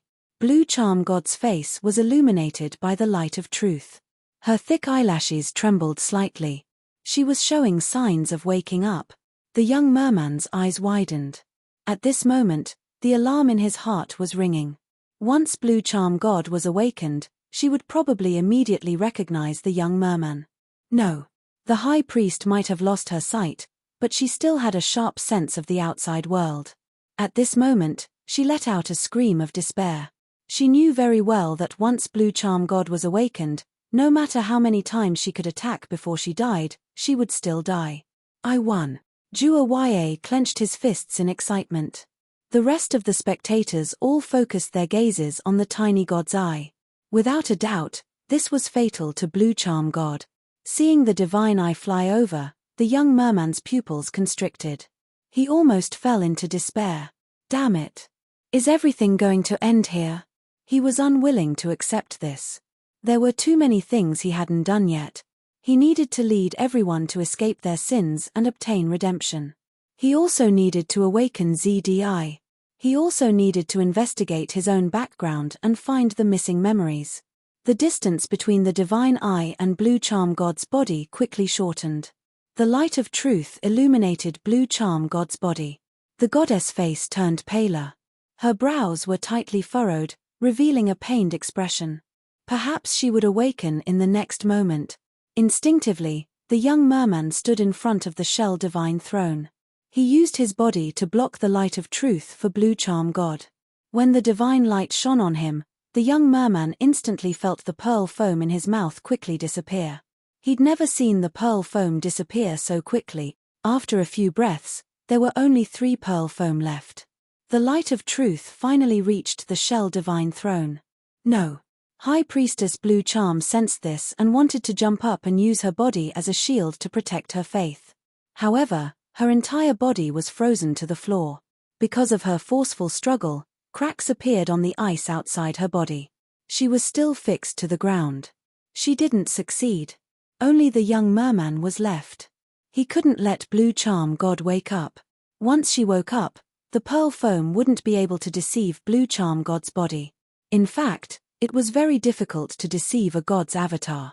After all, the fairy tale of the mermaids was Blue Charm God's divine weapon.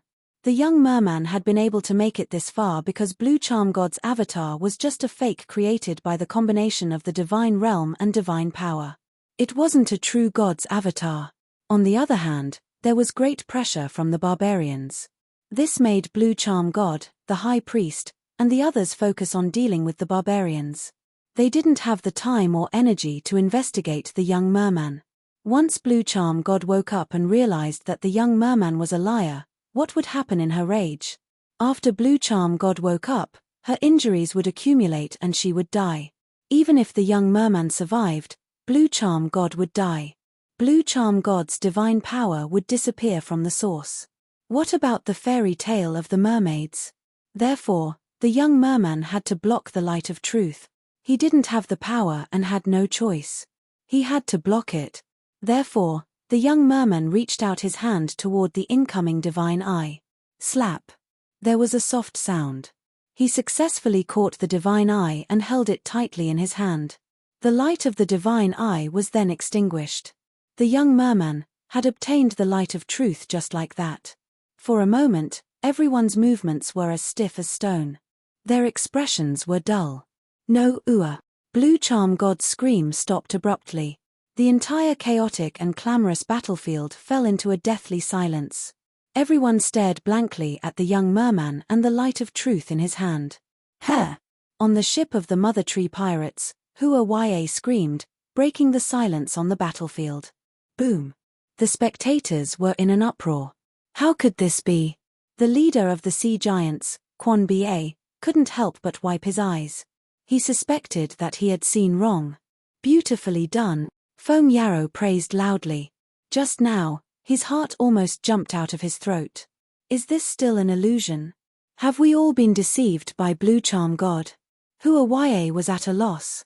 It was a huge crisis. But it was resolved just like that. The huge difference between reality and imagination was hard for everyone to accept. What the hell is going on? More and more gazes focused on Man Zhuang with such bewilderment. Plop. Man Zhuang closed his eyes and fell to the ground. The barbarian god's godly power on his body quickly dissipated. His body that had expanded more than twice its original size gradually returned to normal. He completely fainted. Everyone was speechless. I shouldn't have expected this idiot. Claw Crow cursed in his heart. He quickly pounced forward and grabbed Man Zhuang. Man Zhuang's injuries were very serious. Some of the wounds were bleeding non-stop. Some were so deep that bones could be seen. Without the support of godly power, his condition was very bad. His life force was rapidly decreasing.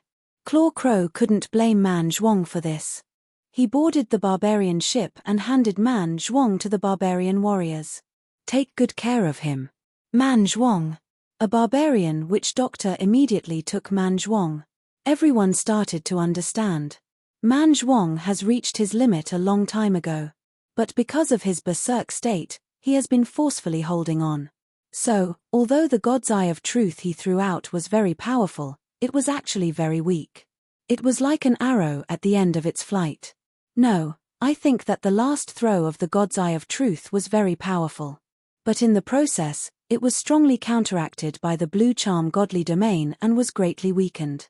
While everyone was discussing, the young merman was also sizing up the God's Eye of Truth in his hand. This was the Eye of the God of Truth. It was filled with divinity and laws. Its quality was the same as the finger bone of greed. They were both pseudo-godly items. Because of the God's right of truth and divinity, its power was extraordinary. It was extremely effective against the Blue Charm Godly Domain, which mainly deceived and pretended. But the mermaid's fairy tale was a godly item. It was half a grade higher than the God's Eye of Truth. So, after the young merman used the pearl foam on the god's avatar, the effect was immediate. The god's eye's gaze was greatly weakened. But, how did I get the God's Eye of Truth?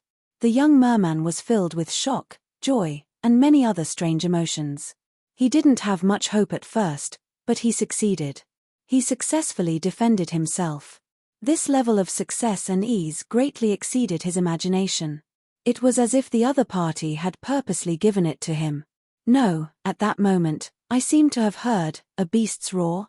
The young merman quickly got rid of this distracting thought. He focused all his attention and stared at the barbarians. He knew that even if he accidentally obtained the God's Eye of Truth, it was just a matter of time. The situation was still under the control of the barbarians. Chapter 331.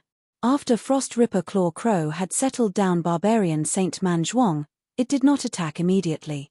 He first glanced at the half-destroyed god's avatar, then at the frozen Blue Charm High Priestess who was still struggling. Finally, he looked at the young merman. Zarwan had mixed feelings. If it wasn't for this merman, Man Zarwan's final attack would have succeeded. But this insignificant guy really blocked the God's Eye of Truth. Ever since Zarwan discovered the young merman, he had never taken him seriously. He was a legendary champion, while his opponent was merely a silver champion. And this small fry had blocked Manzawan's final attack, making the barbarian's victory vanish like a bubble. Young merman, that's something you shouldn't have taken. Give it back, and I'll use my honor as the Ice Ripper to guarantee your life, Zawan suddenly said to the young merman in a low voice. The young merman sighed inwardly. He did not want to go against a legend barbarian, but he was already in a whirlpool and could not make a choice. He was about to refuse. Don't give it to him, a voice suddenly interrupted. Everyone looked toward the voice and saw Feng Yarrow. This human bard was deeply concerned about Goddess Blue Charm. He was extremely worried and had already helped the young merman answer the question. The Ice Ripper glanced at Feng Yarrow coldly and warned, "Third leader of the Fire-Beard Pirates, what's your attitude?" Feng Yarrow was about to speak when Blue Charm God's domain suddenly shrank. Blue Charm God's aura started to weaken, and the shell quickly dimmed. Blue Charm God, who had been stuck in the soft shell, slowly rose to about 20 centimeters and floated in the air. Everyone's eyes were wide open. Their line of sight had been blocked by the shell, so they could not see Blue Charm God's true body. Now that he saw it, he was stunned by Blue Charm God's beauty. Oh my God, she's so beautiful. Are all gods so beautiful? No matter what race's language is used to describe her beauty, it's lacking. Gulp, someone swallowed, and Feng Yarrow's eyes were filled with pink hearts. A thin layer of rainbow light enveloped Blue Charm God's body. The seven-colored radiance shone on High Priestess Blue Charm's body, melting the thick layer of frost on her body. The High Priest regained his freedom, and his pale face was filled with piety. She bowed deeply to Blue Charm God and then turned to the young Murloc. Deity, the time has come. Do you still remember what I told you before? I'll leave everything to you. With that, the High Priestess threw herself onto the divine seashell throne. Ah! She raised her head and let out an extremely painful howl. How could an ordinary person get a share of the divine throne? Even though the High Priest's life rating had reached the sanctuary level, there was still a huge difference. Blood webs began to appear on the surface of High Priest Blue Charm's body. She did not care that her body was going to collapse. She forced herself onto the shell throne. She crawled into the shell and replaced Blue Charm God's original body. Quick, take my master, and leave. The High Priestess' eyes had been frozen to death. Tears of blood flowed out of her eyes. The young Murloc looked at the High Priestess, then at the barbarian race powerhouse. He gritted his teeth and reached out to hug Blue Charm God's original body.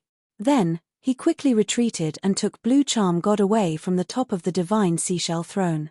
Holding Blue Charm God in his arms like a princess, the young Murloc could not help but feel excited. The charm was so strong that the young Murloc's heart raced and his lips became dry. At the same time, because his chest, arms, and hands were in contact with Blue Charm God's body, he felt a strong, dreamy sensation. It was soft and tender, and her skin was so white that it seemed like water could be squeezed out of it. The young Murloc could not help but feel a little dazed. Seeing his weakness, Jua Ya yelled and stomped on the ground. He shot over like a bolt of lightning. Don't even think about it. The High Priestess used the divine seashell throne to release a wave of divine power. It immediately stopped Jua Ya's charge. The next moment, countless pillars of light rose up. The High Priestess teleported all the Murloc trial takers, Blue Charm God's followers, and clergy members over. Cover the deity and retreat. The High Priestess used a divine spell to let everyone know the precise situation of the battle. Because of their faith, race, and other reasons, everyone immediately agreed and fled in all directions. In the young Murloc's eyes, these people were still the same. But in the eyes of Jua Ya and the others, these people had all turned into young Murloc. They were holding Blue Charm God and running around, trying their best to retreat. Humph, small trick. Jua Ya sneered. He was about to use a large area attack technique to expose these illusions. The High Priestess used the divine seashell throne again and released divine power to support the god's clone. The god's clone regrouped and charged toward Jua Ya. Jua Ya could only deal with the god's clone. After a few moves, he forced the god's clone back. Little Murloc, you've made the wrong choice. Claw Raven growled and performed a powerful attack. Combat technique Icy Forest. An unprecedented chill exploded from Jua's body and quickly spread in all directions. Under the feet of the Murloc that were teleported over, balls of light suddenly lit up. Giant ice trees suddenly grew out from the light spots. The giant trees pierced through Murloc after Murloc, causing their blood to dye the battlefield red. They turned into corpses and were strung up on the branches. After death, the Murloc's original form was revealed. In the blink of an eye, giant ice trees grew out one after another, forming a murderous forest. You can't escape. Along with Jua's sneer, the range of the terrifying icy forest quickly expanded. The young Murloc's face sank. He was indeed stopped. But at this moment, the sound of a zither was heard. Foam Yarrow used all his strength to cast a spell and helped the young Murloc to stop the spreading of the icy forest. As the sound waves vibrated, many ice trees suddenly collapsed. Many Murloc benefited and continued to escape. The young Murloc was one of them. Foam Yarrow, how dare you? Jua glared. Foam Yarrow shouted, for my love, I'm willing to sacrifice everything. Heartless man. Hua's expression changed. Jua's mind moved and ice trees immediately grew out from under Foam Yarrow's feet. Foam Yarrow continuously jumped back more than 10 times. More than 10 ice trees grew out and attacked him like spears, missing him by a hair's breadth. Suddenly, Foam Yarrow's expression changed. He was forced to continuously jump back. He suddenly realized that he had jumped between ice trees in the end. This was Jua's trap. The next moment, the ice trees grew transparent ice branches and froze together, forming a giant ice prison. You stay inside and wait for me. Jua still held back in the end and did not kill Foam Yarrow. Foam Yarrow had already lost his saint-level power. This made Jua very confident in dealing with him. But if he really wanted to kill Foam Yarrow, Jua would have to face Firebeard's revenge and the protection of the goddess of love. He did not want to get involved in these troubles. He was not a person who was afraid of trouble. The barbarians were not afraid of trouble. He just wanted to settle the most important thing first, kill the young Murloc, take back the God's Eye of Truth, and capture or kill Goddess Blue Charm. Damn it! Foam Yarrow roared. He continuously cast spells and attacked the ice prison outside. The ice prison was extremely sturdy. Foam Yarrow could only watch as the young Murloc fell into a dangerous situation again. My goddess! Foam Yarrow exclaimed. He was extremely worried. The young Murloc narrowly dodged the sudden growth of a giant ice tree. This close shave made him realize 2 things. First, Foam Yarrow seemed to be able to tell that he was the real one. Second, he barely dodged this tree. If there were no accidents, he would follow the fate of the other Murlocs and be killed by the giant ice tree. Jua could not tell which one was the real one. But there were not many Murlocs who were lucky enough to escape. Jua slammed his palms in front of his chest and once again performed another change in his fighting technique. The branches and leaves of the giant ice tree shot out, forming millions of deadly attacks. No! Foam Yarrow roared. His heart shrank. He saw the young Murloc and Goddess Blue Charm being drowned by countless sharp branches and leaves. Chapter 332. The legendary Jua's fighting technique exploded. For a moment, the young Murloc thought he was going to die. But soon, he regained his focus and saw that he was still unharmed. Around him were billions of branches and leaves made of ice. They collided, shot, cut, and pierced each other. Left, right, up, and down, the young Murloc felt like he was in a world of ice. The white cold light and the tinkling sound of ice breaking created a beautiful and terrifying scene. The young Murloc couldn't help but breathe heavily. This wasn't the first time he felt death. He survived not because of himself, but because of the Blue Charm God in his arms.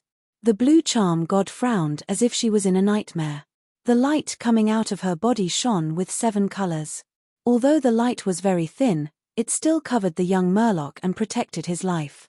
Jua sensed the situation and became furious. He focused his attacks on the Blue Charm God's body. The power of the attack increased again. The young Murloc's heart jumped. Although he was protected by the light, the pressure around him increased so much that he couldn't breathe. He hurriedly yelled, "My lord, protect me. The next moment, he raised the blue charm god above his head. The goddess frowned even harder. She was stimulated even more by the outside world. The seven-colored light coming out of her became even thicker. The young Murloc instantly felt the pressure drop. Jua Ya frowned. He was about to attack when the god's avatar attacked him again. The two sides started fighting again. Jua Ya couldn't control the fighting technique anymore. He had to focus on the god's avatar. Feeling the threat, the god's avatar went crazy and attacked Jua Ya fiercely. The terrifying attacks from before disappeared. The young Murloc's vision cleared and he hurriedly retreated. Jua Ya could only defend himself. Sensing the young Murloc moving again, he broke his left pinky and threw it out. Fighting technique, flesh ice sculpture. Jua Ya's pinky crazily sucked in the icy fighting aura around him. Then it exploded, forming a bloody mist. A human figure jumped out of the bloody mist. His physique and appearance were very similar to Claw Crow himself. The only difference was that his expression was very stiff. Seeing Claw Crow's flesh and blood ice sculpture, the god's avatar immediately turned around and wanted to eliminate this special avatar. However, the Claw Crow was prepared. It immediately rushed forward and entangled the god's clone. The plan of the god's clone had failed, and he could only watch as the flesh and blood ice sculpture chased after the young Murloc. The young merman's heart skipped a beat. He knew that if he were to escape alone, he would be in grave danger. He glanced around and his eyes suddenly lit up. He took the initiative to charge towards the group of sea giants. This group of sea giants came from the Drifting Eater tribe, and they were led by a group of siblings. The older brother was called Quanba, and the younger sister was called Chestnut Star. They had come here to seek help from the fish god. Who would have thought that the fish deity was just one of the blue charm god's clones? The information about the half-plane and the temple were all fake. Brother, what should we do? Seeing the young Murloc moving closer to her, Chest Star was anxious and helpless. Quan Ba's head was also swollen. The situation before him did not allow him to think too much. He could only grit his teeth and say, "Help. This is the friendship of a god." The other sea giants heard the order and immediately moved to help the young Murloc stop the flesh and blood ice sculpture behind him. The flesh and blood ice sculpture was an extension of the Claw Crow's power. Although it was not at the legendary level, it still had the power of the sacred level. The strongest of these sea giants was only Quan Ba, who was only at the gold level. How could they be a match for the flesh and blood ice sculpture? However, the sea giants did not retreat. With their bodies that were stronger than the barbarians, they still used their lives to buy some time for the young Murloc. Although this time was very short, it was also very important. Using this time, the young Murloc and the flesh and blood ice sculpture widened the distance. The sea giants paid a heavy price for this.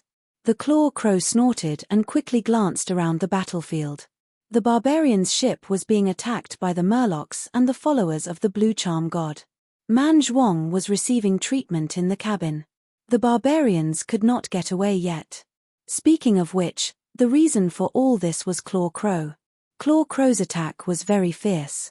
The Murlocs and preachers that were sent over by the High Priest all saw that the barbarians' ship was safe and all swam over. Claw Crow was dealing with the attacks of the god's avatar and the High Priest while yelling, "What are you humans looking at?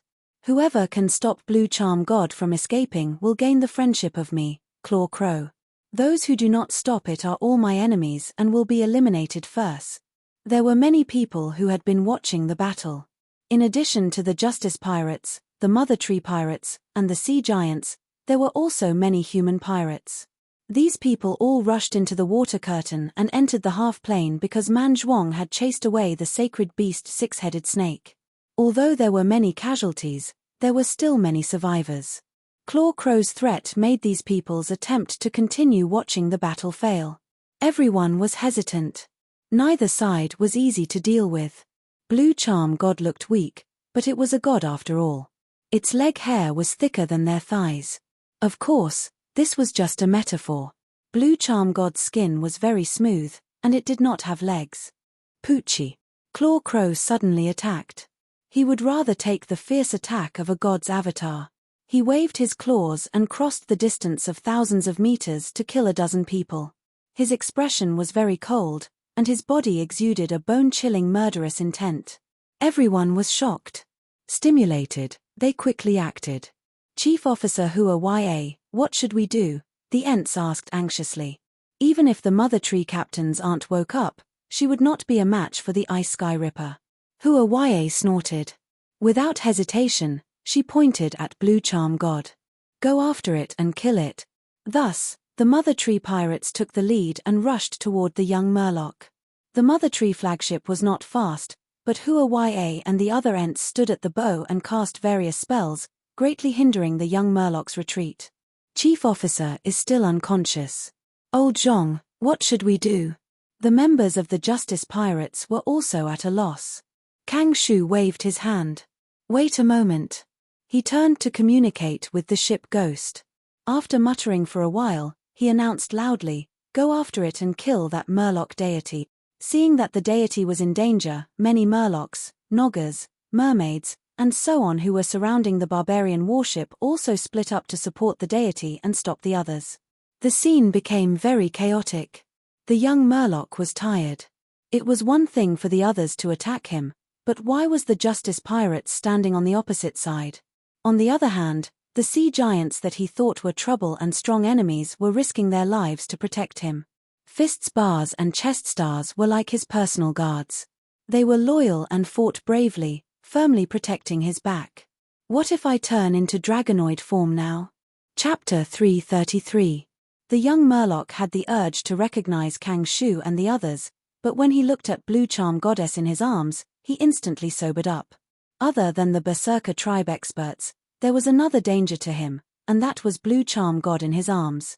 She was in a very bad state and had fallen into a deep sleep. If the young Murloc revealed his identity, it might anger Blue Charm Goddess. Once she woke up, she could wipe the young Murloc out with a flick of her finger. If that's the case, then, the young Murloc gritted his teeth. While holding Blue Charm Goddess, he suddenly changed directions and rushed toward the Justice Pirates. They're coming. Kang Shu's expression changed. Ship Ghost snorted and raised his silver staff, ready to fight. The young Murloc suddenly roared and shouted in the common language, "Get out if you don't want to die." The members of the Justice Pirates did not retreat. The young Murloc shouted again, "Then take this, whirling scale Kang Shu." As soon as he finished, silver combat power surged out of his body. But immediately, the combat power collapsed, and he spat out a mouthful of blood. Okay, he failed to use his combat power. Don't be afraid. This Murloc deity is just a severely injured silver combat power user. The morale of the Justice Pirates was greatly boosted. Bosom Star was very concerned. Murloc deity, be careful. The female sea giant swam over and stood in front of the young Murloc, protecting him with all her might. Kang Shu's pupils shrank, and there was a flash of light. He heard his name. Kang Shu's name was only known by the survivors of the Lost Island. Could it be that this Murloc deity is? Kang Shu was shocked. Just then, something strange happened again. Ice Ripper Claw Crow repelled the god's avatar and looked at the young Murloc and Blue Charm God's true body. He used another combat power. In an instant, countless cold currents rushed toward the young Murloc like violent snow pythons. The sea giant at the back of the group tried its best to defend. But it was useless. The cold currents passed through the sea giant's body and froze it to death. Brother! Bosom Star exclaimed. Retreat! Quan Ba was shocked. At this critical moment, he chose to protect his own life. He grabbed his sister's chest star and used his fighting technique to swim away, giving up on the young merman and Blue Charm God. The young merman turned around and saw that he was about to be hit by the python stream. He felt extremely helpless. With just his own strength, he had no hope of successfully defending himself. No. Foam Yarrow was trapped, but he could see the battlefield clearly. Seeing this, he let out an extremely painful howl. My lord! The high priest in the divine seat of the shell god turned pale with fright. Left with no other choice, the young Murloc turned around and faced the cold current head-on. At the same time, he half knelt down and raised the goddess in his arms. My lord, Please display your divine might. Rumble. The next moment, a cold current swept over, quickly engulfing the young man and Blue Charm God's body. At the critical moment, Blue Charm God's seven-colored divine light turned into a halo that covered the young man and herself, fending off the cold currents. The high priest was speechless. Feng Yao. The young merman exhaled a mouthful of turbid air, still in a state of shock. Once again, he had made the right bet. Blue Charm God was a god after all. She had a deep foundation. Even so, in the face of a legendary battle technique, she could still hold her ground. Catcher, what's that sound? The young merman looked toward the source of the sound. His heart, which had just calmed down, jumped again. He saw cracks appear on the thin layer of seven-colored halo.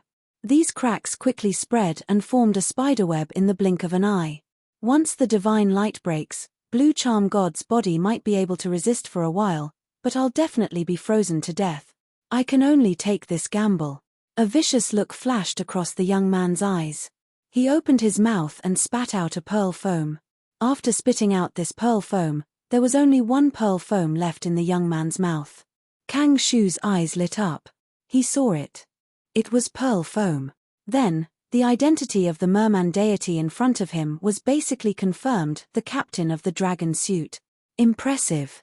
Even though Kang Shu knew the secret of the young man's shape-shifting ability, he was still amazed. Not only did you change your life form, but you even managed to become a deity and be protected by a bunch of Blue Charm God followers.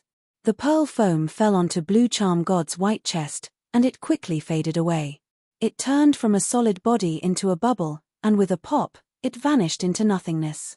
After absorbing the pearl foam's power, the seven-colored halo around Blue Charm God's body became stronger. The spider-web-like cracks quickly disappeared. The young man even felt that the halo was stronger than before. The young merman's heart raced as he stared at Blue Charm God's beautiful face. When he saw that Blue Charm God's eyebrows were slightly relaxed, but there were no signs of her waking up, he finally felt relieved. Throwing the pearl foam at Blue Charm God's body was very dangerous. The young merman could not tell if this would wake Blue Charm God up. He was confident that he could deceive the fake god's clone, but he did not expect to deceive the god's body. Fortunately, Blue Charm God did not wake up. When he looked up again, he saw that Kang Shu was staring at him blankly. He was instantly energized. Very good, Kang Shu. Looks like you've finally confirmed my identity. The next moment, the young merman hugged Blue Charm God and rushed toward Kang Shu. He did not rush toward Kang Shu directly. Instead, he chose an empty spot not far from Kang Shu to break through. Quick, brother, let's stop him. Kang Shu shouted and rushed toward the empty spot. It was obvious that he was going to stop the young merman. Don't be rash. The ship ghost's expression changed. Compared to the barbarians and Blue Charm God sect, they were weaker. This was clearly not a good time. But Kang Shu was faster. Seeing him pounce, Ship Ghost could only sigh in his heart and immediately follow. Without the help of the sea giant, Jua Ye's ice sculpture caught up with the young merman again. Brother, stop the ice sculpture. I'll take the goddess. Kang Shu shouted again. Jua Ye's eyes widened in shock. He originally thought that Kang Shu just wanted to cooperate with the barbarians. He did not expect him to be so greedy. Brother, don't be blinded by greed. This is not something we can covet. The ship ghost refused. However, the next moment, the staff in his hand shook and a bone spear shot out, piercing the ice sculpture. The ship ghost. The ice sculpture had limited intelligence and immediately treated the ship ghost as an enemy. The ship ghost quickly retreated but did not succeed. The robe he was wearing restricted his movements. Brother. The ship ghost was both shocked and angry. However, he could not find Kang Shu because the ice sculpture was already pouncing toward him. Boom boom boom. The confrontation between the two sides entered a white-hot stage as soon as it began. The ship ghost fought with his life on the line. However, after a few breaths, his chest was pierced by the ice sculpture's arm. As he was dying, the ship ghost suddenly hugged the ice sculpture close to him. Boom. The next moment, his entire body exploded. The silver staff and robe all collapsed, increasing the power of the explosion by several times. In the explosion, the ice sculpture pounced out again but only suffered a small injury. He charged toward the young merman again. Kang Shu took out the necromancy magic book. Ignoring the damage, he quickly tore the pages and unleashed wave after wave of necromancy spells. However, when the spells hit the ice sculpture, they did not stop him at all. Just as the flesh and blood ice sculpture was about to catch up, a powerful golden lightning bolt shot out of the chaos waves like a dragon and struck the flesh and blood ice sculpture. Only then was the ice sculpture's momentum stopped. The next moment, a strange fish sea beast charged out from the turbulent waves. It was the deep-sea monster fish. Sacred beast. The Blue Charm cult's followers exclaimed. The deep-sea monster fish opened its mouth and swallowed the young merman and Blue Charm goddess. Then, it turned around and left. You can't run. Jua Ya saw this and was both anxious and angry. He roared and used his strongest attack despite the combined attack of the god's incarnation and the high priest. Fighting technique Yakong Cold Shadow. In an instant, the entire battlefield was covered. The deep-sea monster fish was only a dozen meters away, but it was still covered by the fighting technique. The god's incarnation and the high priest were also hit. In an instant, the waves disappeared and the surroundings were empty. Everyone was isolated and trapped in a separate subspace. They looked at each other and could only see blurry and deformed figures. Cough, cough, cough. Jua Ya spat out a dozen mouthfuls of blood. His aura plummeted and his face turned pale. The cost of using this technique was huge. If he used it too many times, even he could not bear it. No matter how strong Jua Ya was, he had a limit. Yakong Cold Shadow was a forbidden technique among fighting techniques. He could only use it a limited number of times in his life. Jua Ya panted for a long time and finally stopped coughing. However, he could not move in a short time and could only sit cross-legged in the void. Fortunately, all the enemies were trapped by him. Blue Charm Goddess. He sneered. His body shot into the subspace where the deep-sea monster fish was and turned into a cold shadow. The cold shadow was 12 meters tall and looked like a giant. It emitted cold air and attacked the deep-sea monster fish. Bang! Bang! Bang! The cold shadow kept punching. The deep-sea monster fish could not dodge and was hit until it was full of bumps and bumps. In the deep-sea monster fish, the young merman lost his balance and almost dropped Blue Charm Goddess. He half knelt on the ground and finally stabilized himself. The ship shook violently again. The young merman was caught off guard and fell into Blue Charm Goddess's chest. What's going on? Apart from the softness, the young merman also felt a hard object. Then, his eyes widened and his face was filled with shock. At that moment, he thought he was dreaming or that he had fallen into the divine realm of deception.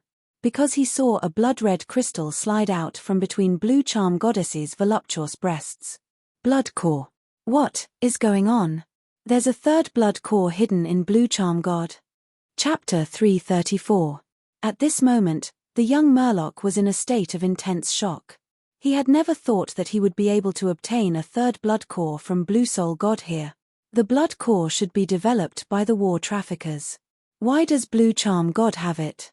According to what the young Murloc knew, even though the war traffickers had developed the blood core, they did not completely master the method of making it. The method they used was to use the entire Confusion Island as a breeding base. Through constant teleportation, they made the artificial magical beasts kill each other to create the blood core. The first blood core in my body was created using this method. At that time, I was fighting desperately with the monkey-tailed brown bear, and because of ZDI's treatment, many factors combined to form this blood core. The second blood core I saw was in the central tower of the underground alchemy factory. The war traffickers used this blood core to mass-produce artificial magical beasts. I never thought that I would see the third blood core, but it just happened to appear in front of me. Wait, did I fall into Blue Charm God's divine domain of deception again and hallucinate? The young Murloc's eyes narrowed. Even though the blood core in his hand felt real, he still could not believe it. Fortunately, he now had a way to distinguish between the real and the fake. He immediately put Blue Charm God aside and took out the God's Eye of Truth. The young Murloc activated his fighting aura and poured it into the God's Eye of Truth. The god's eye of truth immediately glowed faintly. This was a pseudo-artifact. The best way to use it was to pour in godly power. The god's eye of truth was the most suitable. Without godly power, fighting aura and magical power could be used. However, it would cost more and the effect would be smaller. The young Murloc had no other choice. Even though he had opened up his own magical power pool, his magical power was very thin. He could only use fighting aura to replace it. Silver-level fighting aura could not compare to Jua Ya's legendary fighting aura or Man Zhuang's saint-level fighting aura. The young Murloc used up almost half of his fighting aura to shine the god's eye of truth on the blood core. The blood core was still shining brightly, unmoved. It's real. The young Murloc's eyes glowed. The blood core in his body had long since conveyed a strong desire to devour. Wait, could it be that the reason I bathed in the holy spring wasn't because of Blue Charm God's deception, but because of the blood core? It benefited me and the other Murlocs and improved our bloodlines? A thought flashed through the youth's mind, and he had a conjecture. If it was an illusion created by deception and disguise, then in the many trials before this, those Murlocs that had left the range of the divine domain should have been beaten back to their original forms. But in fact, there was no such thing. On the other hand, the public was more and more convinced that passing the fish god trial could greatly improve one's strength. The way to verify this conjecture is very simple. The young man immediately activated his blood core, producing a red glow. Red light flowed out of his body and covered the surface of his third blood core. The latter quickly turned into a ball of red light and merged with the red light from before. The young man withdrew the red light, and the blood core officially merged. Then, he used his mental power to investigate. As expected, the young Murloc confirmed his previous guess. The third blood core contained a large number of Murloc bloodlines, including Shoqing's bloodline and the other two divine Murloc bloodlines. Other than that, there was the white-eyed bloodline, the barbarian fish bloodline, and the poison arrow Murloc bloodline. The young Murloc stroked his chest, and memories of the past flashed through his mind.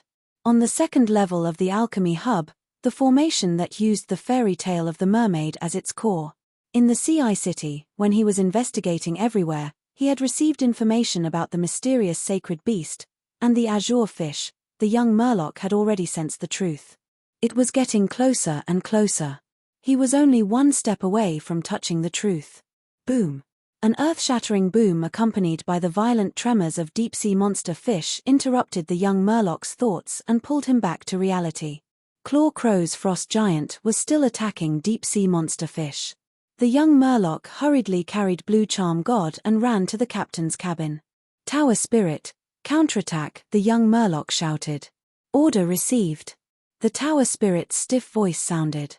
The next moment, deep-sea monster fish's surface changed drastically. Huge fish bones extended out like huge steel spears and stabbed deeply into the frost giant's body. However, the frost giant was not hurt at all. Instead, it waved its sharp claws and tore open deep-sea monster fish's abdomen, creating huge wounds.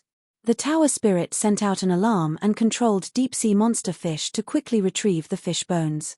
Then, thousands of small holes appeared on the monster fish's surface. Whoosh whoosh whoosh. The next moment, a large number of alchemy arrows shot out from the countless small holes. These arrows shot in all directions, like a rainstorm of colors. The attack was vast and powerful. The frost giant was the first to bear the brunt of the arrows. At the same time, it was burned by fire, washed by water, struck by lightning, corroded by poison, and so on. This time, the counterattack was very effective. The frost giant stopped attacking and retreated continuously. For the first time, it curled up its body and tried to reduce the range of the attacks. Tower Spirit, find a way out and retreat at full speed, the young Murloc ordered again. Deep-sea monster fish moved quickly, but it was trapped in a small subspace. The space walls were very hard. The Tower Spirit activated the gold-grade cannons and used gold-grade cannonballs, but it only created a spiderweb of cracks on the space walls. On the other side, the frost giant recovered and charged over again. Deep-sea monster fish was forced to fight it. After a few rounds of exchanges, deep-sea monster fish had a few more wounds and fist marks, and the frost giant was forced to retreat again by the sky full of arrows. Seizing the opportunity, deep-sea monster fish bombarded the space walls again, but the effect was still very small. What do we do? In the cabin, the young Murloc was at his wits' end. The frost giant's aura was as high as the saint level. It was not something he could deal with. Do I have to use the blue charm god? The young Murloc had a very bold idea. He could carry the blue charm god and charge into the frost giant's body, using the divine light to disrupt the frost giant. That's too risky. Just as the young Murloc was hesitating, an opportunity appeared. 2 subspace walls were broken, and 3 subspaces were connected. The ones who broke through the space walls were the god's incarnation and the high priest. The high priest on the shell god throne joined forces with the god's incarnation again and attacked Dua Crow furiously. Dua Crow could not move freely, but more than a dozen cold shadows formed around him. Some were big and some were small, blocking the attacks of the god's incarnation and the high priest. At the same time, he focused most of his energy on the frost giant.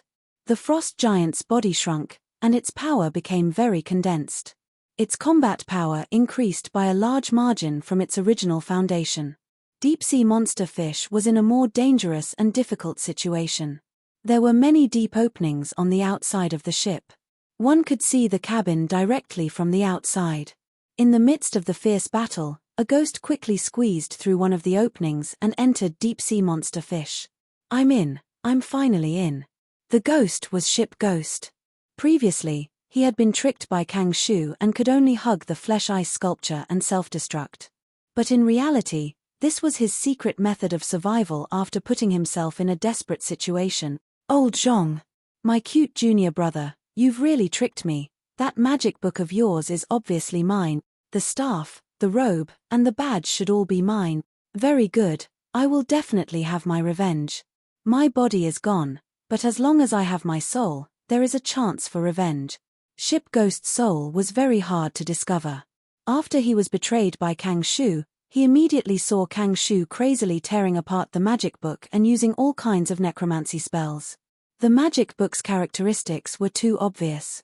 He immediately recognized that it was his magic book. The truth was revealed.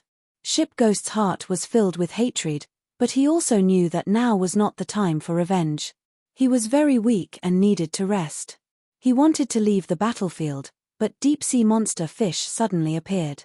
Then, Dua Crow used the combat technique Yakong Cold Shadow, trapping him and deep-sea monster fish in the same subspace. Originally, Ship Ghost hid far away, not daring to take too much of the aftermath of the battle. But when deep-sea monster fish was heavily damaged, he sensed the presence of a soul crystal. Soul crystal. If I absorb the soul crystal, I will be able to quickly reform my soul and regain many of my abilities. Ship Ghost knew that he could not just sit and wait, so he took the risk and really snuck into deep-sea monster fish. Chapter 335. The Spectre Ship Ghost floated forward quickly. All the cabin doors in the deep-sea monster fish were tightly shut, but that was not a problem for the Ship Ghost. Who would have thought that this big fish is actually an alchemy ship? The person who made it is not simple. His alchemy skills are superb. What a pity, even the Imperial capital can't defend against necromancy, haha. The Ship Ghost majored in necromancy and was a priest of blasphemy, but he also dabbled in alchemy. He was best at refining soul crystals, and by selling them, he was able to satisfy his need for a large amount of cultivation resources.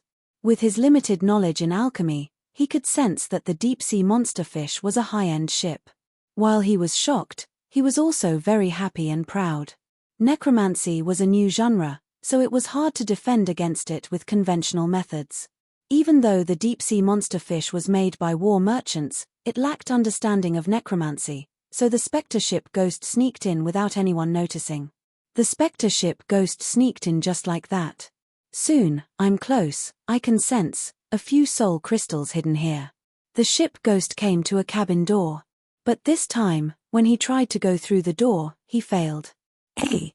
The Ship Ghost immediately took a detour, but to his disappointment, not only was the cabin door heavily guarded, there was a powerful force lingering on the walls of the cabin. This is the power of the formation. The Ship Ghost studied it for a while, then became discouraged. It's not targeted at me, But this formation's standards are quite high. With my current strength, I can't break in at all. What do I do? The ship ghost went through the other cabins, looking for loopholes, but unfortunately, he did not find any. Damn it. The soul crystals are clearly here, but I'm stuck at the last level. The ship ghost was furious. In the cabin that he coveted, the formation was still operating, and the green jade gold coffin was quietly placed in the center of the formation. And in the coffin, a beautiful girl was sleeping. It was ZDI. After trying for a while, the ship ghost finally gave up. I can't force my way in. Looks like I have to find the control valve that controls this cabin door. The captain's room. It should be in the captain's room. I have to go. I have to take another risk. The ship ghost began to search for the captain's cabin. He knew that there must be someone in the captain's room, but he had no choice. He was worried that the alchemy ship would not be able to hold on. Even with the control of the tower spirit, deep-sea monsterfish was clearly no match for the frost shadow giant. After all, the latter was at the saint level. If it weren't for the combination of the god's incarnation and the high priest, which severely restricted the main body of the claw crow, the battle power of the frost shadow giant would be even stronger. The deep-sea monster fish swam as far as possible, using long-range attacks to deal with the frost shadow giant. If it was close combat, the frost shadow giant had a huge advantage. The cracks and craters on deep-sea monster fish were proof of this. Claw Crow frowned. The cold shadow giant roared, and its body suddenly changed. His arms suddenly extended and dashed out like a boa, entangling deep-sea monster that failed to dodge in time. Deep-sea monster fish struggled violently and broke free from the frost shadow python easily. But in reality, this was exactly what the frost shadow giant wanted to do. The frost shadow python was cut into a dozen pieces, each piece rapidly transforming into a frost shadow claw monster. These humanoid monsters with sharp claws used both hands and feet to run and were very agile. At the same time, their hands and feet could turn into sharp claws and attack fiercely and fiercely. A dozen frost shadow claw monsters crawled into the cabin through the gap on deep-sea monsterfish and started to break through everywhere. At the same time, the much smaller frost shadow giant continued to charge at deep-sea monsterfish. Deep-sea monsterfish was caught in both internal and external troubles. It could only retreat. Through a dozen layers of space walls, the god's incarnation vaguely saw this scene and was very anxious. He immediately increased his attack to the maximum and surrounded Claw Crow's main body, bombarding it with all kinds of divine spells, and fighting techniques. The high priest was lying in the shell divine throne. Her lower body had disappeared, and her waist and abdomen were slowly dispersing. This was the price to pay for forcefully ascending to the divine throne. She cooperated with the god's incarnation and ignored her own injuries, which brought great trouble to Claw Crow. Claw Crow sat cross-legged in the subspace, commanding the large and small cold shadows around him to defend. The longer he defended, the sooner he would lose. He was bombarded many times. The wounds on his body increased, and his face turned purple. Blood kept flowing out of his mouth, nose, and ears. But he chuckled, and his fighting spirit was still high. The final winner of this battle will be me. The more Claw Crow fought, the more confident he became. Both sides were attacking the enemy's vital points. But the difference was that he had created this subspace on the spot, so he had a huge geographical advantage. Claw Crow took the initiative to attack the enemy's vital points and attacked Blue Charm God's main body. But the god's incarnation and the high priest were passively using this tactic. Because they were very far from the young Murloc, and there were many subspace walls between them. The structure of this subspace was like a beehive. Claw Crow, the god's incarnation, and the high priest were all at the top, while the frost shadow giant and deep-sea monsterfish were at the bottom. Inside deep-sea monsterfish, the young Murloc was already fighting a frost shadow claw monster. He had no choice but to fight. He couldn't just sit and watch these frost shadow claw monsters destroy deep-sea monsterfish from the inside. But the young Murloc's fighting techniques caused very little damage to the frost shadow claw monster. And the young Murloc could only dodge the frost shadow claw monster's attacks. Every frost shadow claw monster had gold-level strength. It was already very difficult for the young Murloc to deal with one. Now, more than a dozen frost shadow claw monsters had broken into deep-sea monster fish. The difference in combat power between the two sides was too great. But fortunately, deep-sea monster fish had some defensive measures. With these measures, the frost shadow claw monsters couldn't attack the vital points and core positions for now. But this was only temporary. Deep-sea monster fish was gold level, but it was still an inanimate object. When the war dealer had made it, he hadn't put much effort into the internal defense either. With a legend like the war dealer in this ship, why would it need internal defense? There's no other way. We can only rely on you, my lord. The young Murloc was forced into a corner.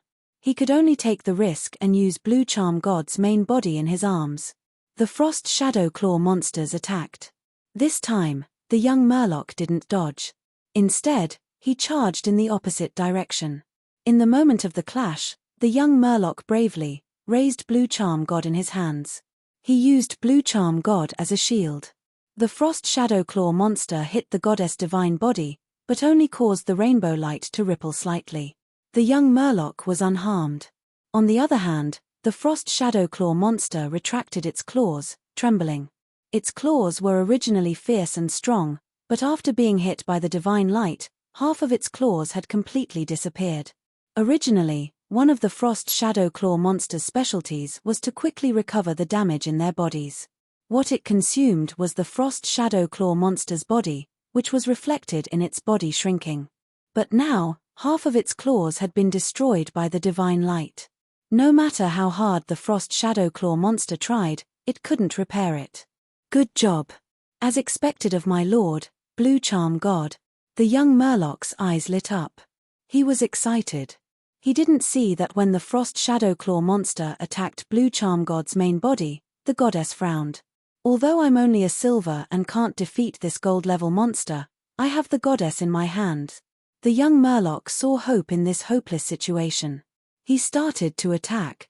When the frost shadow claw monster pounced, he used the goddess as a shield, easily blocking any attack.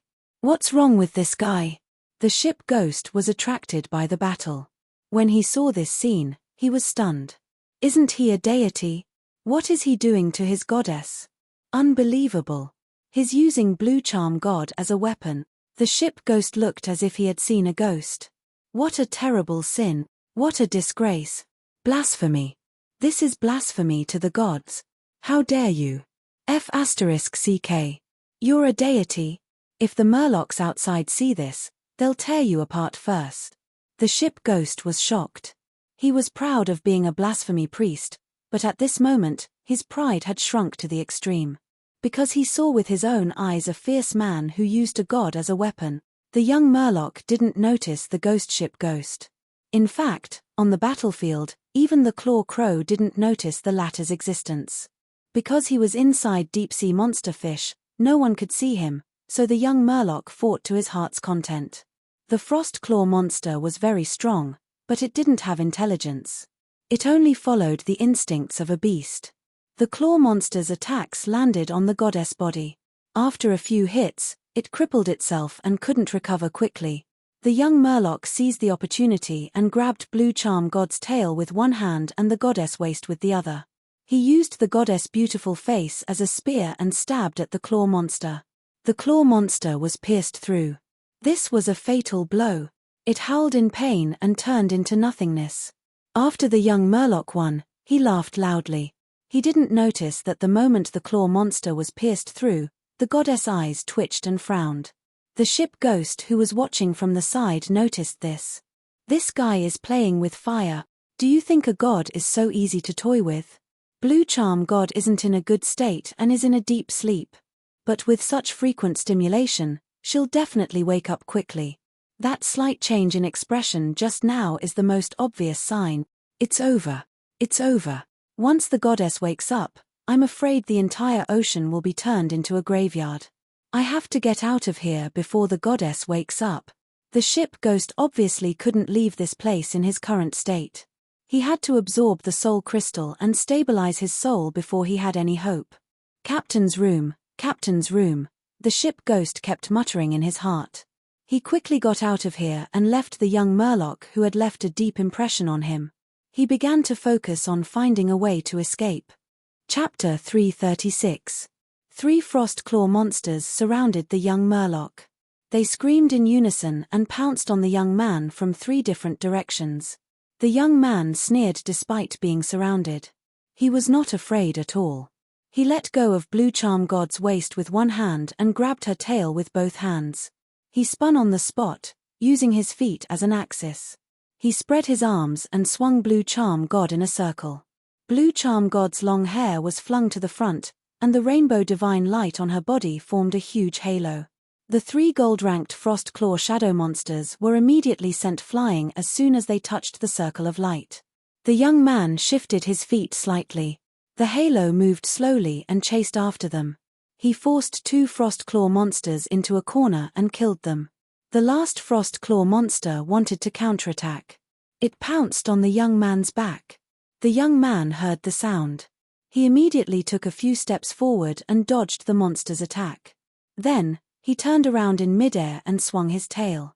He used Blue Charm God as a hammer and smashed it. The back of Blue Charm God's head hit the Frost Claw monster, killing it instantly. Then, it hit the hard metal floor with a bang. A skull-shaped hole appeared in the floor. Blue Charm God's eyes twitched. Her upper body was almost embedded in the floor tiles. Her hair was scattered like a mop. The young Murloc quickly recalled Blue Charm God and hugged her. "Tower Spirit, where are the intruders?" The Tower Spirit answered immediately and pointed the young man in the right direction. The young Murloc hugged Blue Charm God confidently and took the initiative to attack. He used his divine body to kill all the Frost Claw monsters that invaded deep-sea monster fish one by one. The young man was full of vigor, but he was also anxious. "I only have one last pearl foam left. I have to end this quickly before it runs out. If the pearl foam completely disappears, I won't be able to use my divine body like this." According to the young Murloc's analysis, he could touch Blue Charm God without being hurt by her divine body. First, his blood core had mutated. Second, the pearl foam had disguised his faith. If either one of them was missing, he would not be recognized by Blue Charm Goddess. Bang! Deep-sea monster fish shook and could not move. Its mouth and tail were grabbed by the Frost Claw Giant's hand. The Frost Claw Giant let out an earth-shattering roar, as if to say, "I've finally caught you." He raised his head high and used his head as a battering ram. He slammed it into Deep-sea Monster Fish's side. Boom! Deep-sea Monster was hit squarely, and a large amount of metal fragments flew everywhere. The tough alchemy frame was completely deformed by the Frost Giant's headbutt. The giant's entire face was in the middle of Deep-sea Monster Fish. At the critical moment, the young Murloc Blue Charm God. The Frost Shadow Giant opened its mouth and bit at the young merman. "My lord, I'm counting on you." The young merman sensed the terrifying saint-level aura and hurriedly pulled the goddess forward. The goddess was like a pillar. Her head pressed against the Frost Shadow Giant's upper jaw, and her tail supported the Frost Shadow Giant's lower jaw. Phew! Phew! The young merman gasped for breath as his heart beat wildly. Everything was too exciting. The giant's claw giant could not. Blue Charm God's body was soft, but she was protected by divine light, making her indestructible. The Frost Claw Giant's mouth started to melt as it came into contact with the god light. He roared again. From his throat, a black cold current gushed out. Whoosh! The cold current gushed out. It was as black as smoke and froze everything. The young Murloc was only a silver. If he fought alone, he would not be able to last even a second in this cold current. But his body was close to the goddess. Relying on the godlight, he was safe. As expected of Blue Charm God. Suddenly, the young Murloc Blue Charm God's godlight was dimming. "It's here." Ship Ghost was overjoyed. He went through the cabin door and came to the captain's room. "This is the captain's room. If I find the key control valve, I can, In front of Ship Ghost was a large number of colorful buttons. There were many switches that moved up and down. F*CK, which one is it? I don't care. Let's try. Ship Ghost knew that time was tight. From a certain perspective, he knew the situation better than the young Murloc Blue Charm God. He knew that Blue Charm God might awaken at any moment. She might awaken at any moment. But if he wanted to escape, it would be very difficult. The first step was to absorb the soul crystals and increase his power. Ship Ghost tried pressing some buttons. Only at this moment did he reveal a trace of himself. But he was soon stunned. Ship Ghost pressed the buttons. There was only one reaction. He heard the Tower Genie's voice. Fishtail dismantling button detected. Malfunction detected. Malfunction detected. Troubleshooting has been arranged at the end of the sequence. Ship Ghost reacted. He hugged his head and roared in his heart. Why? Why is there a ship spirit in this alchemy ship? Actually, it was not the ship spirit. It was the tower spirit. It was the central tower spirit of the War Dealer's alchemy factory. It was moved here by the young Murloc blue charm god. Ship Ghost obviously did not know the reason. But that did not stop him from realizing that this alchemy ship was controlled by the ship spirit. Without authority, he could not bypass the ship spirit to control the ship. Calm down, calm down. I still have power for one more attack. As long as I destroy the ship spirit, I can control these valves and buttons. Ship Ghost forced himself to calm down. He began to look around the captain's room for the tower spirit. He could not find it. Ship Ghost had a very bad feeling.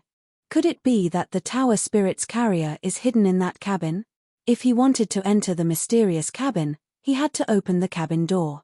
To open the cabin door, he had to press the valve. And to press the valve, he had to destroy the tower spirit. And to destroy the tower spirit, he had to find the carrier and deal a fatal blow. But the carrier was most likely in the mysterious cabin. Damn it. I'm going to die from anger. Although he was already dead, he had fallen into an endless loop and was stuck. Am I going to die today? After trying for a long time, the anger in Ship Ghost's heart slowly subsided. What replaced it was fear and despair. Boom. There was another tremor. Ship Ghost floated in mid-air. He did not move. Ever since he entered the captain's room, the tremors had been happening non-stop.